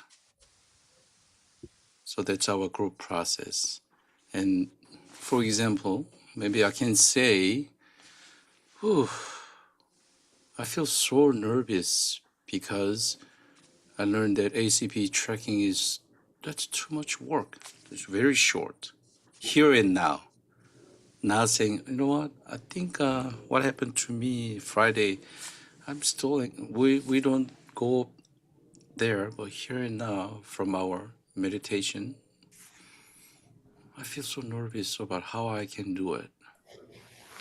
that simple here and now feeling, and then we can ask our famous body action, anyone else. The next person is, and say, hey, James, I heard that you feel nervous because of ACP tracking. It makes you crazy. Did I get you right? We always ask, did I get you right? Then I can say, yeah, you got me, or no, I add more. So it's a confirming. Reflect on someone else's saying it and confirming process. That's patience visit. When we see, I hear you're saying this, confirming. Then you jumping into your feeling. Either you can join. Yeah, I join your feeling. I feel nervous about ACP, or I join you because I feel nervous about my family. It's a different situation. It's okay, but here and now, right now, or you can create new one. When you create new one, I have a different feeling. I want to share a different feeling. Then you can ask group, can I share? Then group say yes. Then you can share. I feel happy. I found myself be really happy. My body is 5 hours later. I can go to 10 more hours with these guys. I'm happy, and that's it. Than anyone else. It needs a practice. It's not happening right away. We call this is a system-centered theory, and we're gonna do it from right now, and we're gonna learn the theory next week. So, right now, anyone else, you can start, launch a boat. Let's see who's joining it.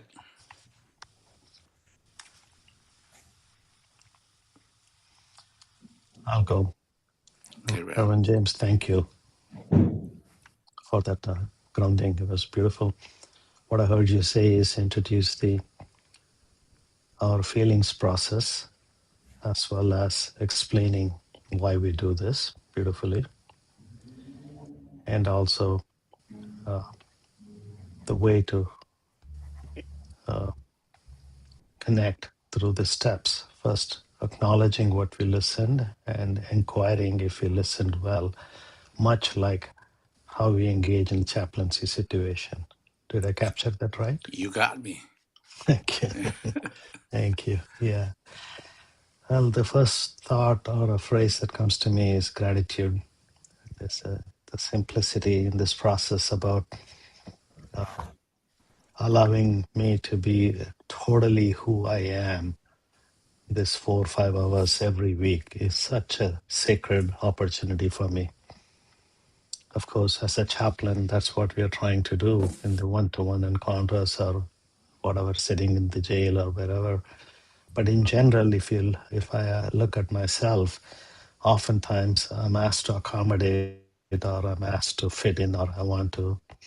Whereas right, this 4 hours, 5 hours is so special. I can totally be who I am. That's such a gift. Thank you, ACP. Thank you, CPE of Central California. Always grateful. Thank you. Anyone else?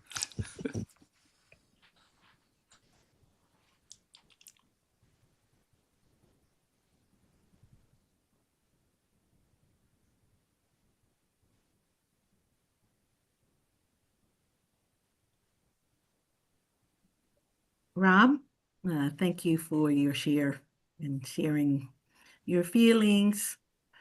I certainly join you with a sense of gratitude.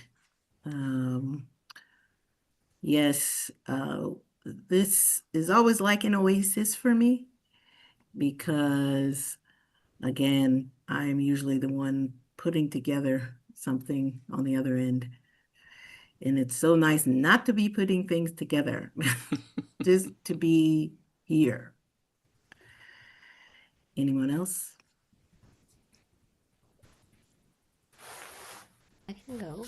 Annalyn, Oh, I go ahead, Amabet. heard, oh, sorry. So who's gonna go? Amabet.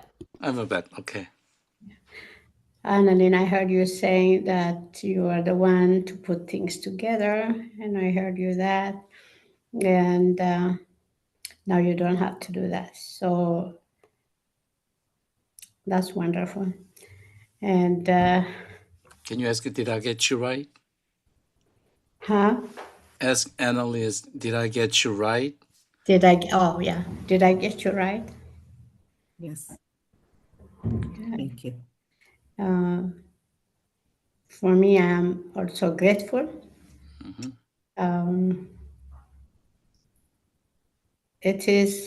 I feel like I'm in a cohort that understands and cares and willingly share what they know. So I understand this is a CPE class and feel comfortable to be in. So gratitude and feel, yeah, you mentioned gratitude and Yeah. feeling comfortable. Yeah, adding more emotion here. Okay, anyone else? Caroline, yeah. Emma, I heard you express your comfort with this group and also appreciation of the process that helps make that environment one that you're comfortable in. Did I get that right? That's right. You got it right. Okay, good.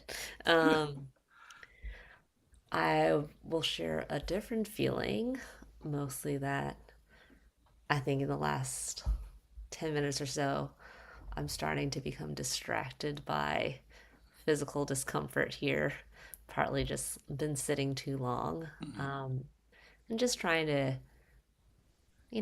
it's natural, but I'm just having an awareness of my being a little more distracted and less able to focus, and thinking that maybe I should stretch more every time we have a break next time. So that's where I am. Anyone else? Now she's changing boat, creating another boat, distraction, body, and yeah.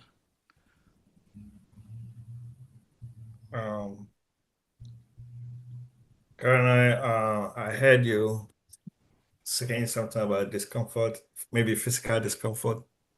Did I get it right? Okay. Yeah, as you said, it's something natural. I myself, I experience the same kind of situation when I sit down for a longer period of time. However, I think this program is so unique to me in the sense that, I've done a lot of I've followed a lot of academic program, both international and US based academic programs, but this is particularly special in the sense that it's helping me to dig into myself, which I have never done before. I started to pause and to reflect about my life experience, but I've never sat down to dig into myself to know exactly who I am. And just within the last 2 weeks, I think this program is helping me to be truthful to myself, to be brave enough to dig into myself, understand my emotional feelings, which I've always tried to hide. You know, I hate to know my suffering. I hate to know my pains. I hate to know the grief that I'm going through. I'm always hiding from those aspects of my life and thinking differently. But I've come to realize that there's something very, very good about self-awareness, knowing yourself and fixing those hidden pains, those hidden problems within ourselves. And I think that is the, the best way to help others. You cannot help somebody when you are not able to help yourself. So I think this program is very unique. As I said, it's a whole different world to me, and I'm ready learn from my colleagues and our instructors. And I would say I thank everybody and for sharing their knowledge, sharing their story, sharing their lived experience, which makes all of us also more comfortable to share our story. And I think this is a great platform for us to, to help us dig into ourselves and be a whole different person so we can help others. Thank you very much. How is your feeling here and now as you are sharing your stories? How is your feeling here and now? I feel very good. I feel, um, I think analyst says something, sometimes you don't know even what to say. Let's go on. And it's true for me. I mean, just like myself, when somebody asks me about how do I feel, it's so tough for me Mm. So because, yeah. as I said, I'm always hiding from my inner feelings, Okay. running away from it, but I'm beginning to learn that I have to know my feeling. I have to Okay. understand what I feel. So I will begin to give good answers when somebody asks me. All the appropriate answers when somebody asks me, how do you feel? But so far, I'm feeling very good. I'm Very feeling good. very Very good. comfortable being in the midst of this group. Okay. Maybe sense of a belonging, belonging here and Yes. safe, based Yes. on your words. Yeah. Yes. Or curiosity, because you want to learn about yourself. So a lot of feeling related languages coming out of your narration. Yeah. So then you can say anyone else. Dave, can you say anyone else? Anyone else? I love it. Thank you, David. In that, I heard you were there's some brave, there was some vulnerability, and you said you were good. Did I get you right? Yes. My goodness. You're Yeah. right. Good. Thank you, Dave. I feel pleased and contented, even now, late to be involved and to be engaged in this process. Contentment. Okay. Thank everyone. James. Thank you. Can you say one more time? Anyone else? No, I'm curious. Anyone else? Go. Anyone else want to offer? So, Skip, I heard you saying you feel pleased and content and contentment as you engage in this process, even though you may feel like it's late. Did I Yes, get you well? Did I get you you right? did. You did. Thank you. I have many feelings actually. I feel content. I feel proud. I feel joyful. And I feel grateful. And I feel happily surprised. I'm very proud of our level 2 veterans for their leadership and their love and passion for CP that just freely flows from their posture, from their leadership. And it's just so seamlessly helpful. And for lack of a better term, I feel happily surprised to see our level 1 students. I mean, you guys are, I think, one of the best group level 1 students who have done this goal setting forms as much as you did. And there's just many of my level 1 students in my past many units of education seemed like they took long time to get it, even to write it down and fill it out. But you guys like another level. All of you are very articulate. All of you knew what you're saying, what you're doing. So like, I don't know what you did to them. How how you're educated did to you guys, but wow, this is heavily surprised. And I'm very content about this group work. And I see this group has already begun working as formative group. I'm very content and proud. Okay. Anyone else? How about Kaz, who has been quiet all day long? Yes, finally. I'm curious. Can I speak? Yeah, Now you can speak. finally. Yes, yes. You can speak. So because I stay silent for 5 hours, so I forgot how to speak. But I really appreciate all of your participants and taking the risk and challenge to the new phrase of your life. Especially, I was so moved that analysts, you showed your vulnerability and team member encouraged you shouldn't be either or. That is sticking all my mind. So that was one of my eye-opening moment. So then I just talked to myself, oh, this is the beauty of CP.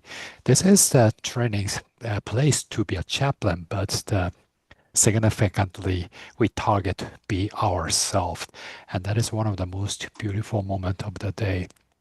So thank you for allowing me to be here, and I really enjoyed listening and this group of circumstances. I'm really privileged to be here today. So what are your feelings? Sorry, I forgot the word again. Yeah, again, content, filled with joy, and also relieved because we are approaching to the end. Relieved. Yeah. Almost end. Yeah. Well, this is a process, and I observe you guys doing really good process. And thank you so much for Reverend Joseph and Reverend Kaz joining us. And at the end, we always remember and be curious about some minor voice. We hear a lot of content, happy, and so what's a minor voice in our group process? Did you notice any minor voice? Anyone else? While we are sharing ending,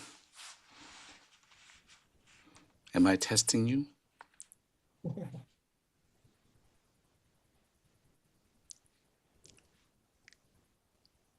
Caroline shared, yeah. Oh, go ahead.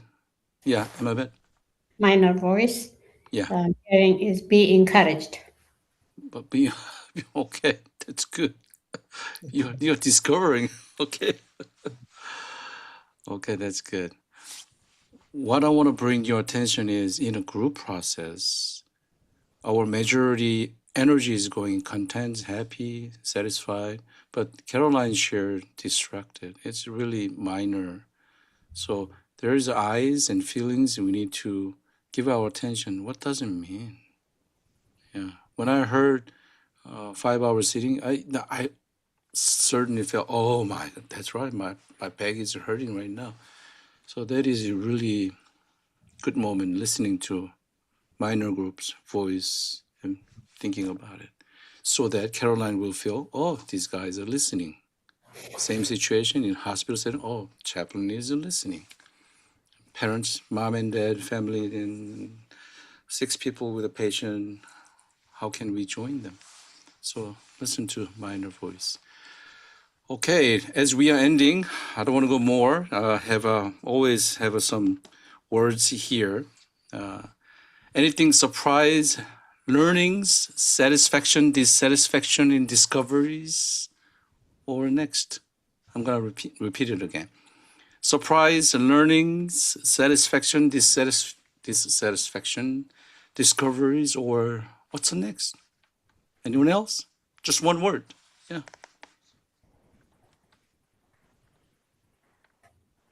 One word would be justice. Justice. Okay. Justice. Anyone else?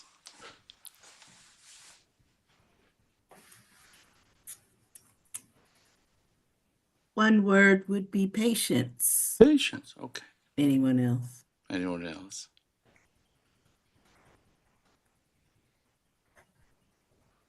One word would be motivational. Motivational. Anyone else? Anyone else? Yes.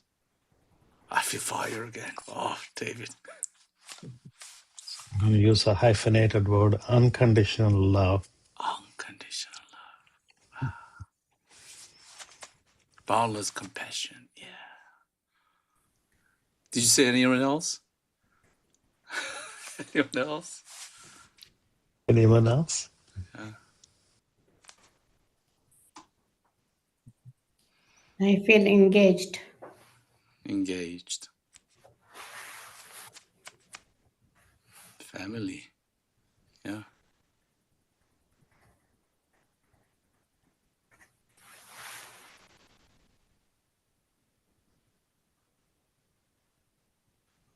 Minor voice. Yeah. I'm curious.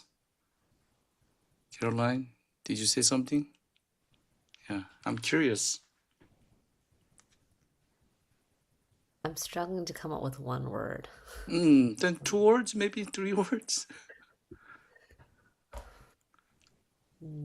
I think process. Process. Yes. You can fill in the words that come before that. Yeah, process. Whew. Let's take a deep breath. And then I see you in your supervision. You did really great job setting goals. I'll send you some notes and later, and have a great night. Or okay, before you leaving, I'm gonna turn the mic to Reverend Joseph. You have any comments and words for us? Thanks so much, James. Yeah. Excellent. And I've learned a lot from you. Thank you. Then can you say bye, everybody? Bye-bye. Bye, bye. Bye, everybody. Good night. Good night. Bye. Have a wonderful night. evening. You too. Okay. Bye. Bye-bye. Bye-bye. Thank you. Bye-bye.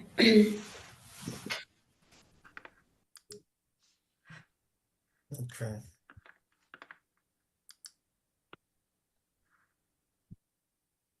Okay. Wow, Yeah, great job, James. Everybody's still here. Emebet?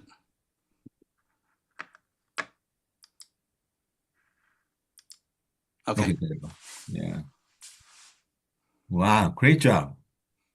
Thank you. Yeah, it's first time for me to watch you in full length. Wow. Thank you for being with us. I'm very curious about cars. So you have a lot to say, right? Yeah, I have 100 of questions. Yes. So can I talk? Yes, you can. So I think my emotion was like a jet coaster in the middle. Oh, really? Yeah. So let me say one by one. So about goal setting. So the veteran students started to present. It was a goal. Sorry, I forgot the name.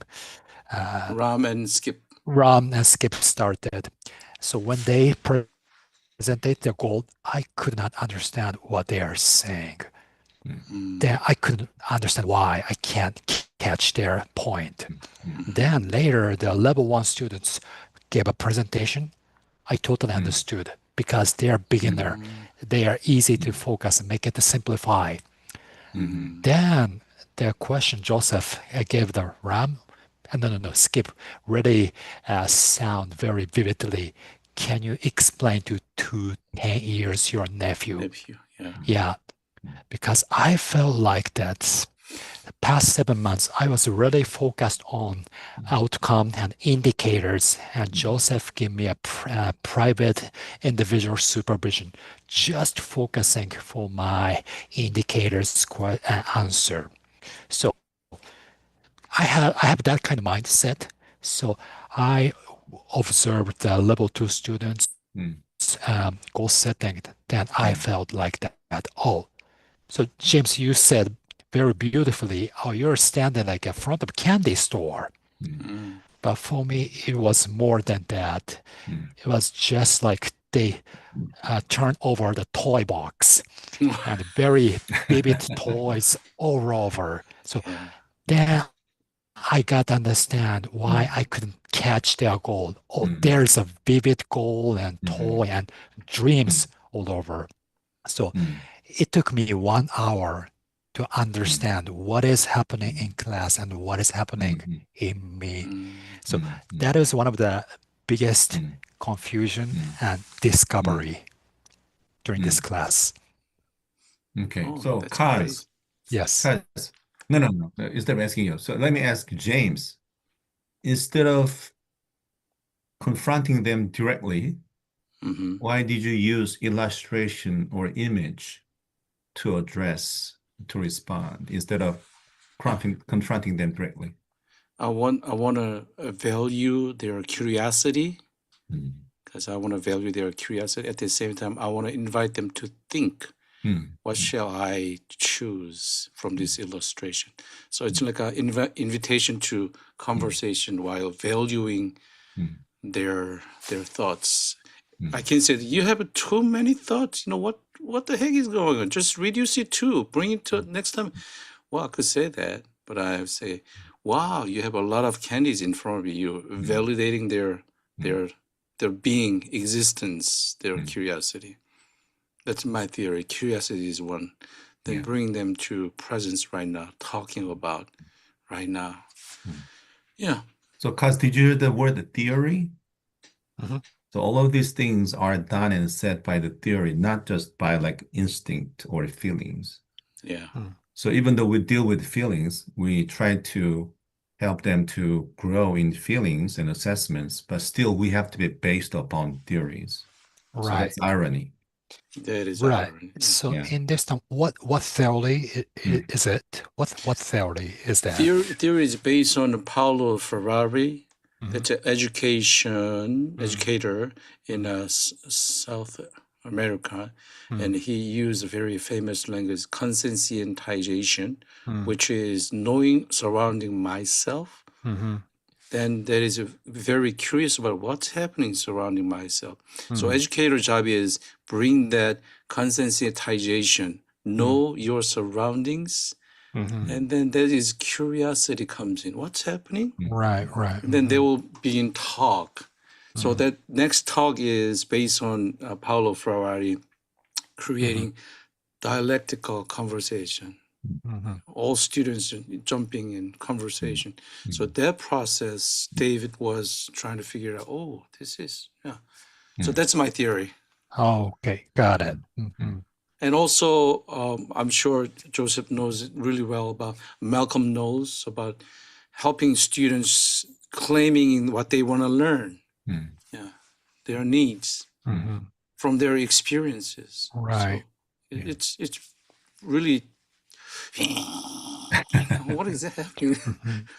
Yeah, so it's different from the traditional way of teaching, which is Paulo Freire calls banking system. So banking, if you go to bank, they withdraw you withdraw money from the bank, right? So Right.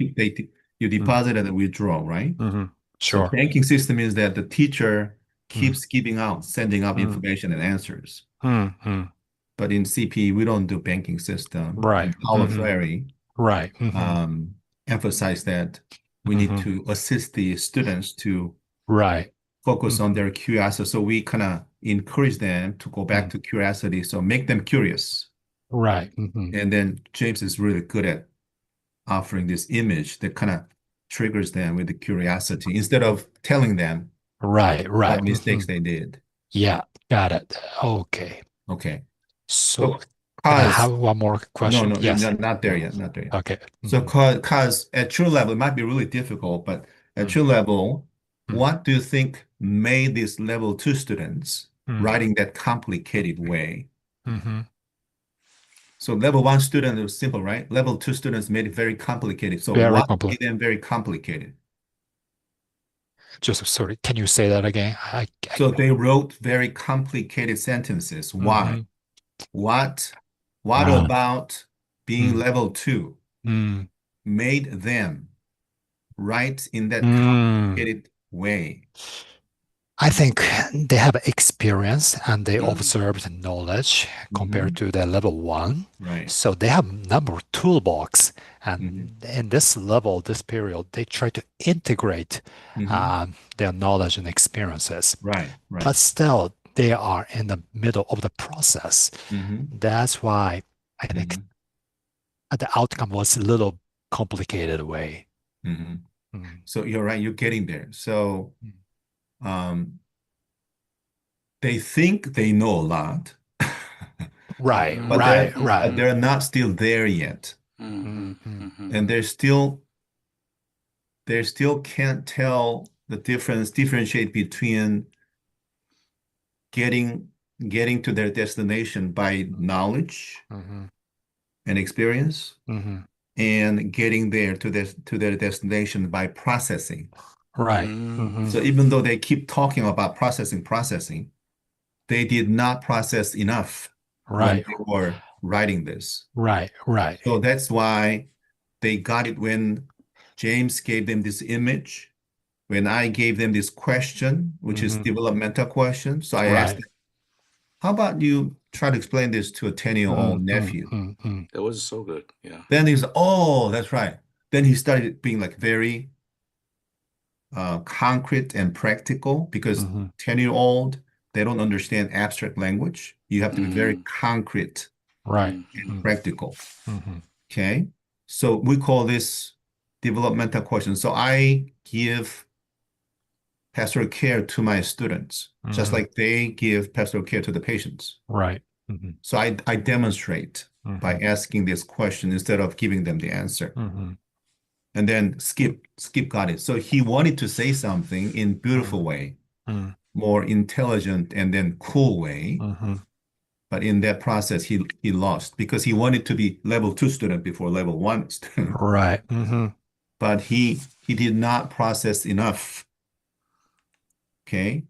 And then he didn't get that because he forgot to process emotionally. And then James, when you give them the image, it touches their feeling world. When I give them the development questions, it touches their feeling world and they start processing. That's when they process. This is all about the process. Process is about feelings. That's why James beautifully continually encouraged them to practice it. So did I get you right? Anybody else? And continue to practice feeling words. This is all process. It may sound and feel like elementary, but they have not done this before. Like Annalise, she is a professor, Right. but it's only one side of the wheel has been working, the other side has not been working. Okay, so we are helping her to use the other wheel, Right. in the process in feelings. Right. Okay, all right. What's the second question? Yes, that is something I wanted to talk. Yeah. So in beginning, when I could not get the veteran students, I talked to myself, am I stupid? That's why I can't understand. Because, for example, Skip is really experienced individuals and here front of board certification level. But what you said was really clear. They still need a time to process. Yes. And past 7 months, I was given to process what I have done past 8 months. That's why it took you 7 months. It's not about the content. It's about the process. Right. Yeah. So first 1 hour, I hold so hard emotion because I was talking to myself, hey, cuz you came wrong place because I'm so stupid. I'm not understanding anything. But still, this is still beginning of CP class. Why I can't catch it? Because I think I am on the process of transition as well. Yes. So I'm now So hold on, Kaz. Yeah. When you're telling yourself you're so stupid, Kaz, what kind of situation or somebody did today's class remind you of? Today's class reminded you of some situation in your past? or somebody Mm-hmm. today's class? Who told you stupid? What situation told you stupid? I can't see any individual's face in my Mhm. mind, Mhm. but still there's authority figures Mhm. who try to push me hard, Yeah. but I can tell maybe I try to be James version of myself. Yes. That is You something. Yeah. you're trying to be you're trying to be James as fast as possible. Right. And sorry, James. I Oh, thought it's okay. I love I, it. I should be James, same That's level, right. Oh, Kaz, Yeah. thank you for saying that. Yeah. or little above than James. That Right. is my intention. But Yeah. James Yeah. here, Yeah. I'm Yeah. here. That's You know, right. Kaz, I'm joining you. Whenever Joseph says something, I feel like I'm here. Joseph is here. Oh my goodness, what's happening? But that, I felt the same. Kaz, we are the same team. Yeah, and also I just wanted to ask James, what was your impression when you are wearing my shoes? What was your first impression when you observed the very first class?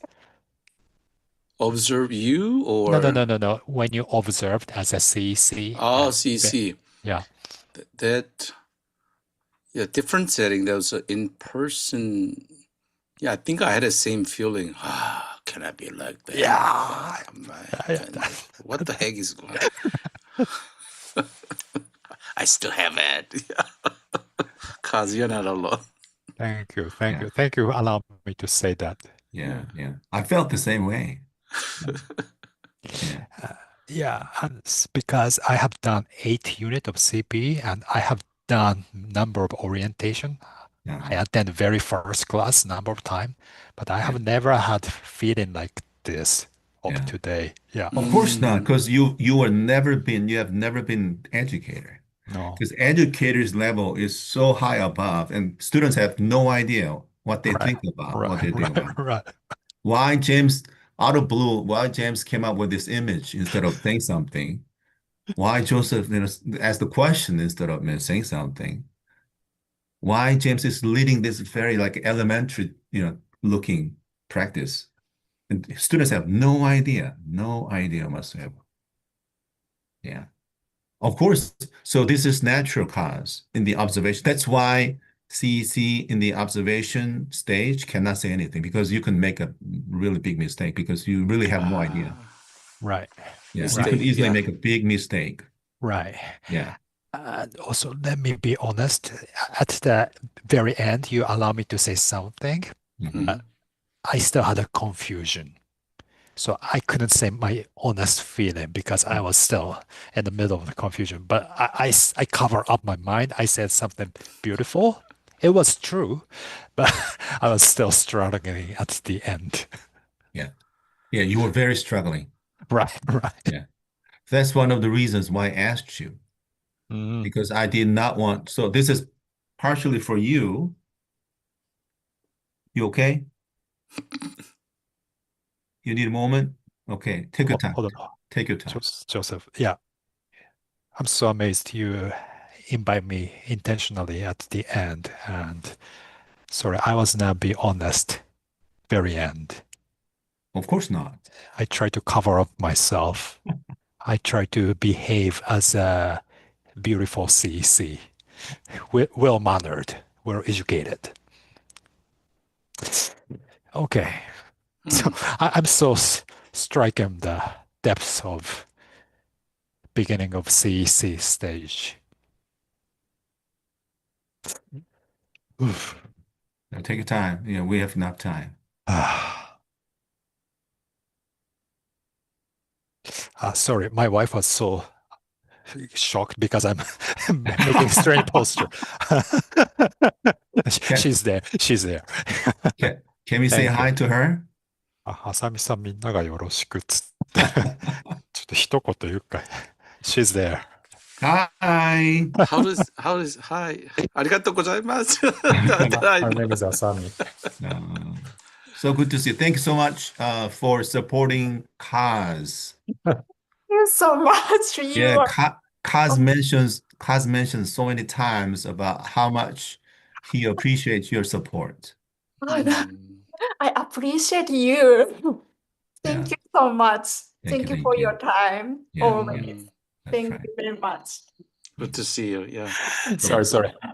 Yeah, because I took a unusual posture. She was so surprised what I'm doing on the screen.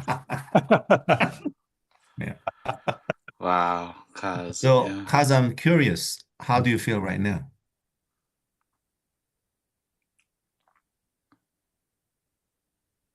Yeah, again, hold on.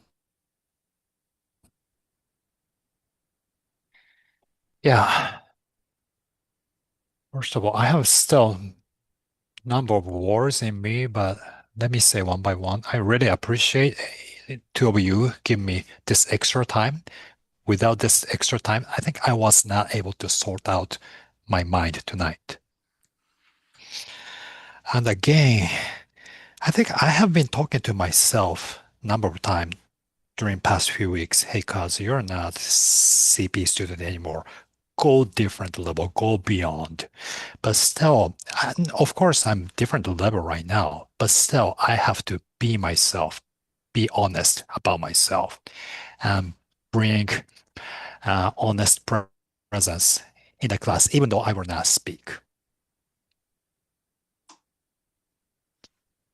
So, Kaz, do you remember what I asked you? How do you feel? Yes.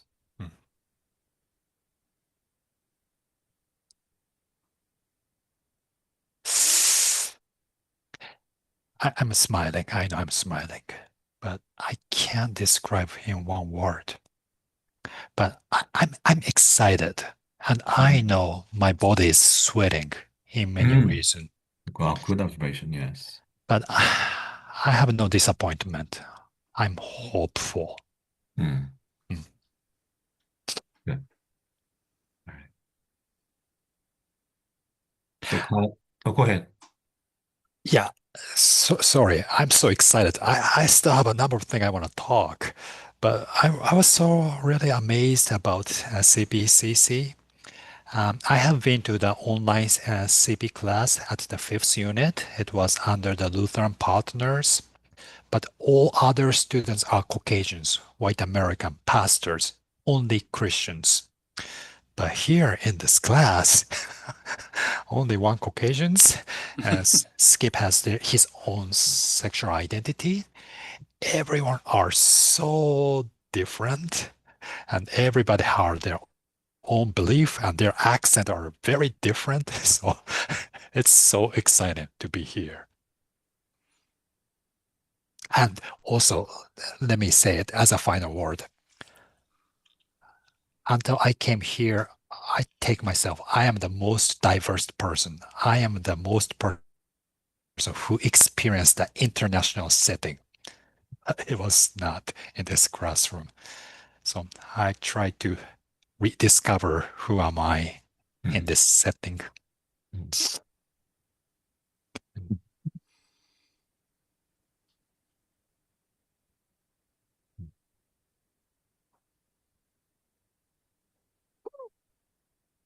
You look like you sound like a CC Oh, in the first stage.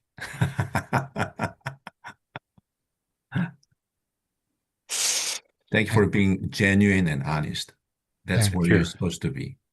Thank you. Yeah, if you Thank you. try to disguise, I Mm. would be disappointed, but thanks so much for being honest and genuine. Yeah, That's how you process. thank you. Yeah, which is painful. Yeah, it is painful. It is painful. It is. It is. And again, I really appreciate this extra minutes. I think without this extra session, I think I was not able to sleep tonight.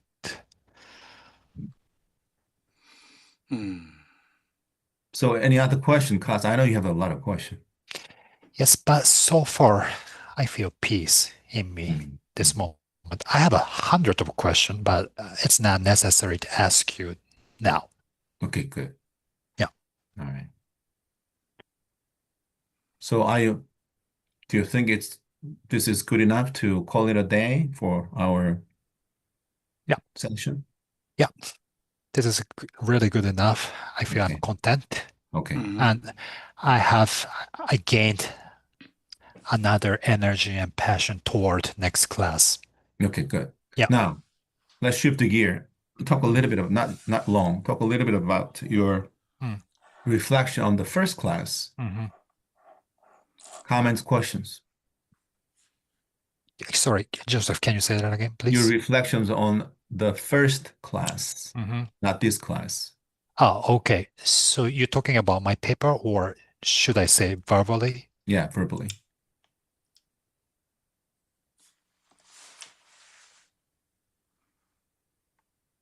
First of all, I was so stricken, their unique background, and I felt everyone is survivor.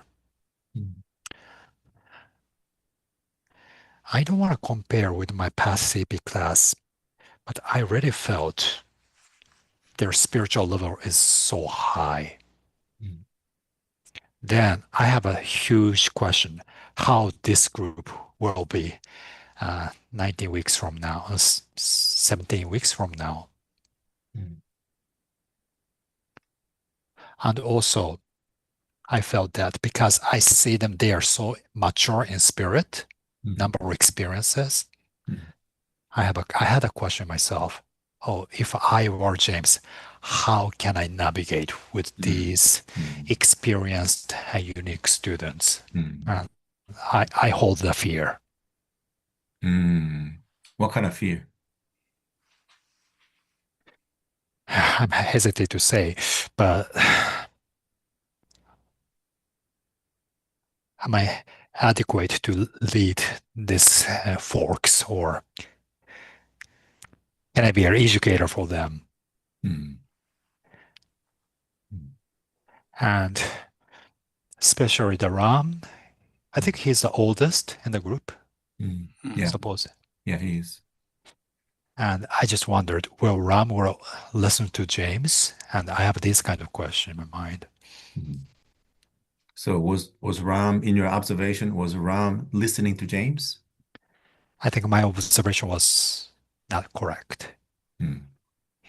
He was polite. He has cultural humility. Yeah. So today, go ahead. Yeah, no. Yeah. So today, as you watched, observed, did Ram listen to James? I think so. Yeah. Yeah, I think so. Yeah, he even commented he was very grateful to James. Yeah. Oh, you froze. Cause?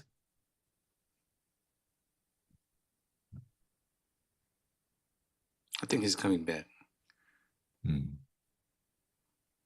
Minnesota. Yeah.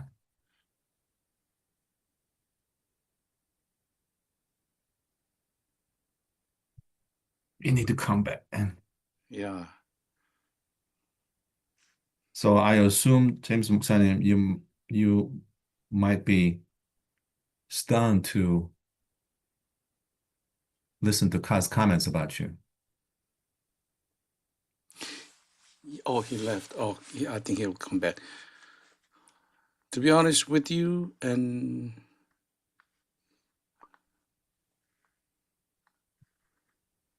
well, Kazi is on his struggling. 맞아요. So it's I think yeah. 이제 보이죠? 그게 보이죠, 이제. 조금. 네, 뒤에 오는 사람들 보면 그게 보여요. 네, 그게 학생들과의 관계가 아니고 자기 문제예요, 자기 문제. 그래서 카즈가 지금 그 inadequate 이 말을 계속 쓰거든요. Kaz, you're there? Yes, sorry. Yeah, I'm here. No problem. Okay, go ahead. No, I forgot what I'm talking about. Okay, so you observed today, Ram was listening to James and appreciating James' wisdom. Yeah. So I had the assumption Ram is the oldest, and he's belonged to the Buddhist belief. So I had the assumption, he might not listen to James, and he might take the controlling part. And I felt that, he might even try to learn from Christian folks. That is my first assumption. But as I observed today's class, I think Ram was one of the most students who opened his mind Mm. regardless of his age. Yes. Yeah. Age was not the matter in Mm-hmm. this class. Yeah. Yeah. Right. Yeah. Also, can I say one more word? Yeah. Oh. Yeah. You can say 2 words. Yeah, okay. So because Skip opened up his sexuality in beginning, so I had a fear, oh, does Ram will accept his sexual orientation Mm. because he's from India? Mm. I have a bias, oh, people from India will not accept this kind of Mm. Mm. people. Mm. But he was very supportive, Mm. comforting. Mm. Yeah, he's very genuine. Mm. Yeah. So, what did you learn from this about yourself and about the student? Mm.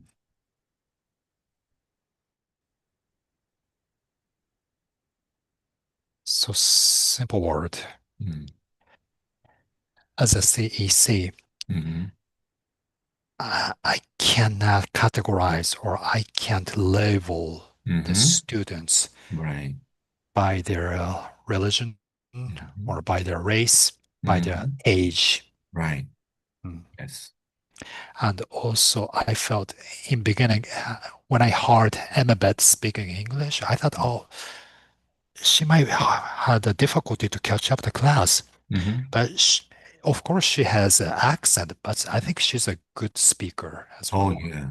Yeah, She's very good, very intelligent. very intelligent and She's been very professor. right, Yeah. right. Yeah. So, what did you learn about yourself in this process?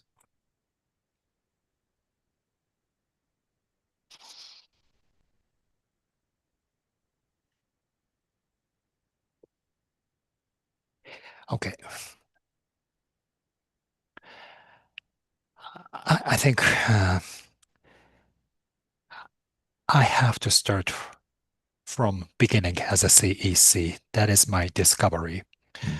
Um, as I told you a number of times, Mm.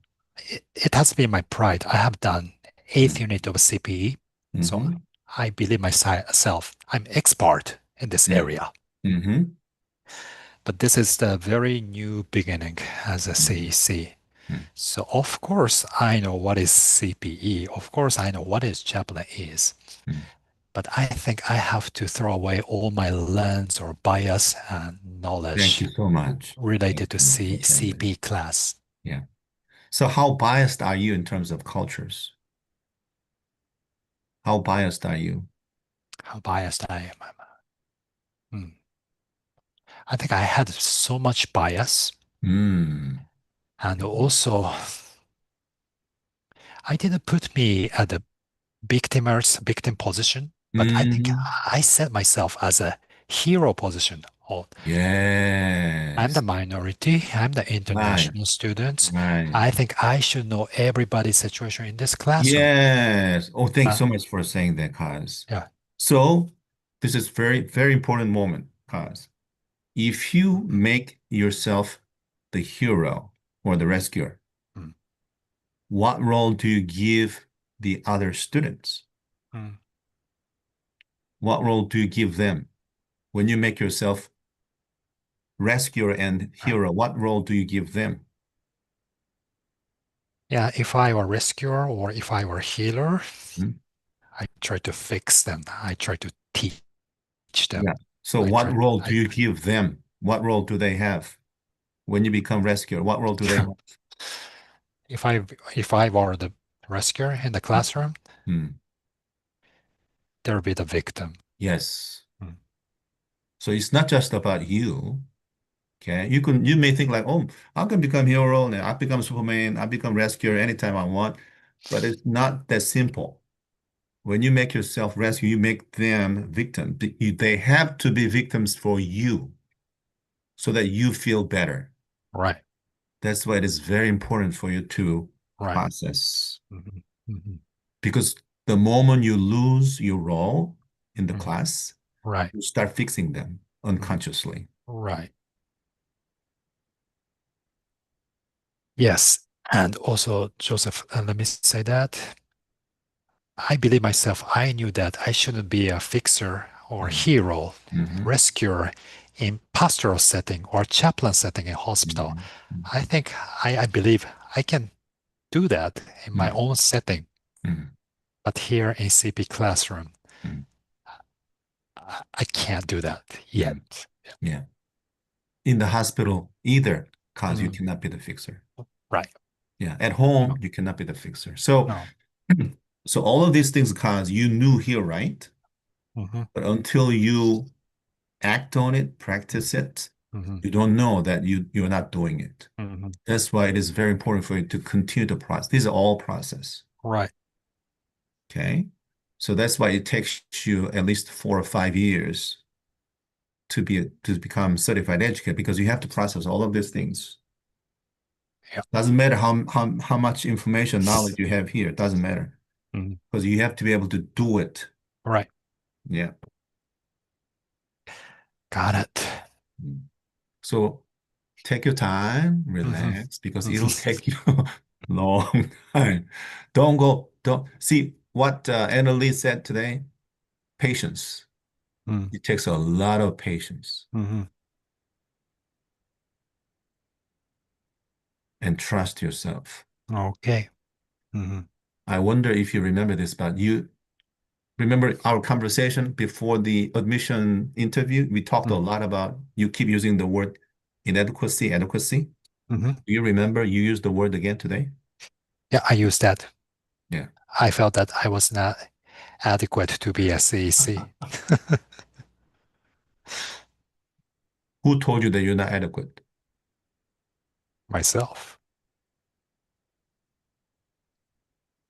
So sounds like cause in the past, who heard the word from somebody in the past is telling the cause in the present that you're not adequate. So you have to process that, you have to trust yourself in the present. You have to stay in the present. That's why James keep reminding, keep inviting the students, are you here? It may sound elementary, but it is important because it helps them to act on it and practice it. Unless they practice it, they cannot feel it, they cannot experience it, and they don't know that. Right. Okay. James, you have comments, questions, or inputs for feedback? Thank you for sharing your vulnerability. And my comment is, you're on the right track. Oh, thank you. You're on the right track. I'm happy for you. Yeah. Thank you. Anyone else? You love it. Okay, now you feel a little more relaxed. Good. Yeah, you need to let it out because it takes a lot of emotion. Thank you so much. Thank you so much. Yeah. Again, I really appreciate this extra session. It's so You meaningful. will do extra session every time. Right. You Oh, need- thank you. Thank you. Yeah, you need the process. Otherwise, you can't Right. pay attention. Right. Thank you so much. Okay. All right, Kaz, remember my assignment for you? It's not Yeah, mine, it's an ACP assignment. You need to do 9 core curriculum webinar and then upload your reflection paper to the portfolio. Portfolio. Okay. Do we have a time frame for the assignment? Can you finish it by March? The end of March? Okay. Yeah. Got it. Okay. So I want you to focus on this class so that I can change you to 1B for summer. Yeah. I really want you to learn a lot from this unit so I can have a confidence in you that I can change you to 1B for summer. Okay, but so far you're doing a great job. Yeah. Okay, so Joseph, can you explain what is that transit? 1B, 1B. 1B means I don't have to be in the class with you. Oh, okay, so I can observe without you. You can observe and participate. Okay. Yeah. But James is the main educator, then I can be there. Is that what you mean? I'm thinking about putting you for one for summer, but may change. Yeah, let me think about that. Who knows? Maybe James volunteers for you. I'll take calls. Yeah, I'm okay. Yeah. Okay. Asian power, why not? Okay. Thank you so much. Yeah. There's a lot to learn from James. Yeah, thank you. Yeah. I'm really happy to have both of you in this class. Yeah. Okay. Um, Yeah, breathe, A cause deep you're on the right sigh, deep track. sigh, deep sigh. You're on the right track. Yeah. it's a culture shock, cause It is, it is. welcome to It is. educator world. You are in different world. Right, Students are right, on the other world. We are on this world. It's right, totally different. They have no idea what we're talking about, what we're thinking about. right, Yeah. right, right. It is, it is. Okay. Thank you. Any other thoughts, comments, class? Yeah, so far, just thankful. Okay. Yeah. All right. Okay, guys, thank you. And I'll see you next Thursday, right? Next Thursday, you are not in the class. That's what I remember, isn't it? Yeah, I will be in the class with you. Oh, okay, okay. So Yeah. I observe Yeah. next week's class I'll as see well. you next. Okay. Yeah, I'll see you next Thursday. And Thank you James, so much. let me talk to you for 5 minutes. Bye, class. Bye. Bye bye. Bye bye. Be safe, cause be Thank you. safe. Yeah. Thank you. 네, 목사님. 아, 고생했습니다. 아유, 정말 감사합니다, 오늘. 저는 이런 세션 가져본 적이 없거든요. 클래스 그래요? 끝나고 슈퍼바이저가 앉아가지고 이런 굉장히 미닝풀하네요. 이거 한 번도 안 해줬어요? 한 번도 안. 그러니까 글쎄요, 한 번도 안 해줬어요. 이거 안 하면은 그 observation 하는 CC들은 굉장히 당황할 텐데. 네.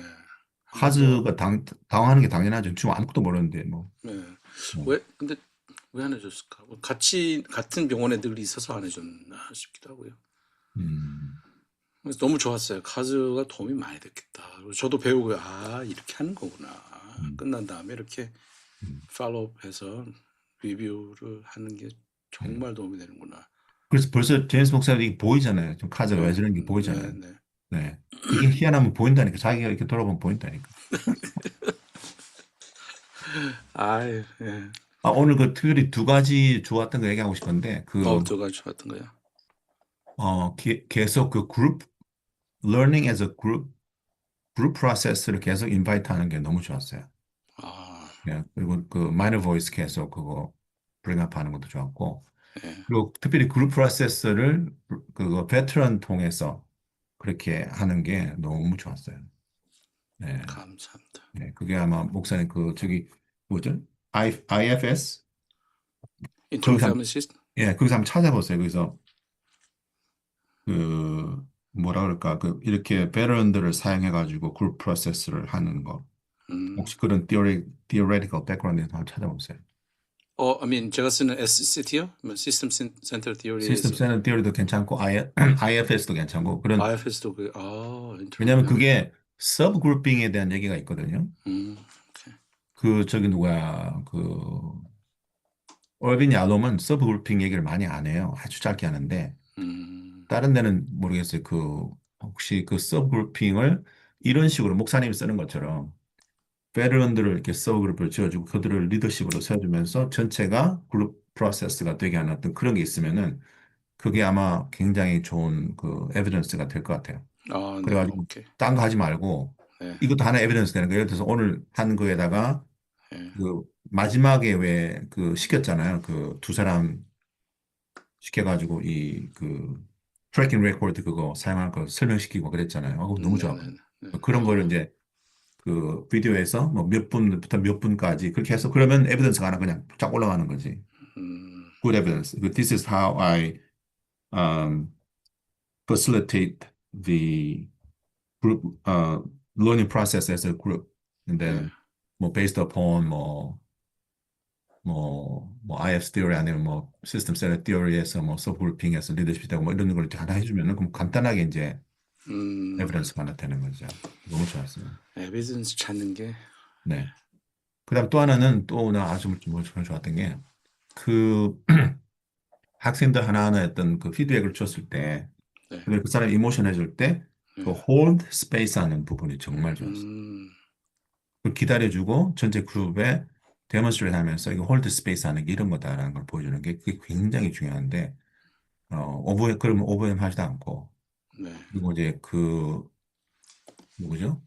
어떻게 우리가 케어 리시피한테 리스펙트 하는 거, 그들의 스페이스를, 그런 것도 데몬스트레이트 해주고, 그 홀 스페이스 하는 건 너무 잘하시네. 굉장히 잘하시네. 감사합니다.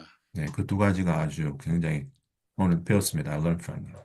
아유, 네, 러닝 커브는요? 네, 네, 아주 좋았어요. 아니, 러닝 커브는 또 뭐가 있을까요, 목사님? 제가 임프로브 해야 될 것들. 그다음에 이제 한 가지, 이거는 그냥 로지스틱 띵인데, 그거 랭귀지인데요, 랭귀지. 그 멜팅 language. 팟, 멜팅 팟이라는 게, 예. 그게 그 흑인들한테 특별히 좀 바이런트하게 느껴질 수 있는 term이에요. 생각 못했어요. 네, 왜냐하면 멜팅 팟이 그게 이제 assimilate 해야 된다, white culture에. You need to 맞아. be more like white. 이런 프레셔를 음, 받는다고 말하는 흑인들이 상당히 많이 있어요. 제가 생각을 못했네. 네, 저는 그래서 칼 융의 알카미를 이용한 거거든요. 네네네. 그 컨셉은 좋은데 그 단어, 그 멜팅 팟이라는 그 특별한 그 프레이즈가 음, 굉장히 흑인들한테 어뷰시브하게 들리는 단어 중에 하나예요. 바이런트하게 들려져요. 감사합니다. 그래서 그 대신에 흑인들이 더 좋아하는 단어가 뭐냐면은 샐러드 볼. 샐러드 볼. 예, 샐러드 볼은 하나가 되는 게 아니잖아요. 그냥 각자가 남아 각자 있는. 네, 하나는 그래서 assimilate라는 단어를 굉장히 싫어요. 흑인들이. 아, 그래서 culturally you need to become more like a white. 네, 그래서 오리엔테이션 때 혹시 기억나지 모르는데 그때 목사님 있을지 모르는데 애널리스가 살짝 그 카멘을 했어요. 웰팅 파트 안에 했는데 그냥 많이는 안 하고 있었는데 그래서 그거를 그랬어요. 팔로우 네. 해야 되는데 제가. 근데 그거를 목사님의 그 컨셉을 한번 생각해 보시고 네, 그래서 뭐 샐러드 볼을 쓰든지 아니면은 그냥 멜팅이라는 거를 써서 팥이 안 들어가고 어쨌든 멜팅하고 네, 팥이란 두 단어가 안 겹치면 되거든요. 멜팅이라는 단어 쓰고 음, 싶으면 써도 되는데 오케이, 멜팅 팥 두 개를 겹치면은 조금 어, unintentionally 음, abusive 단어가 될 수 있어요. 네. 네. 컨테이너라고 표현하기도 하는데 그러면 차라리 컨테이너라고 얘기 되겠네요. 컨테이너 좋죠, 컨테이너. 컨테이너, 예. 컨테이너 좋죠. 네, 아주 좋죠, 컨테이너, 컨테이너. 오케이. That's good word. 네. 예. 흑인들이 싫어하는 두 단어가 melting pot이라는 단어, 그다음에 assimilation이라는 단어 엄청 싫어요. 오케이, 와우, 음. 그거는 그 표현의 그거니까 오늘 그거 말고는 너무 좋았어요. 감사합니다. 5시간 동안 목사님. I'm very proud. 예. 음. 그 같이 되셔서. 카스가 목사님의 이제 그걸 보니까 좀 좋은 것 같아요. 왜냐면 목사님이 프로세스를 되게 말만 하는 게 아니고 그걸 보여주잖아요. 이렇게 어떻게 프로세스하고 뭐 anyone else, 그다음에 필링 워드로 얘기하고 이런 것들이 다 사실은 굉장히 필요한 거거든요. 근데 그거를 카자 눈으로 봤잖아. 네, 그게 굉장히 카자한테는 복이에요. 제가 볼 때는 목사님 없어. 음. 그러게요. CP 할 때는 못 보는데 이거 들으면 보이는 거. 참 근데 웃기잖아요. 카즈가 이상하네요. 나도 제임스 같은 상태 했는데 나는 못 될 것 같아. 난 스투피드 막 혼자서 별 자기 제임스 목사님 되겠다. 난 안 된다 그랬다가 막. 너무 재밌죠. 근데 그 기분은 항상 있는 것 같아요. 저도 목사님 생각할 때 그래. 언제 내가 조스 목사님처럼 되나 이런 생각하죠. 근데 이제 돌아오는 게 빠르죠. 옛날보다는. 옛날에는 그게 맞아. 길었다면 네. 돌아오는 게 그렇지 뭐 유니크하고 디퍼런트하고 네. 리플렉션하고 다시 또. 맞아. 오늘 그게 보였어요, 목사님. 그렇게 하는 게. 예. 한 시간 반, 2시간쯤 지나면서 그때부터 아주 자신 있게 잘 하시더라고.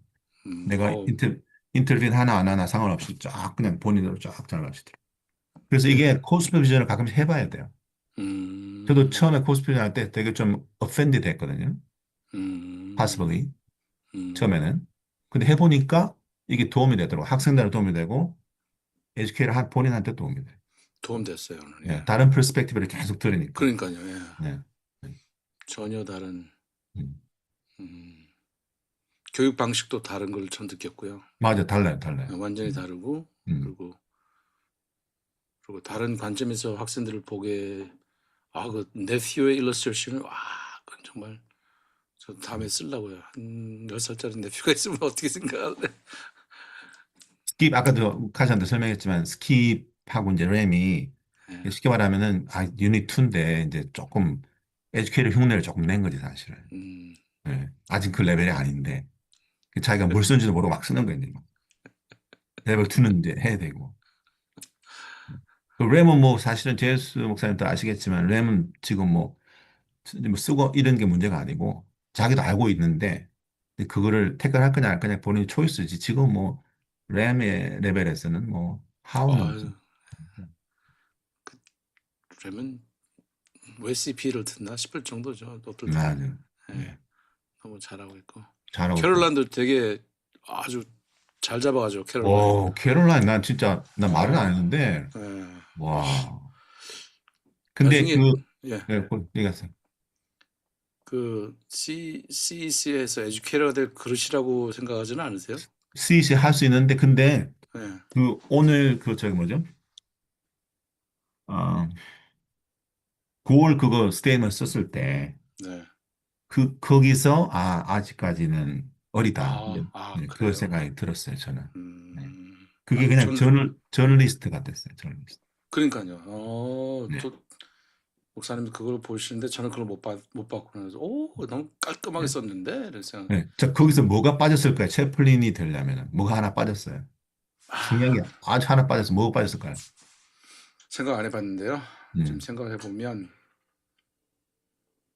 굉장히 transparent 하면서 컨센서스하고 easy to read her 하게 인바이트 하는 그런 거 다 좋은데 네. 채플린이 되려면 그 중요한 게 하나 빠졌어요. 엠패티요? 엠패티? 그렇죠, 그렇죠, 그렇죠. 오, 역시.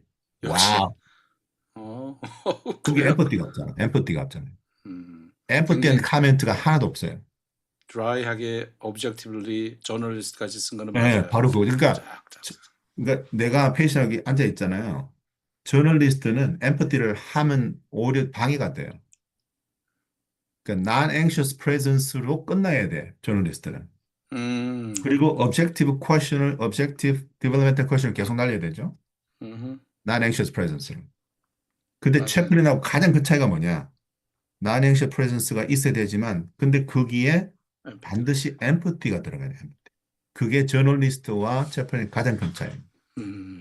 제 속사님도 지금 생각하니까 바로 캐치가 되잖아요. 그래서 아직 어린 거예요. 캐롤라인이. 그래서 어린 거예요. 그거는 캐롤라인이 저널리스트이기 때문에 없는 게 아니에요. 예를 들어서 오늘 애널리스트가 프로페서 같은 그런 글을 많이 썼잖아요. 네네네. 많이 썼는데 중간중간에 엠퍼티에 관한 내용들이 쭉쭉 나와요. 예, How can I better educate? 뭐 이런 것도 있고. 그 다음에 스텝들 언제 더 할까? 뭐 이런 거 그럴 때 쭉 나오잖아요.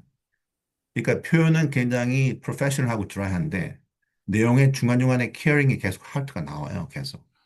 그리고 에너지가 마지막에 기다려주잖아요. 그 케어링 하트가 보여요. 에너지. 근데 캐롤라인은 처음 끝까지 아주 굉장히 지혜로운 이렇게 도사 같아. 이렇게. 예. 뭘 근데 원하는지 알아서 썼어요. 그냥. 예, 예, 예. 그러니까 근데 엠퍼티가 나와야 돼. 근데 있을 거예요. 내가 볼 때 어디 있을 거예요. 있어요. 네, 있는데 그거를 본인이 내가 이렇다라고 클레임을 해야 되는데 아까 제가 기억하셔야 될 때, 그럼 나는 뭐 내 커뮤니케이션 스타일에서 난 궁금하다. 너무 누출하잖아. 마치 자기가 자기 스스로에 대한 리포트처럼 이렇게 막 묻잖아요. 근데 거기서 하나 더 나가야 돼. 더 나가서 좀 살가워야 돼. 이렇게 살가운 게 느껴져야 되는데 살가운 게 안 느껴져. 근데 말을 할 때 보면 중간중간에 살가운 게 나와요. 나오는데 그거를 내 걸로 클레임을 안 하고 있어. 뭔가 for some reason. So I'm very curious. What hinders her from claiming those feeling side or caring side of her? 근데 그런 거는 아직 안 보이는데 제가 봐야 되네. 근데 이제 근데 오늘 너무 많이 얘기하면 안 될 것 같아요. 근데 레벨 1이니까 처음이 그래서 그냥 말은 안 되는데 그런 거죠. 네. 근데 그 친구가 네. 슈퍼비전 하면서 좀 저는 이제 제가 클레임 한다고 목사님에게 클레임 하자고 그러면 슈퍼비전을 통해서 이 슈퍼바이저 릴레이션십을 잘 해야지 그게 그 프로세스에서 자기네들끼리 알아서 다 한다고 생각하거든요. 그래서 거기에 포커스를 둬서 애널리스하고 데이빗 이번에 또 울었어요, 슈퍼비전 하다가. 좀 많이 힘든 것 같더라고. 네, 많이 잡아주려고, 감정을 잡아주려고 같이 동조하려고 노력했는데, 캐롤라인이 하는 말이 뭐냐면, 그랬더니 자, 하는 얘기예요. 엠패티가. 기자, 정말 유명한, 미국에서 정말 유명한 기자잖아요. 근데 그걸 그만둔 정말 힘들었던 이유 중에 하나는 그 안에서 기자 생활하면서 에디터가 원하는 거를 쓰면 성공은 하는데 상처받는 사람이 있어서 항상 그것 때문에 뭐 힘들었다고 그러더라고요. 그것이 기자를 그만둘 수 있는 가장 그 많은 요인 중에 하나 중에 큰 영향이거든요. 그러니까 엠패티가 옥상은 좀 있어요. 근데 있어요. 클레임을 하지는 않는 것 같아요. 그러니까 그게 이제 how much of this is me, how much of this is not me. 그 confuse 하는 거죠. 아까 내가 이제 애널리스 얘기한 것처럼 either or. 나는 저널리스트인가 채플린인가 either or 이제 그런 갈등을 가진 사람들이 꽤 많이 있어요. either or 갈등. 유닛 원이라서 특별히 그런. 네. 그래서 hopefully, I hope that she'll come back at least for 2 or 3 units. 1 유닛 가지고는 진짜 말도 안 되고 한 2, 3 유닛 정도 하면 그게 어느 정도 이제 보이는 거예요. 보이죠. 그래서 좀 그거는 본인을 위해서 뭐 채플린 되고 안 되고 떠나서 본인을 위해서 그게 라이프롱 어젠다를 CP를 하면서 푸는 친구들이 가끔씩 있잖아요. 그렇죠. 네. 그러니까 이 친구가 아마 저널리스트 하기에는 히어링 하트가 좀 소프트한 부분이 많이 있고 채플을 하자니 자기도 굉장히 업적된 부분이 많이 있고 이거 난 뭐지? 이렇게 되는 것 같아요. 지금 가만히 보면. make 네. sense. 네. 근데 애널리즈도 그렇잖아요. 나 프로페셔널 같은 거. 왔다 갔다. 네. 근데 그걸 보스엔드로 잡아주면 돼요. 음, 네. 보스엔드로. 그 말되는 것 같아요. both end, holding both end. 네. 그래서 아이덴티티로 why not both end? Why you keep trying to make division between these two? What makes you go that direction? Who told you that? What incident made you go that way? Yeah, 예. yeah. 아, 목사님. 그래서 오늘 너무 좋았어요. 그거 홀드 스페이스 하는 거 너무너무 좋았어요. 아, 그리고 감사합니다. 그리고 우리 둘 다 데이브를 아까 저기 우리 했잖아요. 목사님 그거 이미지하고 나는 이제 허가고 이렇게 했을 때 데이브 그때 울었어요. 또 울었어요? 네, 또 울었어요 아까. 아, 그 안경이 잘 안 보가지고. 잘 못 보셨구나. 오늘 또 울었어. 힘든 게 많아. 매번 우네요, 그럼 쟤는. 네. 러스가 너무 커요. 러스. 너무 커가지고 지금 본인이 오버햄 되겠다. 오버햄 돼 있어요. 네. 네. 그 친구야말로 테라피스트가 있어야 될 것 같다는 생각을 해요. 그러니까 그 친구가 지금 니즈는 테라피예요 지금. 그래서 제가 오늘 아무 말 안 한 거예요. 그냥 그게 너의 니즈구나. 허그 해줄게. 너무 클리어하게 보이니까. 네, 그 친구는 테라피를 받아야 될 것 같고. 네. 그 친구는 아마 이번 유닛 끝나면은 이렇게 아주 따뜻하게 잘 고면해서 테라피 받게 하는 게 좋을 것 같아요. 네. 네. 네. 다 애널리스 그리고 캐롤라인, 데이빗, 에메벳 전부 다 BCC를 목표로 해서 전 놀라워. 첫 번째 유닛은 CP가 맞는지 안 맞는지를 간을 봐야 되는데 거기를 두고 하니까 좀 놀랍긴 해요. 데이브는 좀 많이 테라피 많이 받아야 될 것 같아요. 네. 근데 우리가 뭐 잘 하시겠지만 뭐 우리가 권하면 안 되고 that's also an option 이런 식으로. 네. 언젠가 얘기 나오겠죠. 람도 이제 유닛 4 되니까 자기도 받고 싶다고 얘기하니까. 람도 같은 데서 계속 넘어지잖아요. 네, 계속 그거 가지고 네. 나오더라고요. 근데 네. 2B에서는 그게 더 이상 넘어질 수가 없어요. 자기 선택을 해야 돼. 왜냐면 2B는 그거를 그 방 안에서 recognize 해야 되고 그 방 안에서 자기가 verbatim을 써서 방 안에서 자기 differentiation하고 different intervention을 choose different outcome 그게 다 방 맞아요. 안에서 다 돼야 되는데 아, 2A까지는 그걸 이제 뒤에서 이렇게 하면 되죠. 끝나고 이렇게. 근데 이 2B는 그 자리에서 다 해야 되는데 그거는 방법이 없어. 그거는. 내가 볼 때는 저 사람이 몰라서 안 하는 게 아니에요. 안에 저항이 있는 거죠, 이렇게 저항이. 네. 그러니까 계속 how is his defense mechanism? 음. 음, how에서 계속 놀고 있는 거예요. 이거 가기 싫으니까. 그러니까 알고 있어요, 뭔지. 네. 또 how를 멋지게 beating the bush 하죠. 어유, 완전히 그냥, 오, Oh, that's all BS. 그런, 네 개를 들고 왔더라고요. 그래서 그건 제가 말도 안 되는데. 줄이라고 해서 줄인 거예요, 두 개를. 아, 진짜? 예, 그거보다 두 배를 더 갖고 아, 왔어요. 진짜? 그래서 제가, Ram, I feel overwhelmed. Just cut it in half. 그래가지고 줄여가지고 두 개 들고 온 게 그거. 아, 나도 진짜 그냥 확, 아까 그냥 요즘 툭인데 지금 이 따위로 지금 쓰고 있냐고 순간적으로 내가 왜 이랬지?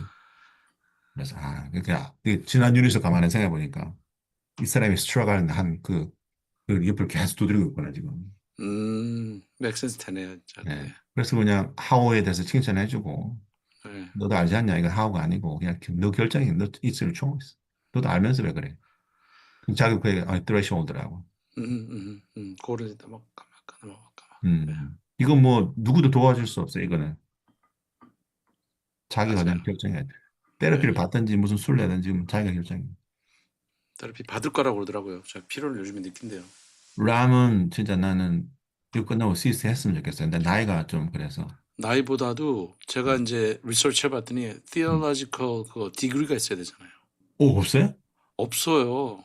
어, 엔지니어 디그리는 있어요. 음, 그래서 너무 안타까운 것 같아요. 너무 안타까운데 뭐 음. 에코 채플린스에서 좀 가르치고 있으니까 아니, 딱 잠깐만. CC는 theological degree가 필요로 해요. 하나 하기야 내가 아는 한 사람이 네. 그 EDD를 했거든요. EDD. 근데 EDD를 했는데 그 사람이 theological education 뭐 하여튼 뭐 theology 관련된 했구나. 뭘 하나 해야 되나? 이 사이콜로지나 맞아. 필로소피나 사이코로지 티올로지 뭐 세 가지 중에 하나를 해야 되더라고요. 맞아요. 그거 하려면 2년 3년 더 해야 되니까 아마 랩은 음. 하지 않을 것 같고. 램은 얘기는 너무 아까워요. 예, 얘기해봤죠. 얘기 네. explore 해볼 수 마음이니 했더니 explore 해보겠다. 제가 리서치 해보니까 음, 디그리 있냐 했더니 없다고 그러더라고요. 그래서 음. 참. 부디스트라 그냥 디노미네이션에서 인도르스 하면 되는 거 안 되는 거. 네, 너무 아깝네. 너무 아까워요. 좀 유틸라이즈 많이 했으면 램은 좋은데. 진짜 좋은 CC가 됐는데. 네. 나이가 많은 것도 아니에요. 아마 저 누구야? 다나랑 비슷할 거예요. 65. 저보다 어, 몇 살 많아요. 다나가 63시니까 2살 많네. 65고. 좀 너무 안타깝네. 네. 음. 끝나고 나면 70 먹어 그러니까 뭐. 아니, 목사님, 그렇게 하면 난 섭섭해. 난 지금 벌써 60인데. 나는 35 되자마자 지금 은퇴 생각하고 있어. 목사님은 나를 보면서 희망을 가지세요. 우리 70 중반까지 합시다, 70 중반. 저는 계속 네. 스테이트 다니면서 그냥 목사님, 그 계속 서 있으면서 우리 여기서 계속 좀 티치 해주세요. 그래 주시면 네. 받아주시면 제가 앞으로 많은 CC들을 좀 가르쳐 주세요. 진짜로. 농담에. 음, 좋은 내셔널 패컬티가 되실 것 같아요. 감사합니다 목사님. 음. 저를 발굴해 주시고 인정해 주시고. 오늘 나 진짜 꿀리 봤는데 이름 안에서 미안합니다. 내가 생각했던 것보다 훨씬 더 좋았어요. 음, 음, happily surprised. 쉬세요. 그 다음 주 목요일에 봐요. 네, 이번 주 내일은 제가 저희 채플 미팅 때문에 목사님하고 못 만나고요. 오늘 우리 뭐 충분히 한 것 같아요. 충분히 한 것 같아요. 예. 그리고 목사님 그 11시 반이네요. 12시가 아니고. 제가 목사님 이제 지난번에 애들하고 얘기했는데 응. 캐롤라인이 베이비시팅 하는 것 때문에 좀 30분 땡기자고 그래서 오케이. 모든 그 클래스가 오케이 했는데 제가 망각을 아니요. 상관없어요. 네. 망각을 네. 해서 근데 그거 얘기해야 될 것 같아요, 목사님. 프로세스 할 때 앞부분에 네. 그 잠깐의 컨플릭이 있었어요. 뭐 어떤가? 그래서 저는 이거 어떻게 되지 한참 고민을 했는데 네. 이제 체크인하면서 퍼스널 체크인인데 네. 이거는 엠앱에서 에리투드예요.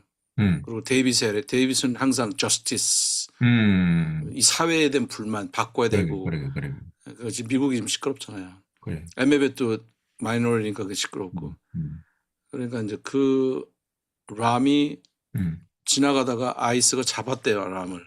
어, 가지고 20분 동안 붙잡아 놓고 다 신원조회하고 그랬대요. 그럼 어, 자객이 일어나는 얘기한 거예요. 그래서 우리가 음, 그랬더니 이제 데이빗이 받아가지고 이 미국 사회 막 그냥 제가 그래서 stay in personal level. 그다음에 그 겨우 끝내고 진정시키고 MF에서 넘어갔는데 MF에서 또 이제 간 거예요. 뭐 이렇게 하면 안 된다. 음, 그랬더니 이제 람이 음, 그때 퍼스널 레벨로 남자고 람이 좀 음, 정색을 하고 얘기했어요. 음, MF에도 정색을 하더라고요. 근데 음, MF에서 네이처가 가르쳐야 돼요. 그 자기가 티칭. 잘 음, 가르치고 너네들 내 말 들어. 그래서 음, 그때 이제 제가 스탑했죠. Let's 음, stop. 고민이 많았죠. 이거를 그룹 프로세스를 깊게 들어갈까 시간이 없는데 어떻게 하다가 그냥 음, 짧게 해서 음, 그걸 홀드 스페이스 하고 음, 제가 만족하는 건 아니지만 음, 그 사람들의 기분을 서브그룹으로 다시 했죠. 어떻게 했어요? 어떻게? 그 일단은 홀드 스페이스 했어요. 음, 이게 좀 컨플릭트 있는데 우리가 어떻게 되는 거 좀 보자. 그리고 음, 여러 가지 감정이 있는데 여기 음, 감정이 있어서 우리가 어떻게 음, 조인할까 생각해 보자 하고 음, 그러고 나서 물어봤죠. 데이비드하고 에메빌한테 음, 지금 감정이 어떠냐 음, 물어본 다음에 걔네 감정이 얘기했을 때 우리가 조인했죠. 걔네 잘하셨네. 예. 그래서 음, 이제 그 사람들이 내가 밀려난 게 아니고 음, 다른 감정을 나눴을 때 이 음, 감정으로 또 정치적인 얘기는 다른 견해고 다른 감정이지만 자기네들이 음, 또 다른 감정을 얘기했을 때 다 조인하니까 아 음, 하나구나 그래서 그렇게 간단하게 넘어갔어요. 잘하셨어요. 아주 잘하셨어요. 그러니까 필링으로 이제 다시 묶었네. 예, 그때 음, 굉장히 긴장했죠. 뭐야 시작부터 뭐. 아주 잘하셨어요. 음. 그, 그러니까 이런 경우가 있거든요. 가끔씩 학생들이 자기들이 힘을 합쳐가지고 그 에듀케이터한테 달려들 때가 있어요. 가끔씩. 예를 들어서 뭐 숙제가 너무 많다. 아니면 과제물을 꼭 주일날 뭐 그렇게 저녁에 해야 되느냐. 뭐 이런 식으로 이제 자기들끼리 이렇게 서로 텍스트 해갖고 이런 식으로 에듀케이터한테 확 달려들 때가 있거든요. 그럴 때도 처음에 이제 어떻게 하느냐면은 이제 수- 우리가 매일매일 이렇게 일이 너무 많고 이렇게 스트레스 받는데 이 숙제까지 더 해야 되니까 너무 짜증이 난다. 이렇게 확 달려들면 네, 그때 어떻게 하겠어요, 제임 목사? 학생들이 그룹을 다 그룹으로 물어볼 것 같은데 처음에 저는 무조건 그룹으로 가는데요. 그러니까 어떻게 그룹을 어떻게 반응을 어떻게 하겠어요? 첫 번째 반응은 어떻게 뭐라고 저 말해요? 저의 개인적인 발언은 이제 일단 열받죠. 이거 음, 봐라 열받긴 하는데 네, 그냥 머리로 돌아가는 거는 일단 그거는 스탠다드는 지키자. 음, 우리의 음, 음, 커미트먼트는 가지고 있자. 음, 우리 CP를 하이 레벨로 하자라는 하고 음, 그리고 그룹에서 음, we have an energy force here. 음, It's too much. 음, 그리고 그룹에게 anyone else라고 물어봐서 음. 프로세스를 진행. 그러면 안 되나요? 그러면 안 다들 되죠. 많다고 왜냐면 지들이 다 한편이기 때문에 그러면 안 되네 안 진짜. 되죠. 자, 그럴 때는 어떻게 하느냐면은 음, 네 말이 맞다. 동의해 주는 거예요. 너희들 말이 맞다. 나 같아도 열받겠다. 그들을 조인하는군요. 네. 네. 그래서 걔네들이 나를 확 해가지고 지금 1대 다로 네. 이렇게 딱 대결 구조가 딱 됐잖아요. 네.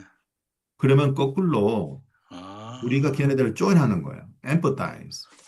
할 말이 없네요. 그러면 진짜. empathize, empathize. 그래가지고 와, 네 말이 맞다고 얘기하는데 내가 너희들 입장이라도 열받겠다.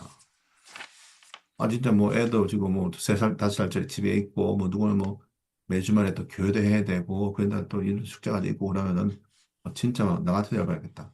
근데 솔직히 말해서 그렇지 나도 늘을 때 나도 그랬다. 나도 이랬는데 나도 엄청 열받았다. 나도 늘을 때 열받았다고. 충분히 이해가 됩니다. 음, 이렇게 같이 엠퍼다이즈 해주면 걔네들 감정이 이렇게 바람 빠지듯이 이렇게 후 빠진 게 보여요. 인정해주면. 근데 지금 이제 제임스 목사님이 한 거랑 비슷해요. 제임스 목사님이 좀 전에 필링을 엠퍼타이즈 해주면서 이렇게 가라앉혔잖아요. 네네. 마찬가지예요. 전체 그룹에 그냥 조인하는 걸 조인해가지고 네 말이 맞다. 내가 때도 열받거든. 그 소리를 하면 안 돼요. 소리를 하면. 소리를 하면 내가 엔테그니스트라는 거를 내가 어프로브하는 거예요. 소리를 하면은 걔네들이 어테크가 되고 나는 엔테그니스트가 돼요. 그러니까 걔네들이 갑자기 파워가 더 세지죠, 그러면. 그래서 소리를 하면 안 되고 엠퍼타이즈 해요. empathize. 음. 와, 정말 이건 네. 굉장히 중요한 스킬이네요. 자, 엠퍼타이즈를 하고 난 다음에 이제 약간 벤트가 되잖아요. 아, 자, 그리고 난 다음에 어떻게 하면 될까요? 그때 이제 그룹 프로세스로 들어가면 되겠네요.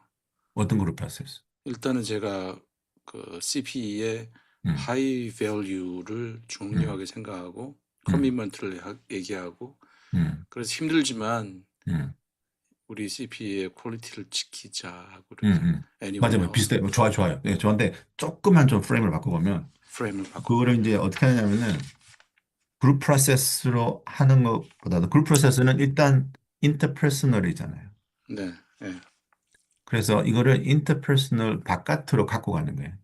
자, 예를 들어서 어떤 문제가 터지면 세 가지 퍼스펙티브로 풀 수 있거든요. 하나는 푼다기보다도 deal with. 하나는 intrapersonal. 또 하나는 interpersonal. 또 하나는 context. 네. interpersonal은 걔네들 마음속에 있던 뭐 트라우마로 인해서 이런 데 쓸데없이 폭발한다든지 또는 내 안에 있는 내 트라우마 때문에 이거를 괜히 무리해서 내가 반응을 한다든지 이게 인터퍼스널 그렇죠. 이게 알아보는 거고 인터퍼스널은 내가 걔네들한테 뭘 잘못해서 내가 걔네들한테 뭐 숙제를 더 많이 줘서 터무니없는 말을 해서 뭔가 관계에서 잘못했고 인터퍼스널이고 지금 학생들은 인터퍼스널로 가지고 오는 거죠. 그죠? 네, 네, 네.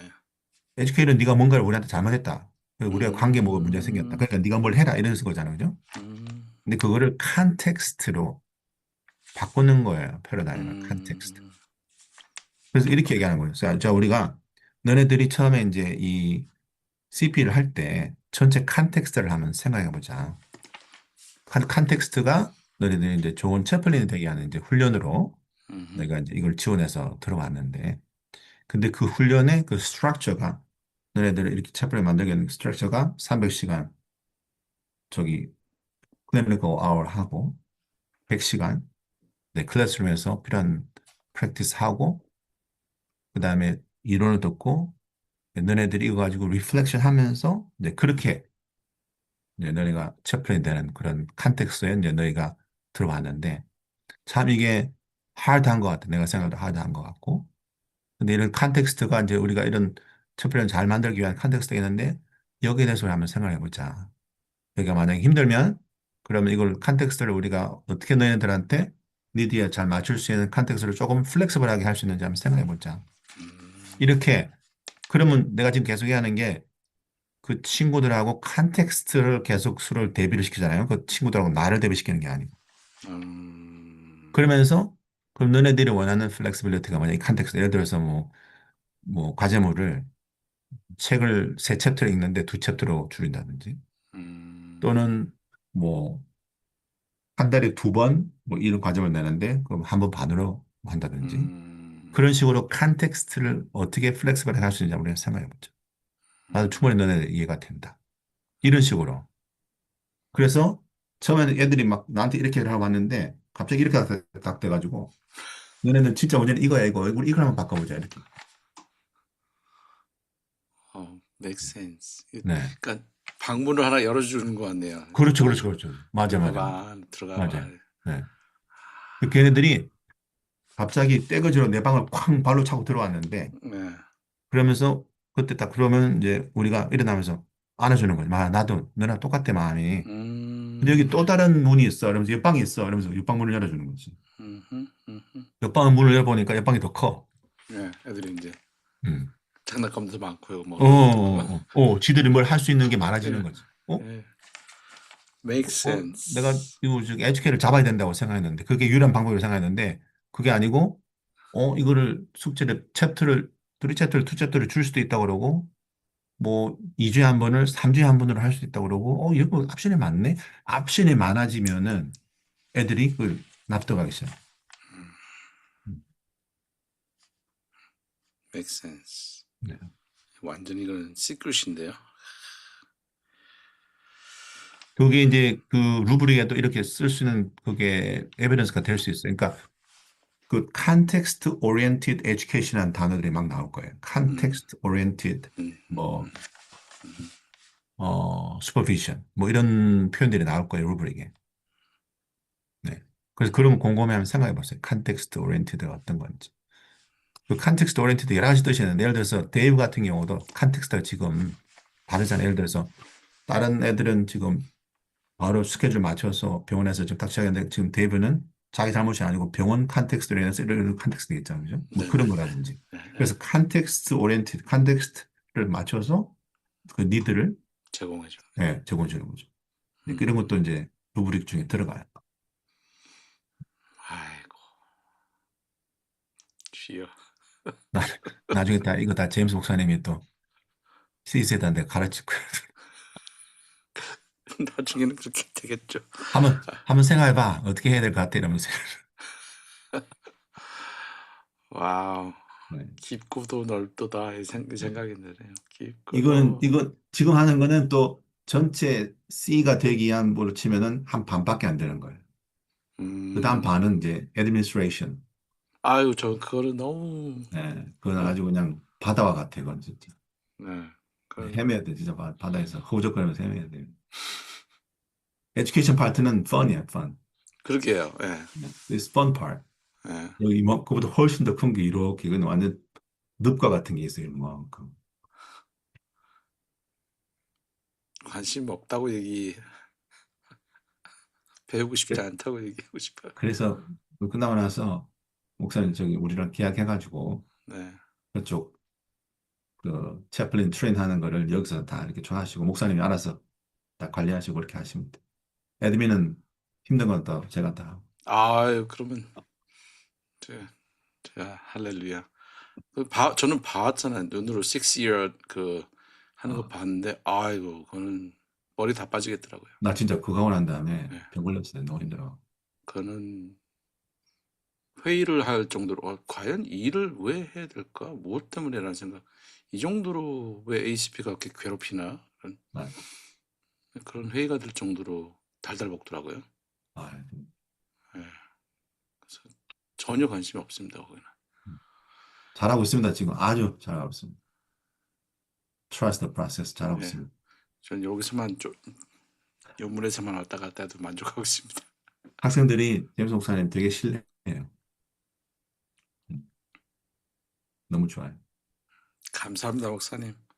카즈도 오죽 저기 좋아 보였으면 카즈도 막 나는 언제 제임스가 될 수 있을까라고 막 나는 스투피자 막 다 지나온 과정이기 때문에 그냥 바라보고 있었어요. 나도 지나왔어요. 하고.